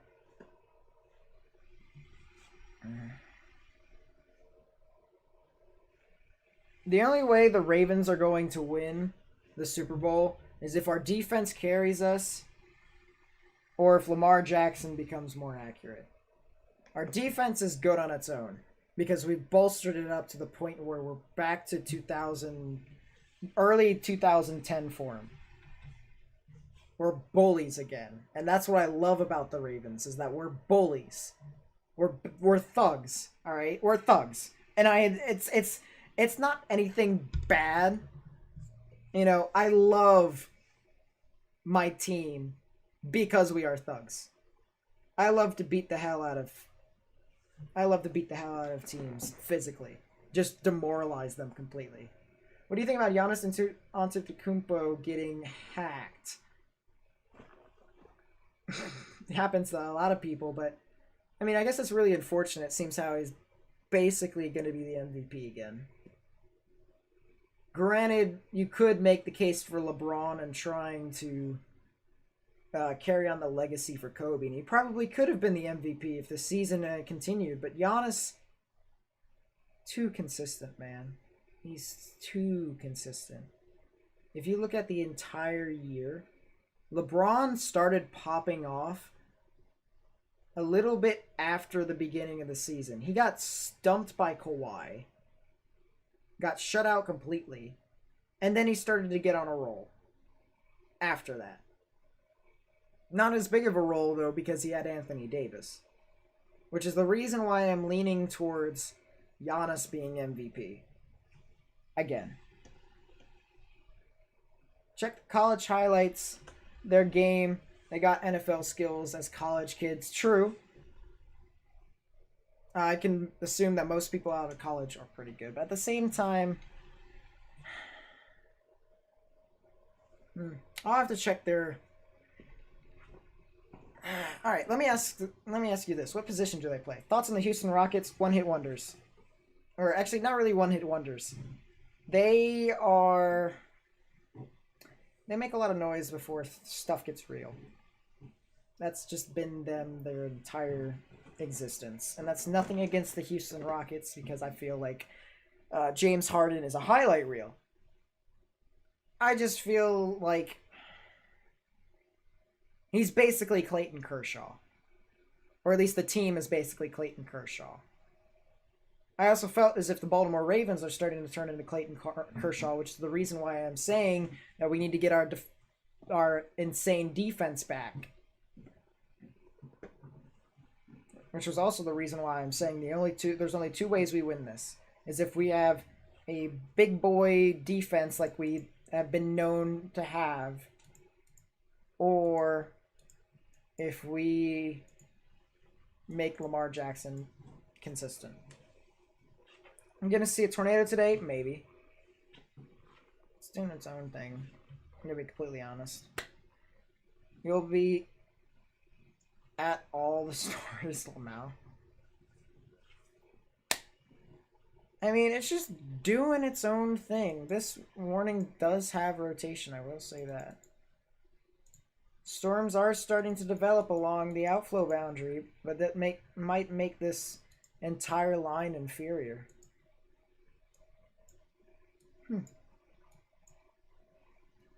Guess we shall see. I guess we shall see.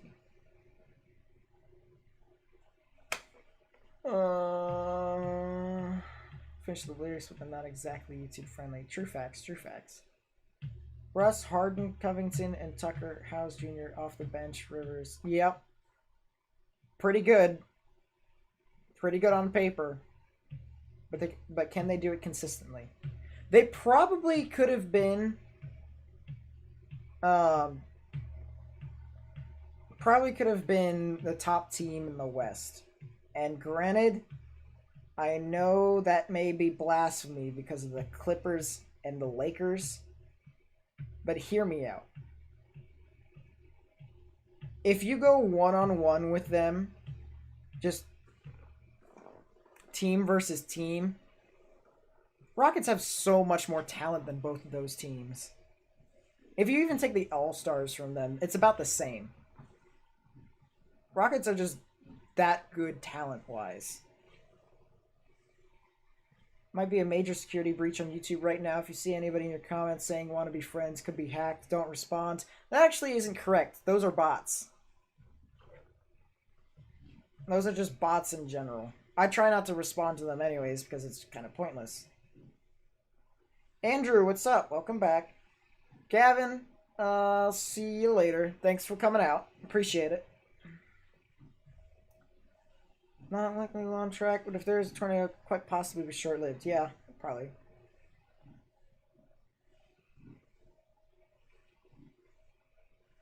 It's doing its own little thing. I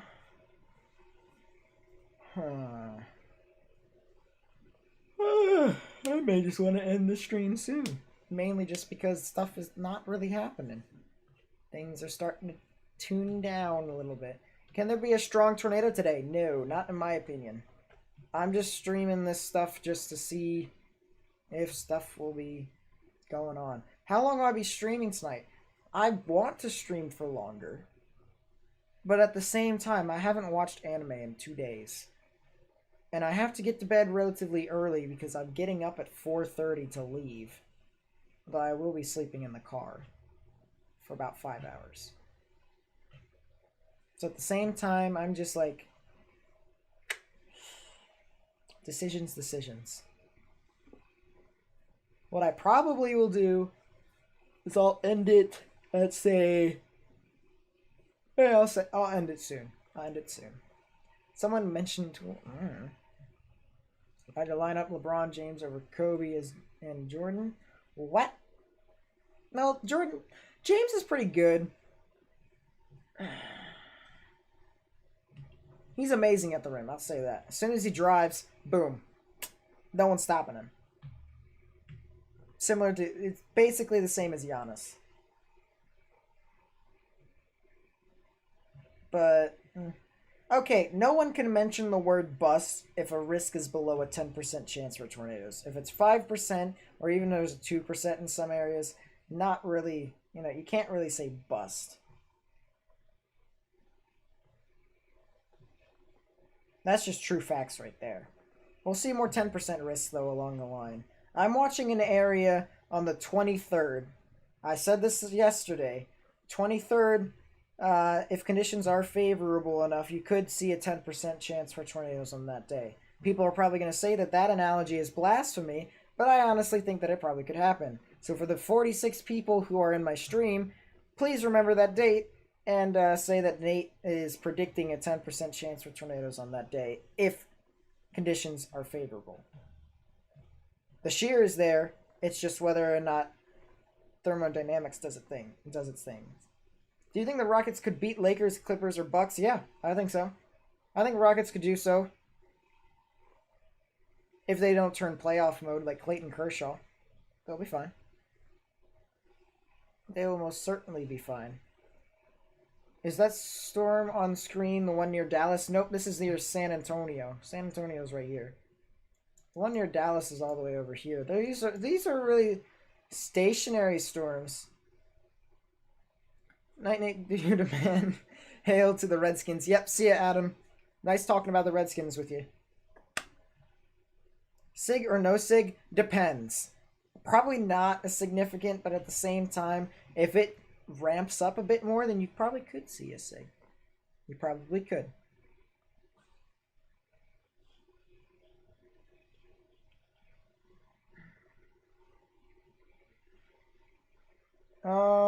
Yeah, you guys just got some scattered storms at Fort Worth and Dallas. Could see a localized flooding threat, I will say. By the way, if that prediction is correct, I'm pretty much... I know the crystal person was a troll, but that also says that they don't pay attention to my channel. So, that's just the honest truth. What do I think about John Wall? I mean, huge Rockets fan, when you like John Wall, feel bad for him. Yeah, I feel like he can be a drama queen sometimes, though. He's pretty good. Him and Beal are pretty good, but I just feel like it's just... meh. It's doing its own thing. Head to bed. Good night. See you, Dominic. Thanks for coming out. Thanks for coming out. Florida Gators are going to the playoffs this year. They might. They might.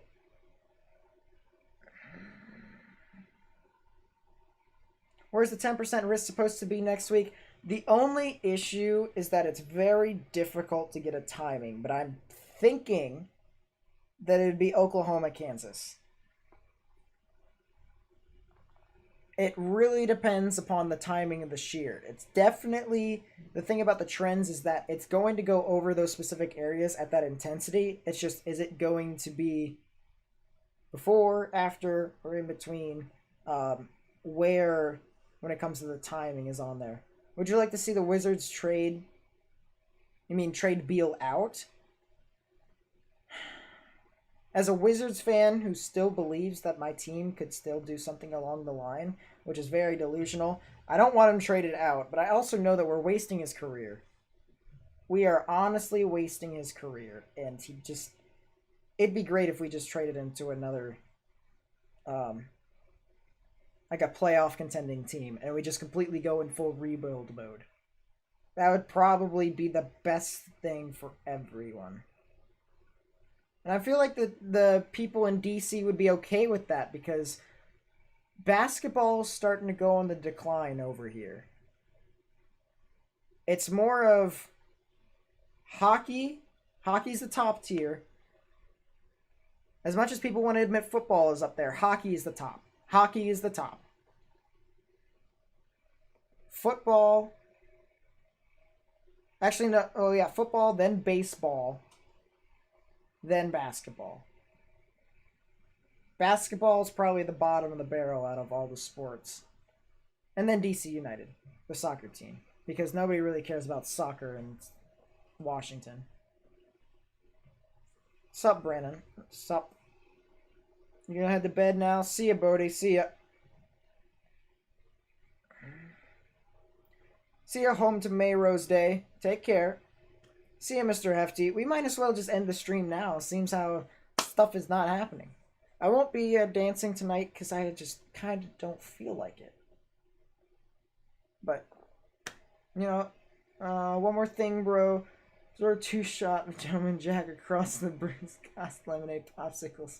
You'll thank me later. Alright, I got you. I'll do that. I'll keep that in mind. You know the Wizards and Redskins are bad, but are the Washington Capitals good? Yes, they were Stanley Cup favorites this year. They won the Stanley Cup 2 years ago. What did people think about the Dallas Stars or the Nashville Predators? Well, first off, they were in a Winter Classic, which Corey Perry is an idiot and probably should be burned at the stake. The Dallas Stars are... Jeez, my brother. My goodness.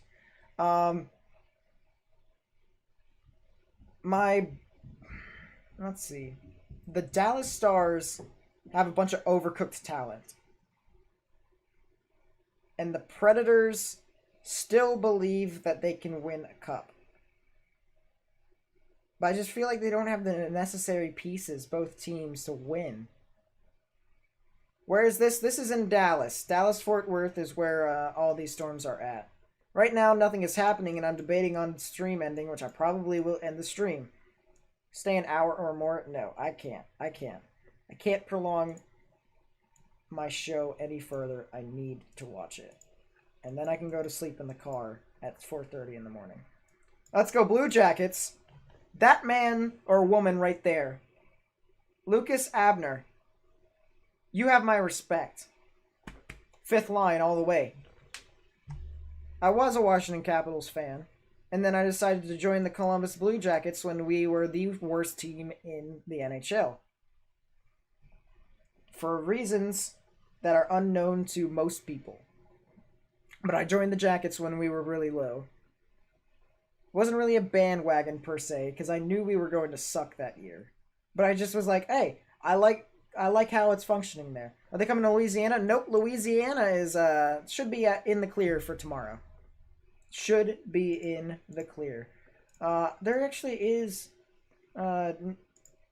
technically not a new convective outlook. Louisiana, depending upon where you are, we'll see some just general gusty winds and possibly some spotty hail. But other than that, nothing that much for today. In my honest opinion. Blues are better. Well, Blues won the cup, so of course they're better. But the Jackets, we were on borderline this year. We basically lost 3 of our best players, and we are still in playoff contention. That goes to show you that, number one, Tortorella is not overcooked. He's actually one of the best coaches in the NHL. Number 2, Kekalainen knew what he was getting into, but he also still had faith that we could still do stuff along the line, which I'm pretty sure he thought that we were all going to be dead this year, though. I'm gonna admit that much, all right? That's number 2. And number 3, we are similar to the Hershey Bears and the Washington Capitals as a goalie factory. That's just true facts. We basically created... What's-his-face? We created 2 of them. We created Elvis. And we created Corpusalo. And we still have plenty of time to create more. More goalies. Both of them are pretty good, actually. Elvis kind of started to feel that kind of rookie feeling, so it just kind of died down a bit, so... Wins in the 3-point contest was the best thing for the Wizards fans when he lost the number in the 20s. Amazing shooter in today's league. Yep, indeed.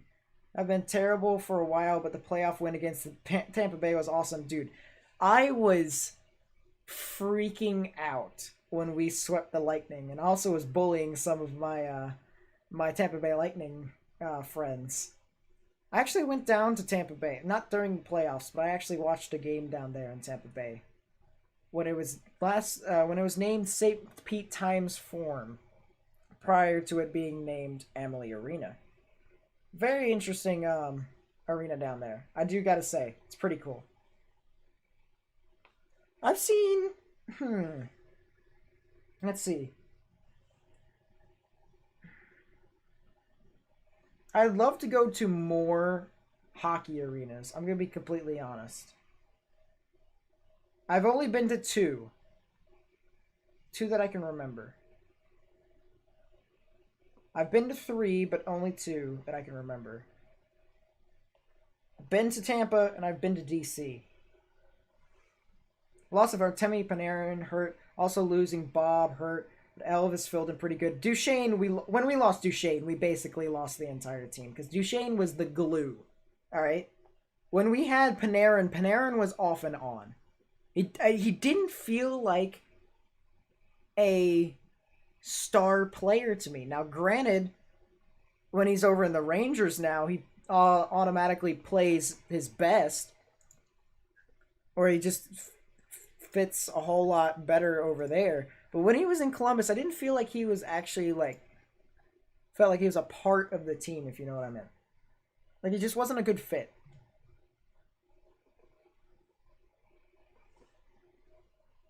It wasn't that we weren't using him correctly. It was just that it didn't feel right. It didn't feel right, in my opinion. Thought you were going to say you wanted to go to more Lamau. Yeah, I want to go to more hockey arenas. If I were to say, I need to go to Nationwide Arena soon. That's been on my bucket list for a while.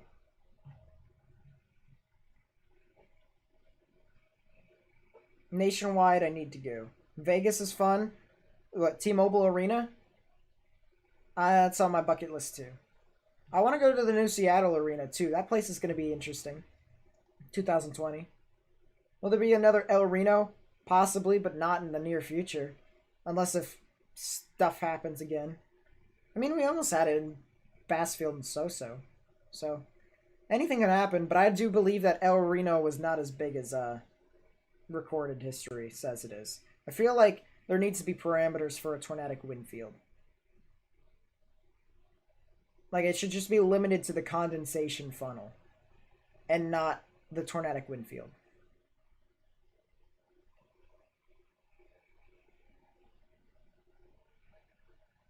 Why does everyone spell El Reno, El Reno? I don't know. I don't know. But it is what it is. Alright, brothers. We have prolonged the death of this stream for far too long. I enjoy talking to you all. I really do.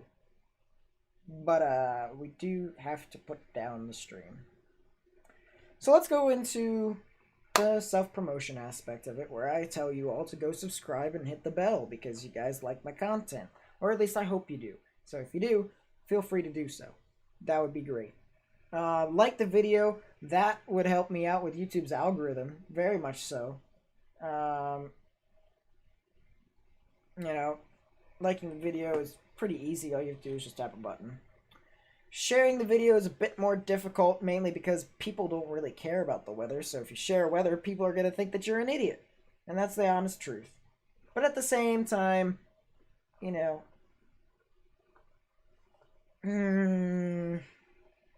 it's just, I would understand if you didn't share the video. And then leaving a comment if you have any questions in general, or if you want to join my Discord server, which is in the link in the description down below, all the way down at the bottom.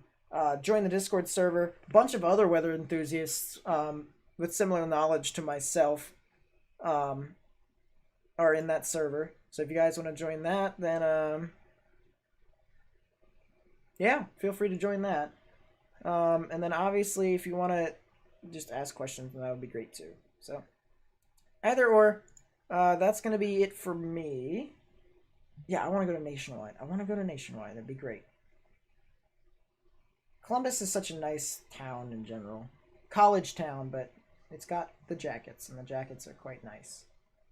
That's going to be it for me. Put thousands of ads in my vids. No one's going to watch them. No one's going to watch them. Only one person would. I'll see you all later. I don't know when I'm going to be streaming again, but we'll send a, I'll send a community post for all that. So I'll see you guys next time. Peace. Now I gotta end the stream. This is the most difficult part of the entire thing.